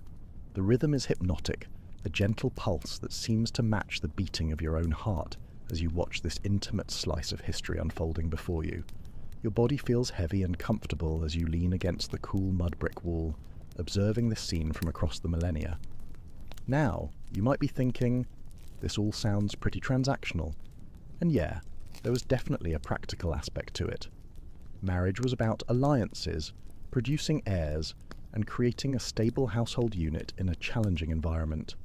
But here's the thing that made Egyptian marriage different from a lot of other ancient cultures, and truly revolutionary for its time. Women had rights, like serious rights. Rights that women in Greece or Rome or basically anywhere else wouldn't get for thousands of years. For starters, that prenuptial agreement we talked about. It protected the woman's property. Whatever she brought into the marriage remained hers. The husband couldn't touch it. She could also inherit property from her parents independently of her husband, and she could buy and sell property without his permission. This meant an Egyptian woman could be a landowner, a businesswoman, an independent economic force, a stark contrast to her counterparts in other ancient societies, where women were often legally considered property themselves. You decide to follow the small wedding procession, your bare feet padding softly on the packed earth of the street, the fine dust rising slightly with each step. The heat is building as the sun climbs higher, and you can feel sweat beginning to trickle down your back, a constant companion in this climate. The smell of bread baking, now mingled with the tantalizing aroma of roasting fish, makes your stomach rumble. You haven't eaten yet today, and the thought of food is a powerful motivator. The crowd turns down another street, a narrow alleyway that provides some blessed shade, and you follow, drawn by the music and the contagious cheer of the celebration. You feel your shoulders relax a bit as you escape the direct sun, a small moment of relief. What's really wild is that Egyptian women could divorce their husbands just like that. If things weren't working out, a woman could simply leave, taking all her original property plus a divorce settlement that was usually about 1/3 of the marital assets. In a world where women were basically considered property themselves in most places, this was revolutionary. Imagine Herodotus's face when he heard that. Of course, men could divorce their wives too, but they'd have to pay up, and either way, any children from the marriage would stay with the mother. The father might provide some support, but custody defaulted to mom. Again, mind-blowing for the ancient world. This legal framework suggests a society that placed significant value on the well-being and autonomy of women, a concept almost unheard of elsewhere. The procession has stopped at a modest but well-kept house, its mud brick walls adorned with fresh paint in vibrant blues and reds. The young bride is being welcomed by her new husband, a man perhaps a few years older than her, his face flushed with a mixture of nervousness and eagerness to please. He looks like he just won the lottery, which, in a way, he has. His friends are clapping him on the back, making jokes that make him blush even deeper. The bride's mother is wiping away tears, but they seem to be happy ones. Tears of pride and relief. You lean against a wall across the street, your body feeling pleasantly heavy as you observe this intimate moment, this simple beginning happening before you. This simple, ceremony-free wedding is the foundation of Egyptian family life, a bedrock of community and tradition. But the really interesting thing about Egyptian marriage wasn't just the legal stuff. It was the emotions. Despite marriages often being arranged for practical reasons, Egyptians actually valued romantic love a lot. It wasn't just a byproduct, it was an aspiration. You close your eyes for a moment, feeling the rough texture of the mud brick wall against your back, grounding you in this ancient moment, connecting you to the lives lived here thousands of years ago. When you open them again, the bride and groom are sharing a shy smile. Despite all the practical arrangements that brought them here, there's a genuine warmth between them, a spark of affection that promises something deeper.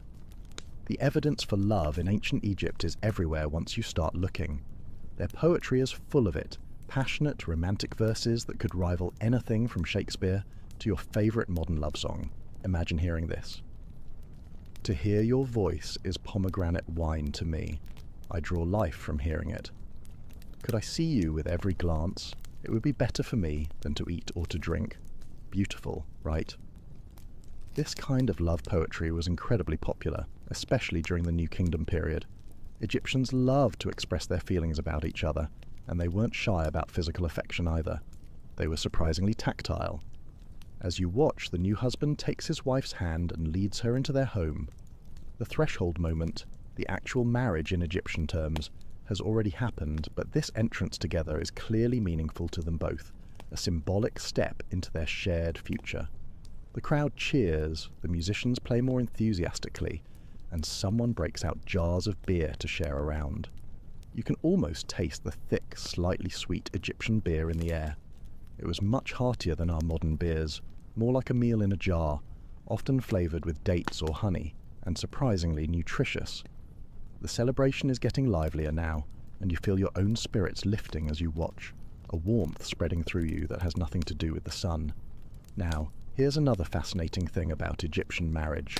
They believed it continued into the afterlife. Egyptians were obsessed with eternity, right? All those pyramids and mummies and elaborate tombs. Well, they thought a good marriage would last forever, literally. Couples were often buried together, or in adjoining tombs, with paintings showing them holding hands, embracing, sometimes even with their children around them, a beautiful tableau of eternal family life. That's why being a good spouse was so important. Nobody wanted to be stuck with a jerk for all eternity. This belief actually encouraged people to work on their relationships and treat each other well because, hey, till death do us part wasn't a thing. It was forever and ever, including the afterlife. It put a whole new spin on marital counselling. The wedding celebration is spreading now, with neighbours bringing out food to share. The scent of fresh bread, roasted fish from the Nile, and sweet honey cakes fills the air. Your stomach growls again, a polite but firm reminder that you still haven't eaten. A kind-looking older woman, her face lined with a lifetime of sun and smiles, notices you standing alone and gestures for you to join them. You hesitate. You're not exactly dressed in period-appropriate clothing. Your modern attire would be anachronistic to say the least. But her smile is so welcoming that you find yourself moving forward anyway. She presses a piece of warm, fresh bread into your hand. It's denser than modern bread, with a nutty flavour from the coarse ground emmer wheat it's made from. The crust is perfectly crisp, the inside still steaming. It might be the most delicious thing you've ever tasted, or maybe it's just the magic of eating bread that was baked 3,400 years ago, a literal taste of history. Your body feels increasingly heavy and comfortable as you eat, the simple pleasure of good food and friendly company washing over you, a profound sense of peace.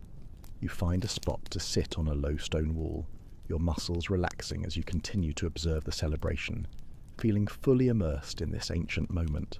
Love, lust and lotus flowers, the bedroom and beyond. Let's talk about what happened in the bedroom, because that's where things get really interesting, and probably where poor Herodotus truly needed a fainting couch. Unlike many ancient cultures, and honestly plenty of modern ones, Egyptians had a pretty healthy attitude towards sex. They saw it as a natural, normal part of life, not something shameful or solely for procreation. It was a source of pleasure, connection and joy. And this is where poor Herodotus really lost it. Egyptians were openly affectionate with each other. They held hands in public, embraced, and generally weren't shy about showing their feelings. This was shocking to Greeks like Herodotus, who lived in a society where women were basically kept secluded, veiled, and public displays of affection were a big no-no, considered scandalous. The music has shifted to a slower, more sensual rhythm. A few couples have begun dancing, their movements fluid and graceful. It's not the highly choreographed dancing of temple ceremonies, but something more natural and spontaneous, an expression of joy and connection. The newly married couple joins in, clearly a bit shy with each other still, but moving together with increasing confidence, their movements mirroring each other. You feel your own body swaying slightly to the rhythm, the weight of it pleasantly heavy against the stone wall where you sit. The bread sits warm in your stomach, and someone has handed you a small cup of beer. It's thick and rich, almost like a meal in itself, with a tangy sweetness that's nothing like modern beer. What's more, premarital sex wasn't taboo in ancient Egypt. There's no direct word for virgin in the ancient Egyptian language, which tells you a lot about their attitudes. Young people were expected to explore their sexuality before marriage. It wasn't stigmatized, especially for women. Can you imagine how revolutionary this would seem to Herodotus, or pretty much any other ancient civilization that prized female virginity above all else? Of course, once you were married, fidelity was important. Both husbands and wives were expected to be faithful to each other. Adultery was considered a serious offence, though it was defined somewhat differently for men and women. A married woman sleeping with anyone other than her husband was adultery. For men, sleeping with another man's wife was adultery, but having relations with an unmarried woman wasn't seen the same way. A bit of a double standard perhaps, but still more progressive than many contemporaries. The dance continues, growing more energetic. The bride and groom are laughing now, their initial shyness giving way to uninhibited joy. Their bodies move in harmony, already learning each other's rhythms, a beautiful and organic unfolding of their partnership. It's beautiful to watch this beginning of a partnership that will shape their lives. You sip your beer slowly, feeling the pleasant weight of your body against the wall, the gentle fatigue of the day settling into your muscles. The afternoon sun casts long shadows now, and the quality of light has changed that magical golden hour that photographers chase. A warm, soft glow that bathes the village in a benevolent light. Speaking of expectations in marriage, let's talk about children. Like most ancient societies, Egyptians wanted children. Lots of them. High infant mortality rates meant that having many children was the best way to ensure some survived to adulthood. But unlike other ancient cultures, Egyptians valued daughters almost as much as sons. Almost, but not quite. Sons were still preferred for carrying on the family name and taking care of parents in their old age, but daughters were valued too, seen as blessings and important members of the family unit. And female infanticide, the horrifying practice of killing unwanted baby girls, doesn't seem to have been a thing in Egypt, like it was in many other ancient cultures. Another point for ancient Egypt: the party is winding down now as evening approaches. The bride and groom have retreated into their new home, probably for some well-deserved rest, and neighbours are beginning to drift away, their conversations softening to murmurs. The musicians pack up their instruments, accepting thanks and payment from the bride's father, who looks utterly exhausted, but content. You finish your beer, feeling pleasantly tired now, your limbs feeling heavy, your eyelids wanting to droop, a gentle invitation to sleep. The stone wall beneath you is still warm from the day's heat, comforting against your back, radiating a gentle warmth. But before we wrap up this first part of our journey into Egyptian love and marriage, there's one more fascinating aspect to explore: fertility and pregnancy. Egyptians had a weird but surprisingly effective method for determining if a woman was pregnant. She would pee on barley and emmer wheat seeds. If the barley sprouted, she was supposedly pregnant with a boy. If the emmer wheat sprouted, it would be a girl. If neither sprouted, she wasn't pregnant at all. Here's the crazy part. Modern scientists have tested this, and it actually works about 70% of the time for detecting pregnancy, though not for predicting gender. Turns out, pregnancy hormones in urine can indeed stimulate seed growth. They were accidentally onto something. The streets are quieter now as dusk falls. Oil lamps are being lit in windows, casting a warm, flickering glow, turning the mud brick houses into inviting beacons. The temperature is finally dropping, bringing blessed relief from the day's heat. A cool balm after the sun's relentless embrace. Your body feels increasingly heavy, sinking into a pleasant state of relaxation, your muscles loosening. Childbirth itself was dangerous business, of course. It was handled by midwives, not physicians. and was viewed as a natural process rather than a medical event. Women gave birth in a squatting position on special birthing bricks, surrounded by other women who would provide support and encouragement. Amulets and prayers to gods like Taweret, a hippo goddess who protected mothers and children, and Bes, a dwarf god who scared away evil spirits, were essential parts of the process, a blend of practical support and spiritual protection. If a child survived to age 5, they could generally look forward to a decent lifespan for the ancient world, about 30 to 35 years for common folks, and up to 50 to 60 years for the upper classes, who had better nutrition and didn't have to do hard physical labor. As darkness falls completely, the village grows quiet. Only the occasional bark of a dog or a distant laugh breaks the silence, a gentle hum of life. The stars above are brilliant in a way you never see in the modern world, unpolluted by electric lights. The Milky Way stretches across the sky like a river of stars, a cosmic mirror of their beloved Nile, and you can understand why the Egyptians saw the sky as a cosmic extension of their life-giving river. Your body feels incredibly heavy now, sinking into the ground beneath you, becoming one with the earth. Your breathing has slowed, becoming deep and regular. The sights and sounds of ancient Egypt are fading slightly as your awareness turns inward. You feel yourself drifting, floating on the current of history. The warm stone against your back, the lingering taste of bread and beer on your tongue, the distant music still echoing in your ears. All of it merges into a gentle cocoon of sensation. Tomorrow, we'll explore more about Egyptian love and marriage, the poetry they wrote to each other, the perfumes they wore to seduce their partners, the elaborate tombs they built to be together for eternity.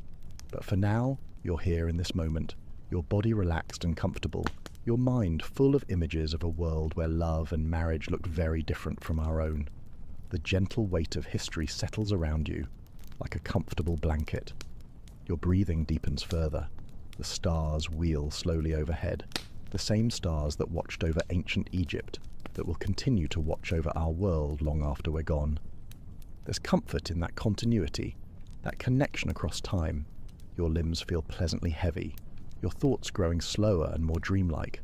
The sounds of the village have faded to almost nothing now, just the occasional rustle of palm fronds in the night breeze.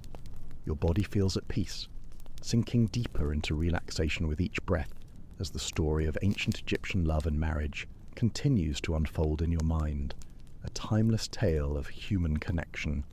The morning sun climbs higher over the mud brick houses, casting long shadows across the narrow streets. You've woken early, your body attuned to the rhythms of this ancient world, where most activity happens before the brutal midday heat sets in. The air still holds a hint of coolness from the night, a fleeting memory of the cool darkness, but it's already evaporating like a dream upon waking, replaced by the creeping warmth of the new day. You stretch, feeling your muscles loosen pleasantly, the last vestiges of sleep melting away. The reed mat beneath you crackles as you sit up, that same earthy smell of the Nile hanging in the air, mingled now with the scent of cooking fires and fresh bread. Your stomach rumbles, a gentle reminder that it's time to find something to eat. Outside, women are already lined up at the communal bread ovens, chatting as they wait for their loaves to bake, their voices a soft murmur. Children dart between houses, playing some game involving small clay tokens, their laughter echoing cheerfully. A couple walks past, their hands casually intertwined, and you remember what you learned yesterday about Egyptian attitudes toward affection and marriage, a refreshing openness you hadn't expected. Speaking of marriage, there's something fascinating about the actual process of finding a spouse in ancient Egypt. While parents often had significant input, acting as wise guides, young people weren't completely without choice. And the courtship process? Honestly, it wasn't that different from modern dating in some ways. Minus the dating apps, of course. You make your way to a small market that's sprung up in a wider section of the street. Vendors have laid out mats with goods for sale, vibrant vegetables, glistening fish from the Nile, colourful beads, simple tools, woven baskets, a tapestry of daily life. You accept a piece of flatbread from a smiling woman who seems to recognise you from yesterday's wedding celebration, her eyes twinkling with warmth. The bread is still warm, slightly chewy, with a nutty flavour that speaks of a simpler, purer grain than modern wheat. As you chew slowly, savouring the unfamiliar yet comforting taste, you notice a young man and woman standing near a stall, selling flowers and perfume oils. They're not touching, but the way they look at each other speaks volumes, a silent language of burgeoning affection. He purchases a small blue lotus flower and offers it to her. She accepts it with a shy smile, bringing it to her nose to inhale its delicate fragrance, a gesture of quiet delight. You're witnessing Egyptian courtship in action. Blue lotus flowers were powerful symbols of love and fertility, associated with rebirth and the sun. They were also mildly psychoactive, producing feelings of relaxation and euphoria when brewed into wine or tea. Not exactly a box of chocolates, but definitely a romantic gesture, and one with added benefits. Your body feels comfortable and at ease as you lean against a mud brick wall, observing this moment across the centuries. The rough texture of the bricks against your back is strangely soothing, grounding you in this ancient reality, connecting you to the very fabric of this past world. Courtship in ancient Egypt involved gifts like flowers, jewelry, or love poems written on papyrus or pottery shards. Young people might meet at religious festivals or family gatherings, or be introduced by their parents.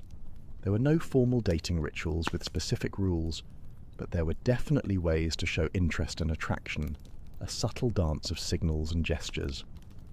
The couple has moved on now, walking close together without quite touching, a delicate intimacy.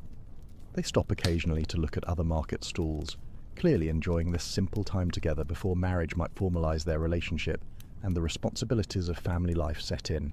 You finish your bread and decide to follow them at a respectful distance, curious about this glimpse into ancient romance. Your feet move quietly on the packed earth of the street, your body feeling pleasantly heavy and relaxed despite the growing heat of the day. What's particularly interesting about Egyptian courtship is how straightforward it could be.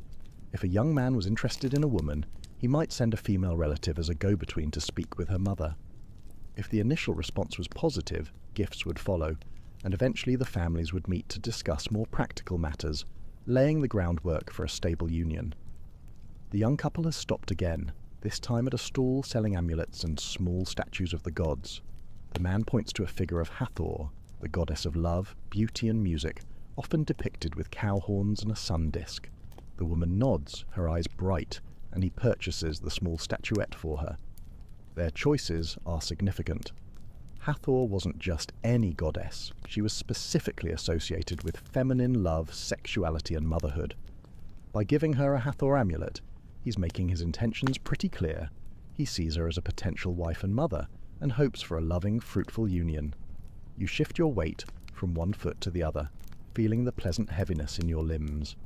The heat is building now, and you notice most people are beginning to seek shade, retreating from the sun's intensifying gaze. The couple does the same, moving beneath an awning where a vendor sells cool drinks, offering a brief respite. Now let's talk about what made a person attractive in ancient Egypt, because it's both familiar and strange to modern eyes. Beauty standards existed, of course, but they were different from what you might expect.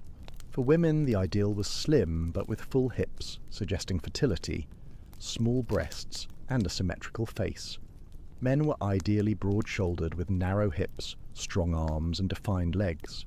Both genders preferred clear skin, bright eyes, and healthy white teeth. Sound familiar so far? Pretty standard stuff, right? But here's where it gets interesting. Both men and women wore makeup. Heavy black kohl around their eyes, green malachite eyeshadow, rouge for the cheeks, and henna for the lips and nails. This wasn't just for beauty. The heavy eye makeup helped protect against the glare of the sun, and even had antibacterial properties that prevented eye infections. Beauty with a practical purpose. Your gaze drifts to a woman arranging jewellery at a nearby stall. Her eyes are dramatically lined with thick black kohl, the lines extending out toward her temples, giving her an almost otherworldly look. The effect is striking against her warm brown skin. You notice that almost everyone around you wears some form of eye makeup, regardless of gender or social status. It's as common as brushing your teeth today. The heat is becoming intense now.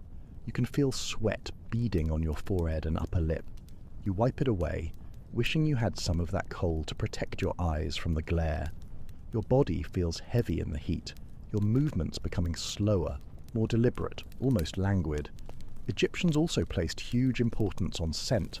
Both men and women wore perfumes and scented oils. The wealthier you were, the more complex and expensive your fragrance would be. Common scents included lotus, myrrh, frankincense, cinnamon, and various flowers and resins. Some wealthy people would even wear cones of scented fat on top of their wigs at parties. As the fat melted in the heat, it would release fragrance and condition their skin. Kind of gross by modern standards, but incredibly effective in the dry Egyptian climate. Imagine walking into a party and having scented fat drip onto your shoulders. A true sensory experience, certainly. The couple you've been observing is now seated in the shade, drinking what looks like beer from small pottery cups. They're talking animatedly, their faces bright with interest in each other, their conversation flowing easily. You feel a small surge of happiness for these two people who've been dust for thousands of years. In this moment, they're alive and falling in love. A timeless tableau. Your own body feels increasingly heavy in the midday heat. Your movements are slower, your breathing deeper, adapting to the ancient rhythm. You find a spot in the shade and sink down, your back against a cool wall, the physical sensations of ancient Egypt, the heat, the scents, the textures, overwhelming but strangely comforting. A full sensory immersion. The domestic scene an eternal embrace. Let's talk about what happened after marriage, when the bride had moved into her husband's home and their life together began. The transition could be difficult, especially for young brides leaving their families for the first time, a bittersweet parting. But Egyptian households often included extended family, so a new wife might find herself living with her husband's parents, siblings and their families too, a built-in support system and a bustling household. The daily routine for a married couple would depend largely on their social status. For most ordinary Egyptians, dawn meant the beginning of the workday.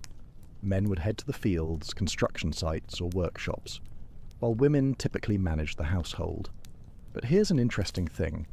Women weren't confined to domestic duties. They could work outside the home as priestesses, mourners at funerals, dancers, musicians, or in various crafts. Some even worked alongside their husbands in family businesses or trades. Egyptian women had economic rights that wouldn't be seen again in Western civilization for thousands of years, a testament to their remarkably egalitarian society. Your eyelids feel heavy in the midday heat. Around you, the village has quieted as people retreat indoors for the hottest part of the day, a collective pause. The young couple has disappeared too, perhaps returning to their respective homes until evening brings cooler air and renewed energy. You decide to follow the local custom, finding a quiet, shaded spot to rest. Your body settles comfortably against the ground, the heat making your limbs feel wonderfully heavy and relaxed. Your breathing deepens naturally as you close your eyes, drifting into a light, ancient slumber. When you open them again, the quality of light has changed. The brutal midday sun has softened to the golden glow of late afternoon, painting everything in warm hues. You must have dozed off for a while, your body adapting to the Egyptian rhythm of work in the morning. Rest during the hottest hours and activity again in the evening. You rise, your muscles feeling loose and refreshed, the short rest revitalizing you. The village is coming alive again as people emerge from their homes, refreshed and ready for the cooler hours. The air is filled with conversation, laughter, the clatter of pottery being set out for the evening meal, a gentle reawakening. As the day cools, you notice more couples out walking together, talking and laughing. Public displays of affection were common and accepted in ancient Egypt. In tomb paintings and other artwork, spouses are often shown holding hands, embracing or with their arms around each other's shoulders or waists. This openness extended to their poetry as well. Love poems from ancient Egypt are surprisingly direct about desire and physical attraction. Here's one from the Chester Beatty papyrus that wouldn't feel out of place in a modern love letter. My heart flutters hastily when I think of my love, of you. It lets me not act sensibly. It leaps from its place.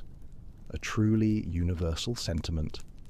Your feet carry you toward the Nile where people are gathering as the heat subsides. The great river gleams in the late afternoon light, a ribbon of molten gold winding through the green valley, reflecting the dying sun.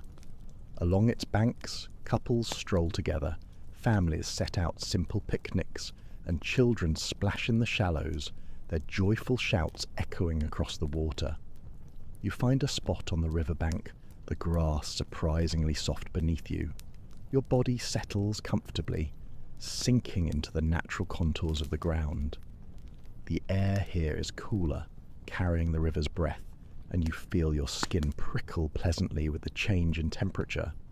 A welcome sensation. On a nearby blanket, a couple sits close together, sharing a meal from a single plate. They feed each other choice morsels, their heads bent close in conversation, an intimate dance of affection. There's an easy intimacy between them that speaks of a marriage built on genuine affection, not just social obligation. What you're seeing reflects the Egyptian ideal of marriage, a partnership based on mutual respect and, ideally, love. The ancient Egyptians believed that a good marriage should bring joy and comfort to both partners. This is reflected in their wisdom literature, where men are advised to love your wife with proper attention and make her heart glad as long as you live. A truly timeless piece of advice. Your body feels increasingly heavy and comfortable as you sit by the river, watching the life of ancient Egypt unfold around you. The rhythmic sound of the water lapping against the shore synchronizes with your breathing, which has grown deeper and more relaxed, a meditative rhythm.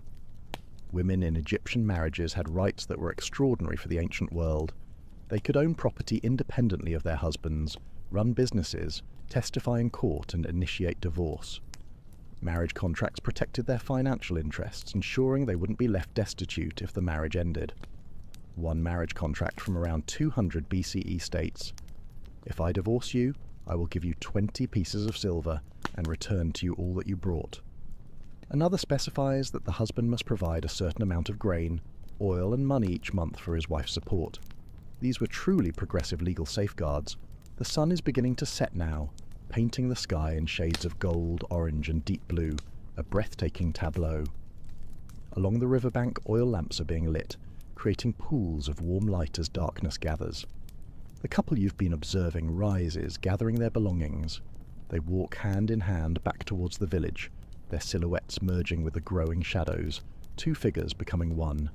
Your own body feels wonderfully heavy now, sinking deeper into the soft grass. The gentle sounds of the river and distant voices create a soothing backdrop as night falls over ancient Egypt, enveloping you in its ancient embrace. Let's talk about the physical space of an Egyptian marriage. The home. For ordinary Egyptians, houses were typically made of mud brick, with few windows to keep out the heat. They were often simple, with a main room for cooking and daily activities, sleeping areas that might be divided by curtains, and perhaps a roof terrace where family members would sleep during hot nights, seeking cooler air. Furniture was minimal by modern standards. Reed mats served as seating during the day and bedding at night. Wealthier homes might have wooden chairs, stools, and bed frames with woven cord or leather straps supporting a thin mattress. Storage consisted of baskets, pottery jars, and wooden chests. The simplicity might seem austere to modern eyes, but these homes were functional, comfortable, and served as the heart of family life, built for the climate and the community. You imagine the subtle differences in each home, the unique smells of different cooking fires, the personalized arrangements of baskets and mats. The weight of the evening descends fully now, a soft blanket of darkness. Your eyes are heavy. The distant sounds of the village are fading, replaced by the gentle symphony of the night, the chirping of crickets, the rustle of palm fronds in a soft breeze. You feel your consciousness drifting, sinking into the earth beneath you, becoming part of this ancient landscape. The story of ancient Egyptian love and marriage continues to unfold in your mind, a timeless narrative of human connection, affection, and the surprising ways people found joy and meaning in a world so different from our own. You are here, now, in this ancient moment, utterly at peace. Welcome, weary traveller, to a journey not through sun-drenched vineyards or bustling market squares, but straight into the smoky, slightly too damp, and frankly, a bit too gossipy, back alleys of a medieval Romanian village. Tonight, you're a young woman, Let's call you Agnes, mostly because you seem to attract an alarming amount of uninvited, unsolicited advice from other Agneses. And you're not just any young woman, you're Agnes, who is currently trembling at the whispers of a virginity test looming over her betrothal. Yes, you heard that right. Not a pop quiz on medieval farming techniques, or a bake-off judged by the local baker, or even a spelling bee. No, it's a full-blown purity probe. A kind of prenuptial examination, if you will, but with considerably more personal space invasion and zero chance of a fancy champagne toast afterwards.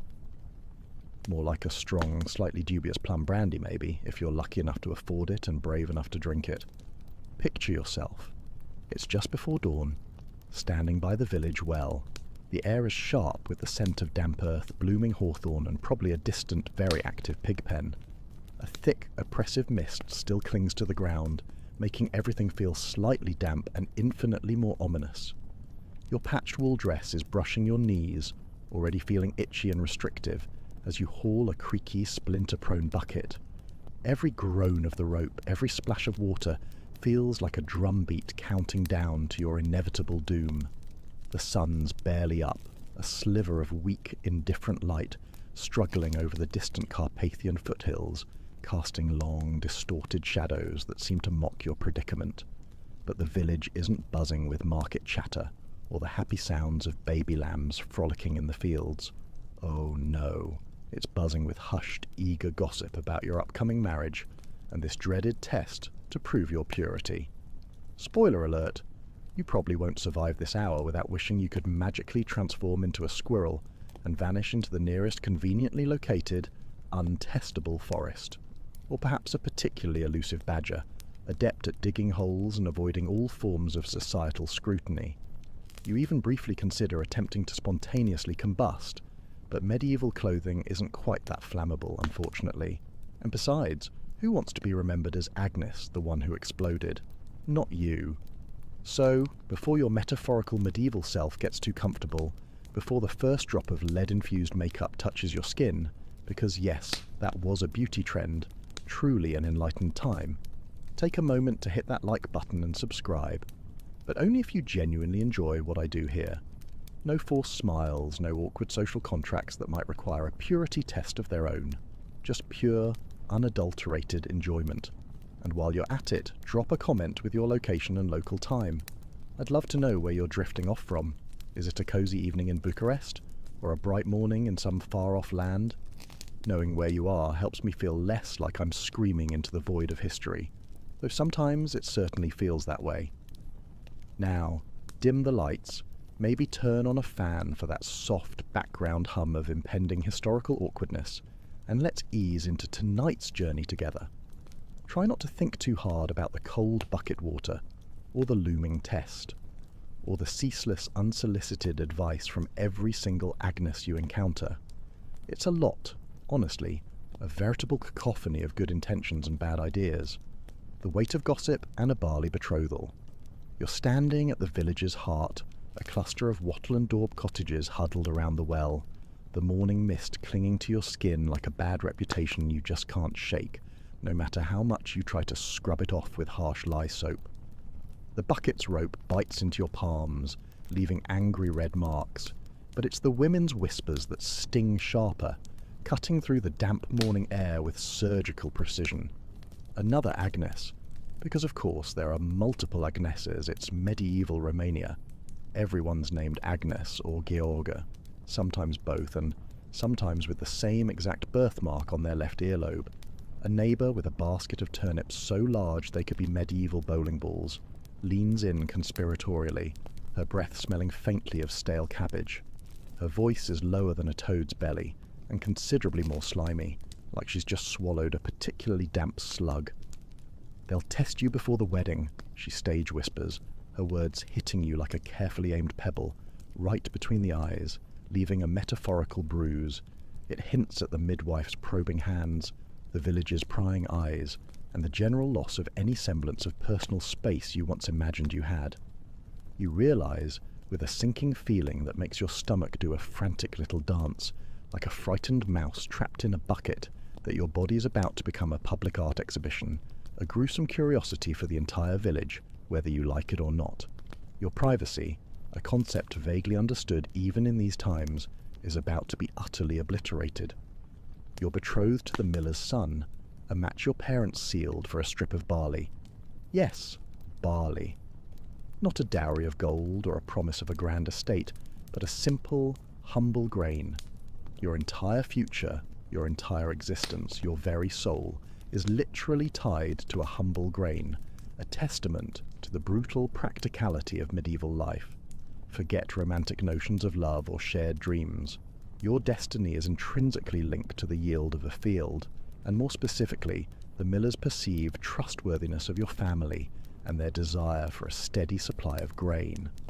It's less about mutual affection and more about mutual agricultural benefit, a purely transactional arrangement disguised as matrimony. More than that, it's linked to the miller's opinion of your family's trustworthiness and your family's opinion of your strict adherence to societal norms. Norms that seem to have been invented by someone with a severe aversion to joy, fun, or any form of individual expression. But this test, meant to prove your chastity, looms like a spectre who forgot its sheet and decided to show up anyway, probably with a clipboard, a stern expression, and a rather judgmental look in its ethereal eyes. You're barely 17, a mere slip of a girl, your hands rough from spinning wool and hauling water. The thought of such scrutiny makes your stomach churn more violently than your mother's questionable gruel on a particularly damp morning, which is saying something, considering its usual consistency. You just want to hide in a barrel, or perhaps dig a very deep hole in the ground and pull it in after you, transforming into a mole, but you're pretty sure someone would check in there too. Nowhere is safe from the medieval gaze. It seems to penetrate every nook and cranny of your existence. In medieval Europe, and particularly in regions like Romania, virginity tests were a harsh, undeniable, and utterly humiliating reality. They weren't a whispered rumour, but a well-established, if unscientific, practice, especially by the 13th century, when the church and community demanded rigorous proof of a bride's purity to secure those oh-so-crucial marriage alliances, like your family's precious barley strip. These tests, often invasive and notoriously unreliable, were rooted in a culture that tied a woman's entire worth to her chastity. It was less about individual virtue and more about property rights and ensuring the legitimacy of heirs, as well as preserving family lineage and reputation within the tight-knit village structure. A woman's virginity was often seen as her family's most valuable asset, a commodity to be protected and presented, almost like a certificate of authenticity. A quirky tidbit, often whispered around the hearths in hushed, reverent tones, probably to scare the younger girls into compliance and keep them in line. Some villagers genuinely believed a truly pure bride cast a brighter shadow at dusk, or that her presence made the crops grow taller, or even that her tears turned to dew that fertilized the fields.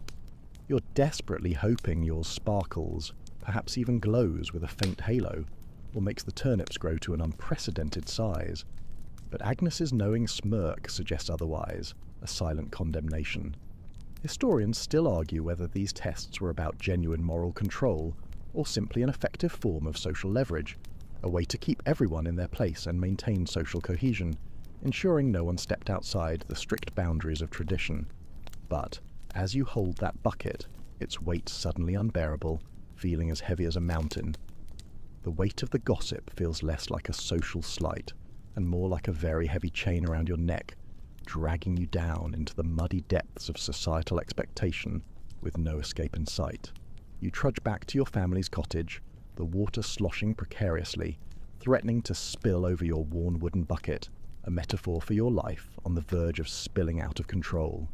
The village's chatter, a cacophony of voices and animal sounds, the lowing of cattle, the squealing of pigs, the endless cackling of geese, fades behind you, replaced only by the ominous clucking of chickens, who seem to know more about your impending doom than they let on, their beady eyes following your every move. Your mother's at the hearth stirring thin porridge, her face tight with worry lines that weren't there yesterday. She looks like she's aged 10 years overnight, a roadmap of anxiety etched onto her features, a silent plea for your cooperation. Your younger brother, meanwhile, is merrily mending a net, blissfully oblivious to the existential dread radiating from your very pores. He's probably dreaming of catching a big fish, a feast for the village, while you're just dreaming of escaping this situation, perhaps by becoming a very good, very fast fish, capable of leaping out of nets and swimming to freedom. The cottage smells of smoke and damp straw, a familiar, comforting scent that now feels suffocating, pressing in on you, and the goat in the corner is currently chewing your best and only mat, which feels like a perfectly timed metaphor for your life right now.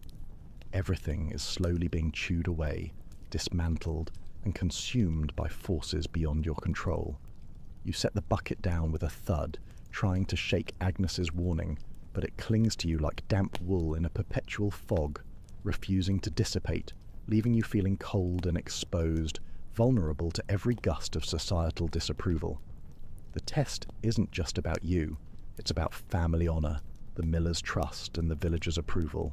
It's about securing your family's place in the pecking order of this tiny community, a position hard-won and easily lost.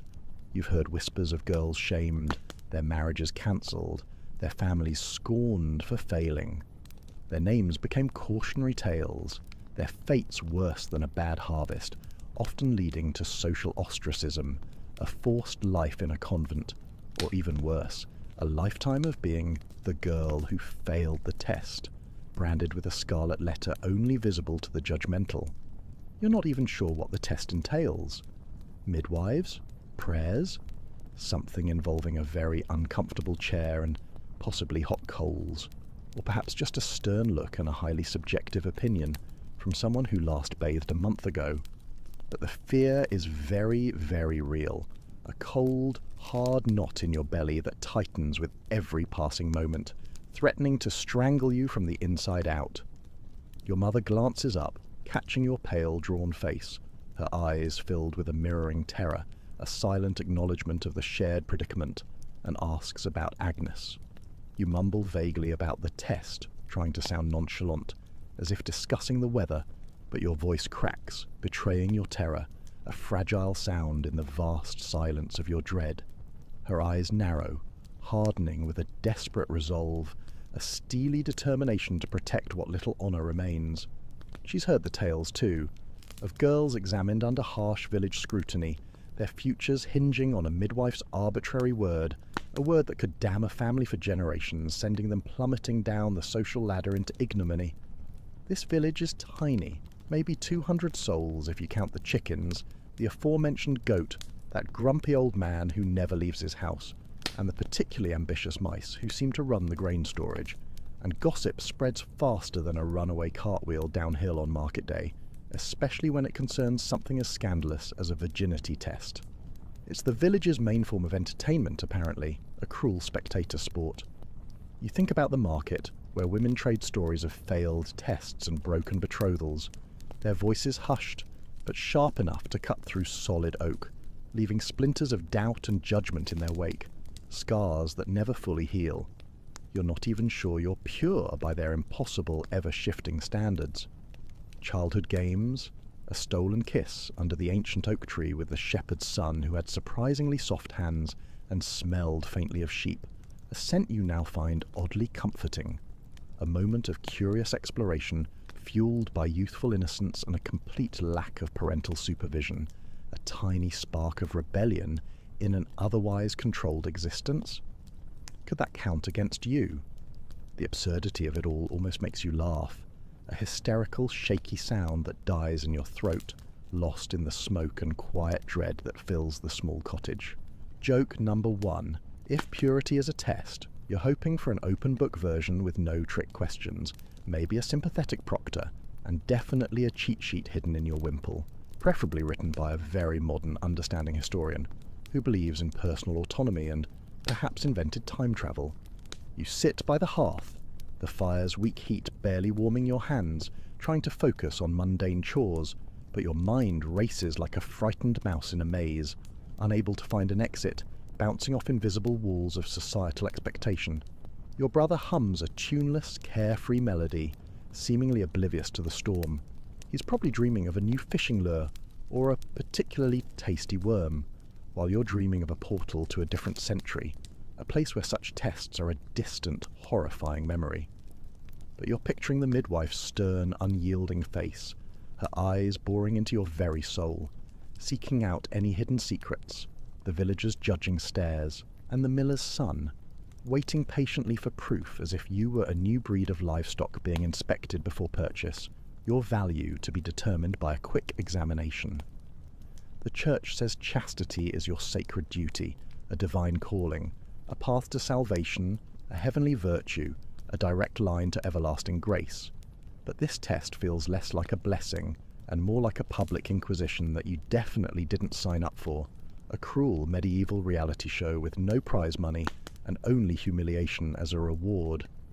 You think about Agnes's warning, the villager's whispers, and how the omnipresent fear of this test is as real and solid as the bucket at your feet, a tangible, suffocating presence.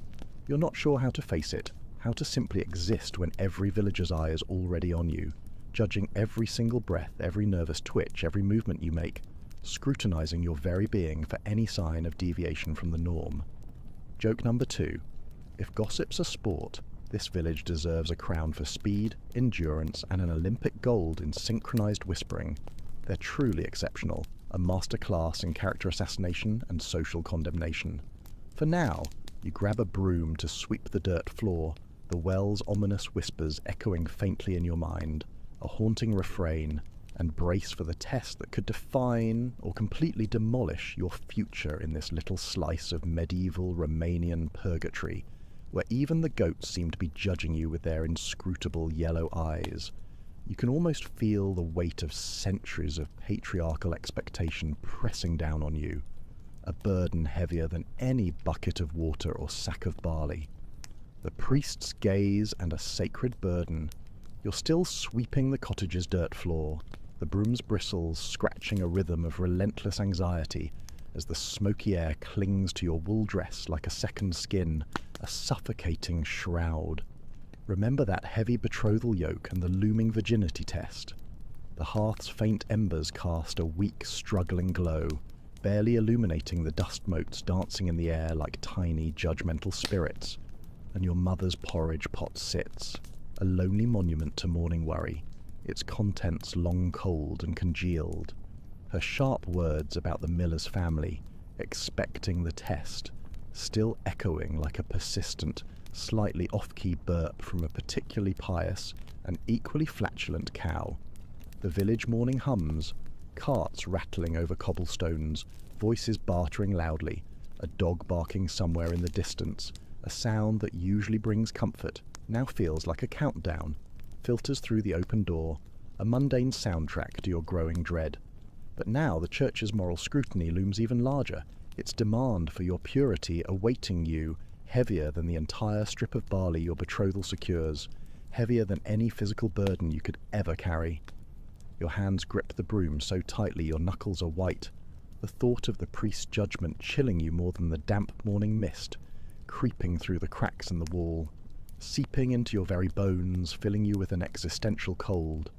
And you're bracing for his inevitable, probably very long, and undoubtedly very stern lecture, as you're summoned to the church to face his stern, unblinking gaze, a gaze that seems to pierce through your very soul, seeking out any hidden imperfection, any speck of perceived sin. In medieval Europe, and particularly in regions like Romania, the Catholic Church wielded immense, all-encompassing power over marriage, and by extension, over individual lives, often dictating the very fabric of society, from the highest noble to the lowest peasant. Especially by the 13th century, it fiercely enforced virginity tests as a moral imperative, a divine mandate. This was to ensure brides like you were pure, aligning perfectly with its doctrine that tied chastity to salvation, making it a matter of eternal consequence, a direct path to heaven or hell. Priests often oversaw these rituals, their scrutiny rooted in strict biblical ideals of female virtue, making the test a spiritual trial as much as a physical one. It was less about your body and more about your eternal soul, apparently, and how it fit into the Church's grand, unyielding plan for moral order, a divine blueprint for human behaviour. A quirky tidbit, probably not meant to be humorous in the least, and certainly not to Agnes, who is currently contemplating her options. Some priests sprinkled holy dew, water blessed with herbs, or at least that's what they claimed, probably just some stagnant pond water with a bit of a prayer mumbled over it, on brides to cleanse their souls before testing, a symbolic purification before the actual probe. You're dreading a splash of it, imagining its cold, judgmental sting on your face, perhaps causing a sudden involuntary spasm of piety, or just a bad rash that would only add to your woes and make you even more unsightly in their unforgiving eyes. Historians still argue whether this scrutiny was about genuine spiritual purity or simply an effective form of social control, a way to maintain the rigid hierarchical order and prevent unsanctioned relationships that might challenge the established power structures and destabilize the community. But as you set the broom aside, its usefulness suddenly meaningless in the face of spiritual judgment, the priest's looming judgment feels less like a gentle hand of God and more like a very tight noose tightening around your neck, slowly but surely threatening to cut off your very breath. You step outside, the air sharp with wood smoke and damp earth, forcing yourself to trudge toward the cold, ancient stone chapel. Every step feels heavier than the last, as if you're walking through thick mud, each footfall dragging you closer to an uncomfortable destiny. Its bell tolls low, a mournful sound that could be a warning, or perhaps just a reminder that everyone else's day is probably better than yours, or that another hour has passed without incident, drawing you closer to your fate, a relentless tick-tock of doom. Your mother's voice trails behind you, thin and strained with anxiety, urging you to mind the priest, her fear of family shame driving her words sharper than a winter wind cutting across the plains, biting at your exposed skin, leaving you raw. The village paths buzz, neighbours hauling heavy baskets of produce, children dodging carts with reckless abandon, a stray dog chasing a particularly optimistic chicken, but you feel their eyes, 100 tiny pinpricks, already whispering about your betrothal and the test. "She's for the miller's boy," a woman mutters, her basket of leeks momentarily forgotten as she stares with an unsettling intensity, and you flush, the wool dress itching worse under their collective scrutiny, as if their gazes are literally burning your skin, leaving indelible marks of shame. You think back to the well, Agnes's warning about the midwife's hands, and realise the test's public nature enforced by the church. Is Father John's will amplified, a grand, uncomfortable stage for the entire village to judge your soul and your very mortal body, a spectacle of purity and public humiliation. The miller's son's flour-dusted grin at the market flashes in your mind, a fleeting image of naive kindness, a ghost of simpler times before this nightmare began. But now you dread his family's stiff, expectant presence at the church door, their subtle nods or sharp frowns sealing your worth, or lack thereof for all to see, a public declaration of your value, or lack of it. You're not even sure what pure means anymore, lost in a sea of definitions and expectations, a labyrinth of societal rules that seem designed to ensnare you. But the church's rules feel less like divine guidance and more like an inescapable, suffocating trap that tightens with every breath, every heartbeat. You push open the chapel's heavy wooden door, the ancient hinges groaning a welcome that sounds more like a mournful sigh, or perhaps the creak of a dungeon door opening for its next victim. The air inside is thick with incense and mildew, a potent mix of sanctity and dampness, cloying and heavy, pressing down on you. The stone floor is cold under your worn shoes, chilling you to the bone, sending shivers up your spine that have nothing to do with the temperature and everything to do with dread. Father John, a gaunt man with eyes like flint chips, stands by the altar, his prayer book clutched like a judge's gavel, ready to strike a final damning verdict. His stare pins you to the spot, a spiritual spear, and you instinctively drop your gaze, unable to meet his eyes, the wool dress itching worse under his intense scrutiny, as if it's suddenly a hair shirt, rough against your skin. "Chastity is God's command," he begins, his voice low but cutting, slicing through the air like a rusty blade, and you flinch, already dreading the inevitable, interminable sermon that will surely follow, each word a condemnation. He speaks of Eve's original sin, of how all women must constantly prove their purity to avoid her dreadful fate, a fate that apparently involves endless toil and judgment passed down through generations, an ancestral curse. You want to roll your eyes so hard they get stuck, perhaps even spontaneously combust from sheer exasperation at the sheer unfairness of it all. But you manage to keep a straight face, barely. Joke number 1. If Eve's the problem, you'd like a word with Adam about fairness in the Garden of Eden, preferably with a full, unedited transcript and a good legal team who isn't afraid to challenge divine authority, even if it means negotiating with a talking snake. The test, he intones, his voice gaining volume, echoing off the stone walls, ensures your soul's worth for marriage, a sacred duty to the miller's son, and more importantly, to God.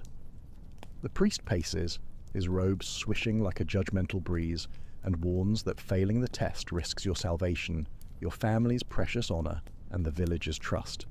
It's a terrifying trinity of doom, a three-pronged attack on your future. You think back to the cottage, your mother's desperate talk of the barley strip, and realize the church's rigorous scrutiny is her reluctant ally, pushing you relentlessly toward the midwife's table, a theological push backed by economic necessity and overwhelming societal pressure.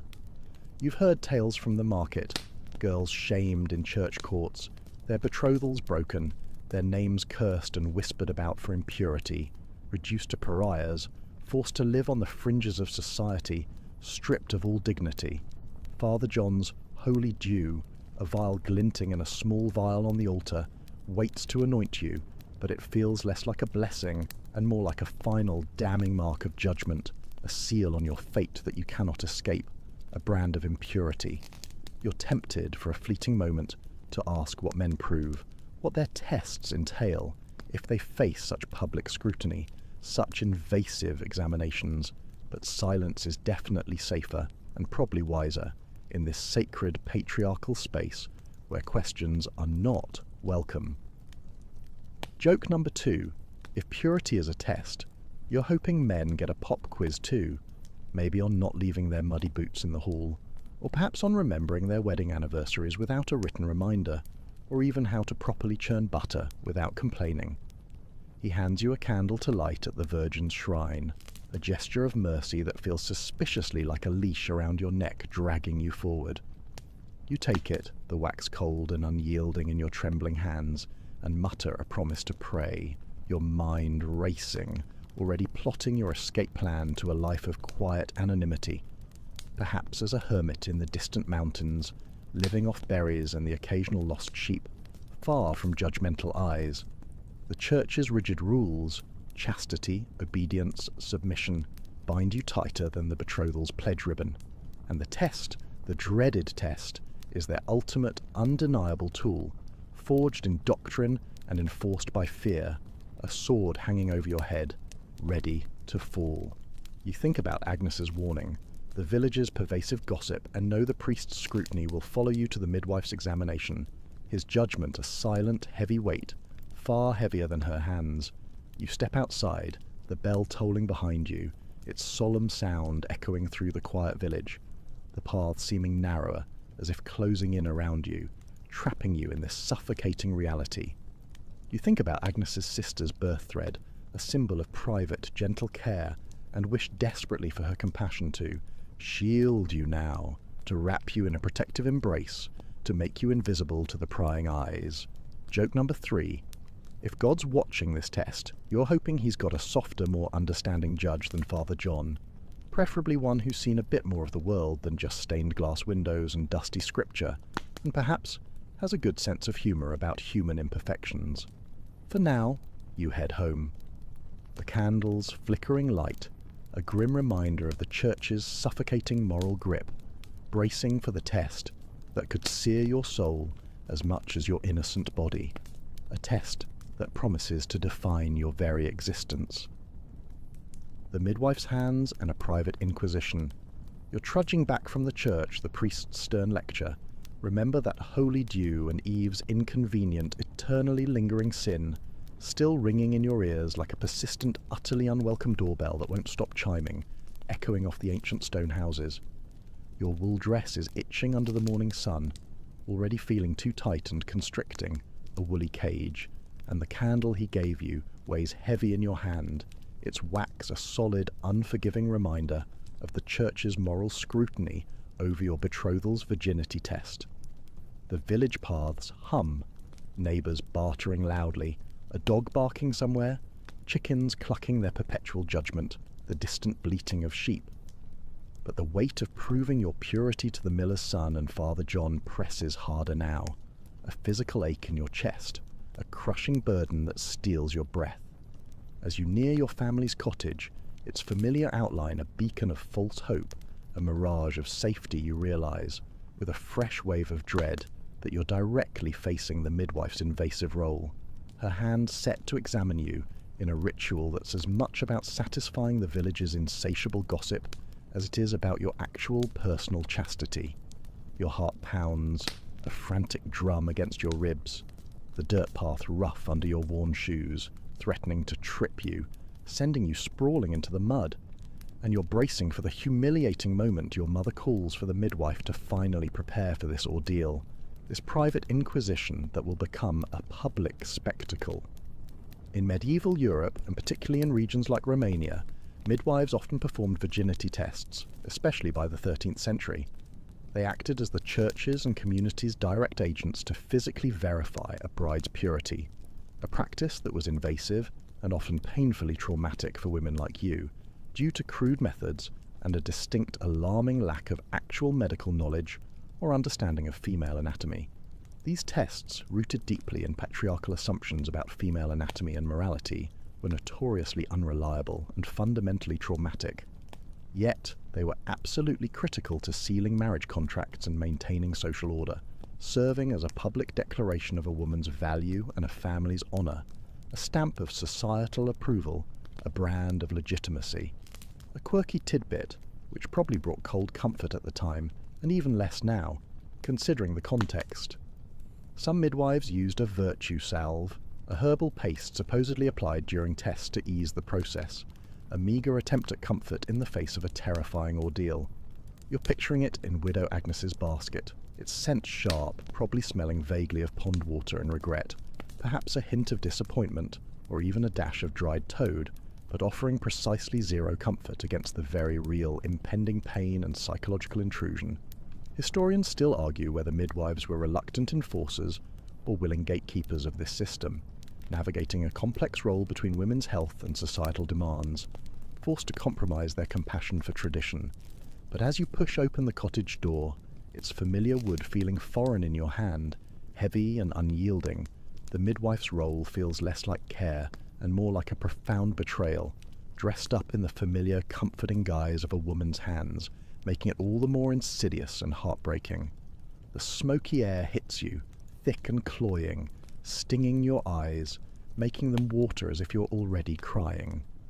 Your mother's at the hearth, stirring porridge, her glance sharp as she spots the candle, a symbol of your unwelcome journey to the chapel. "Father John spoke?" she asks, her voice tight with unspoken fear, a shared anxiety that binds you, a heavy, unspoken truth. You nod, mumbling vaguely about purity and prayer, expertly avoiding the test's more gruesome details, trying to gloss over the terrifying reality with vague platitudes. She sighs, a sound of resignation more than relief, setting the spoon down with a clatter that echoes in the sudden silence. Then she says with grim finality, "We'll call Widow Agnes tomorrow." Your stomach lurches, a sudden cold spasm, as if you've swallowed a block of ice that's melting slowly, painfully.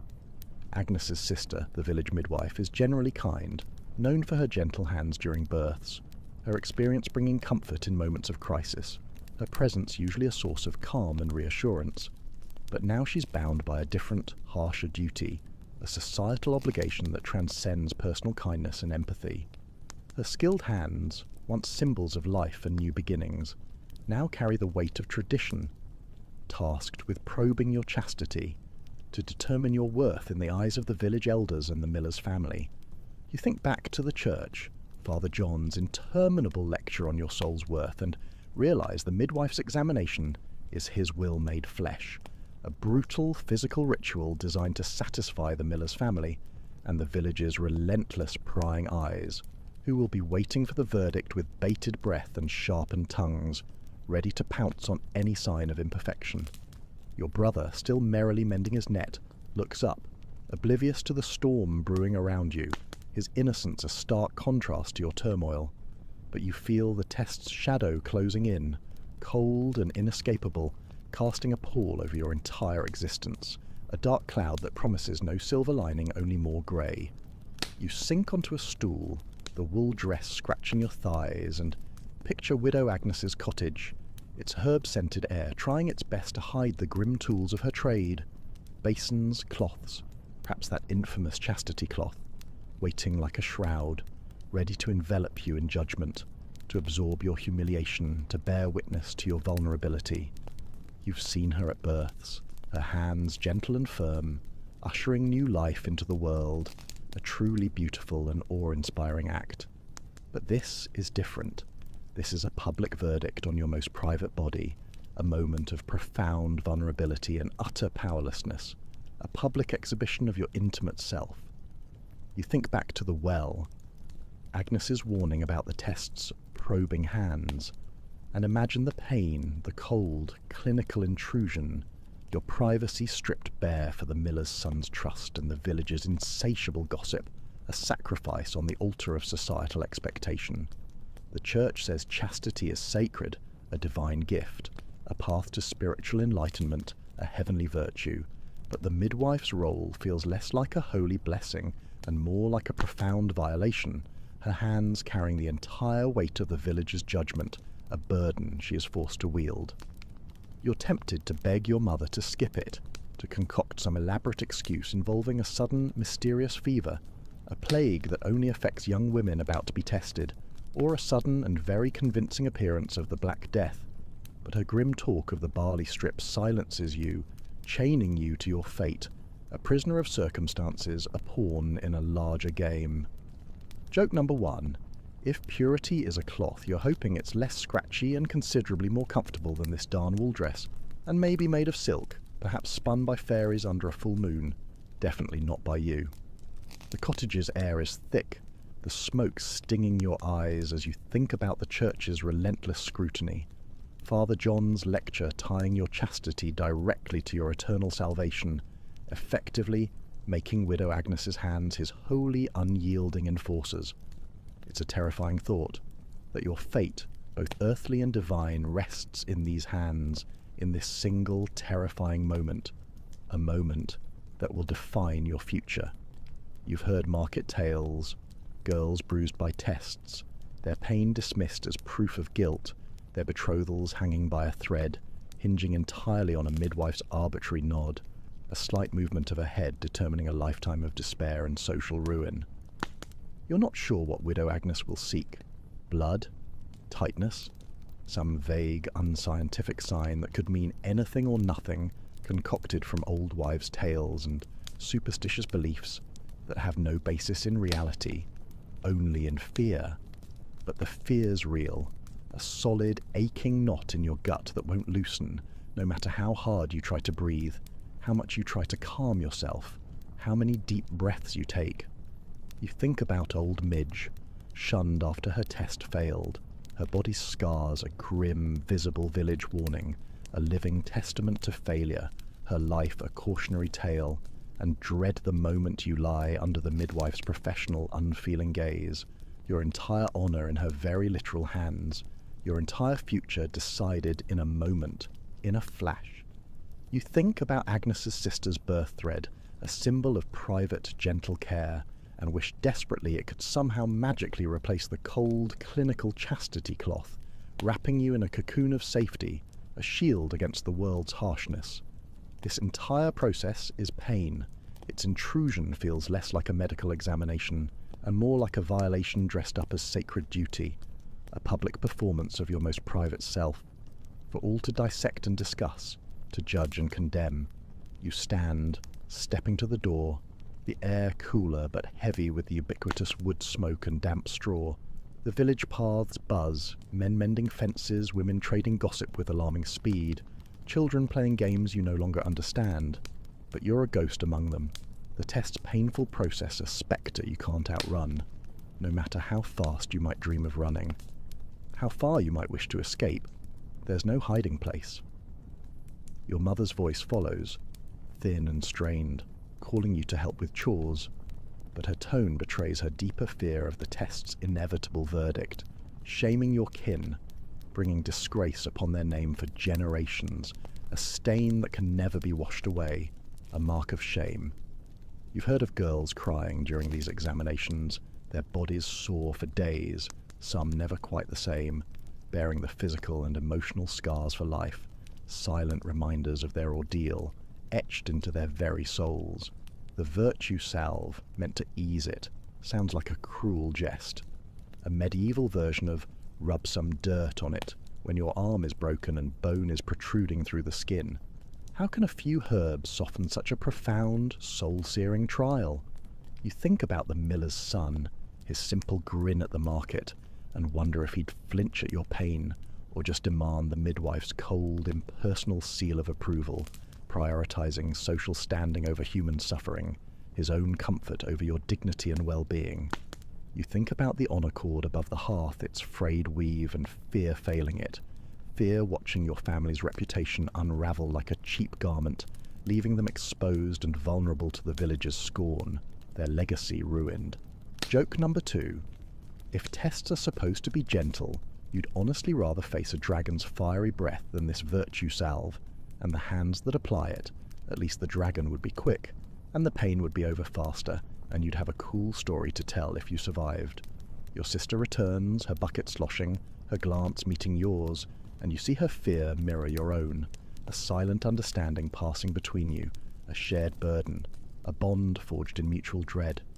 The village's stares, the church's unyielding rules, your family's desperate honor, they're all pushing you inexorably toward Widow Agnes's hands, and you are so not ready for what tomorrow holds, for the morning that promises to change everything, to define your entire life.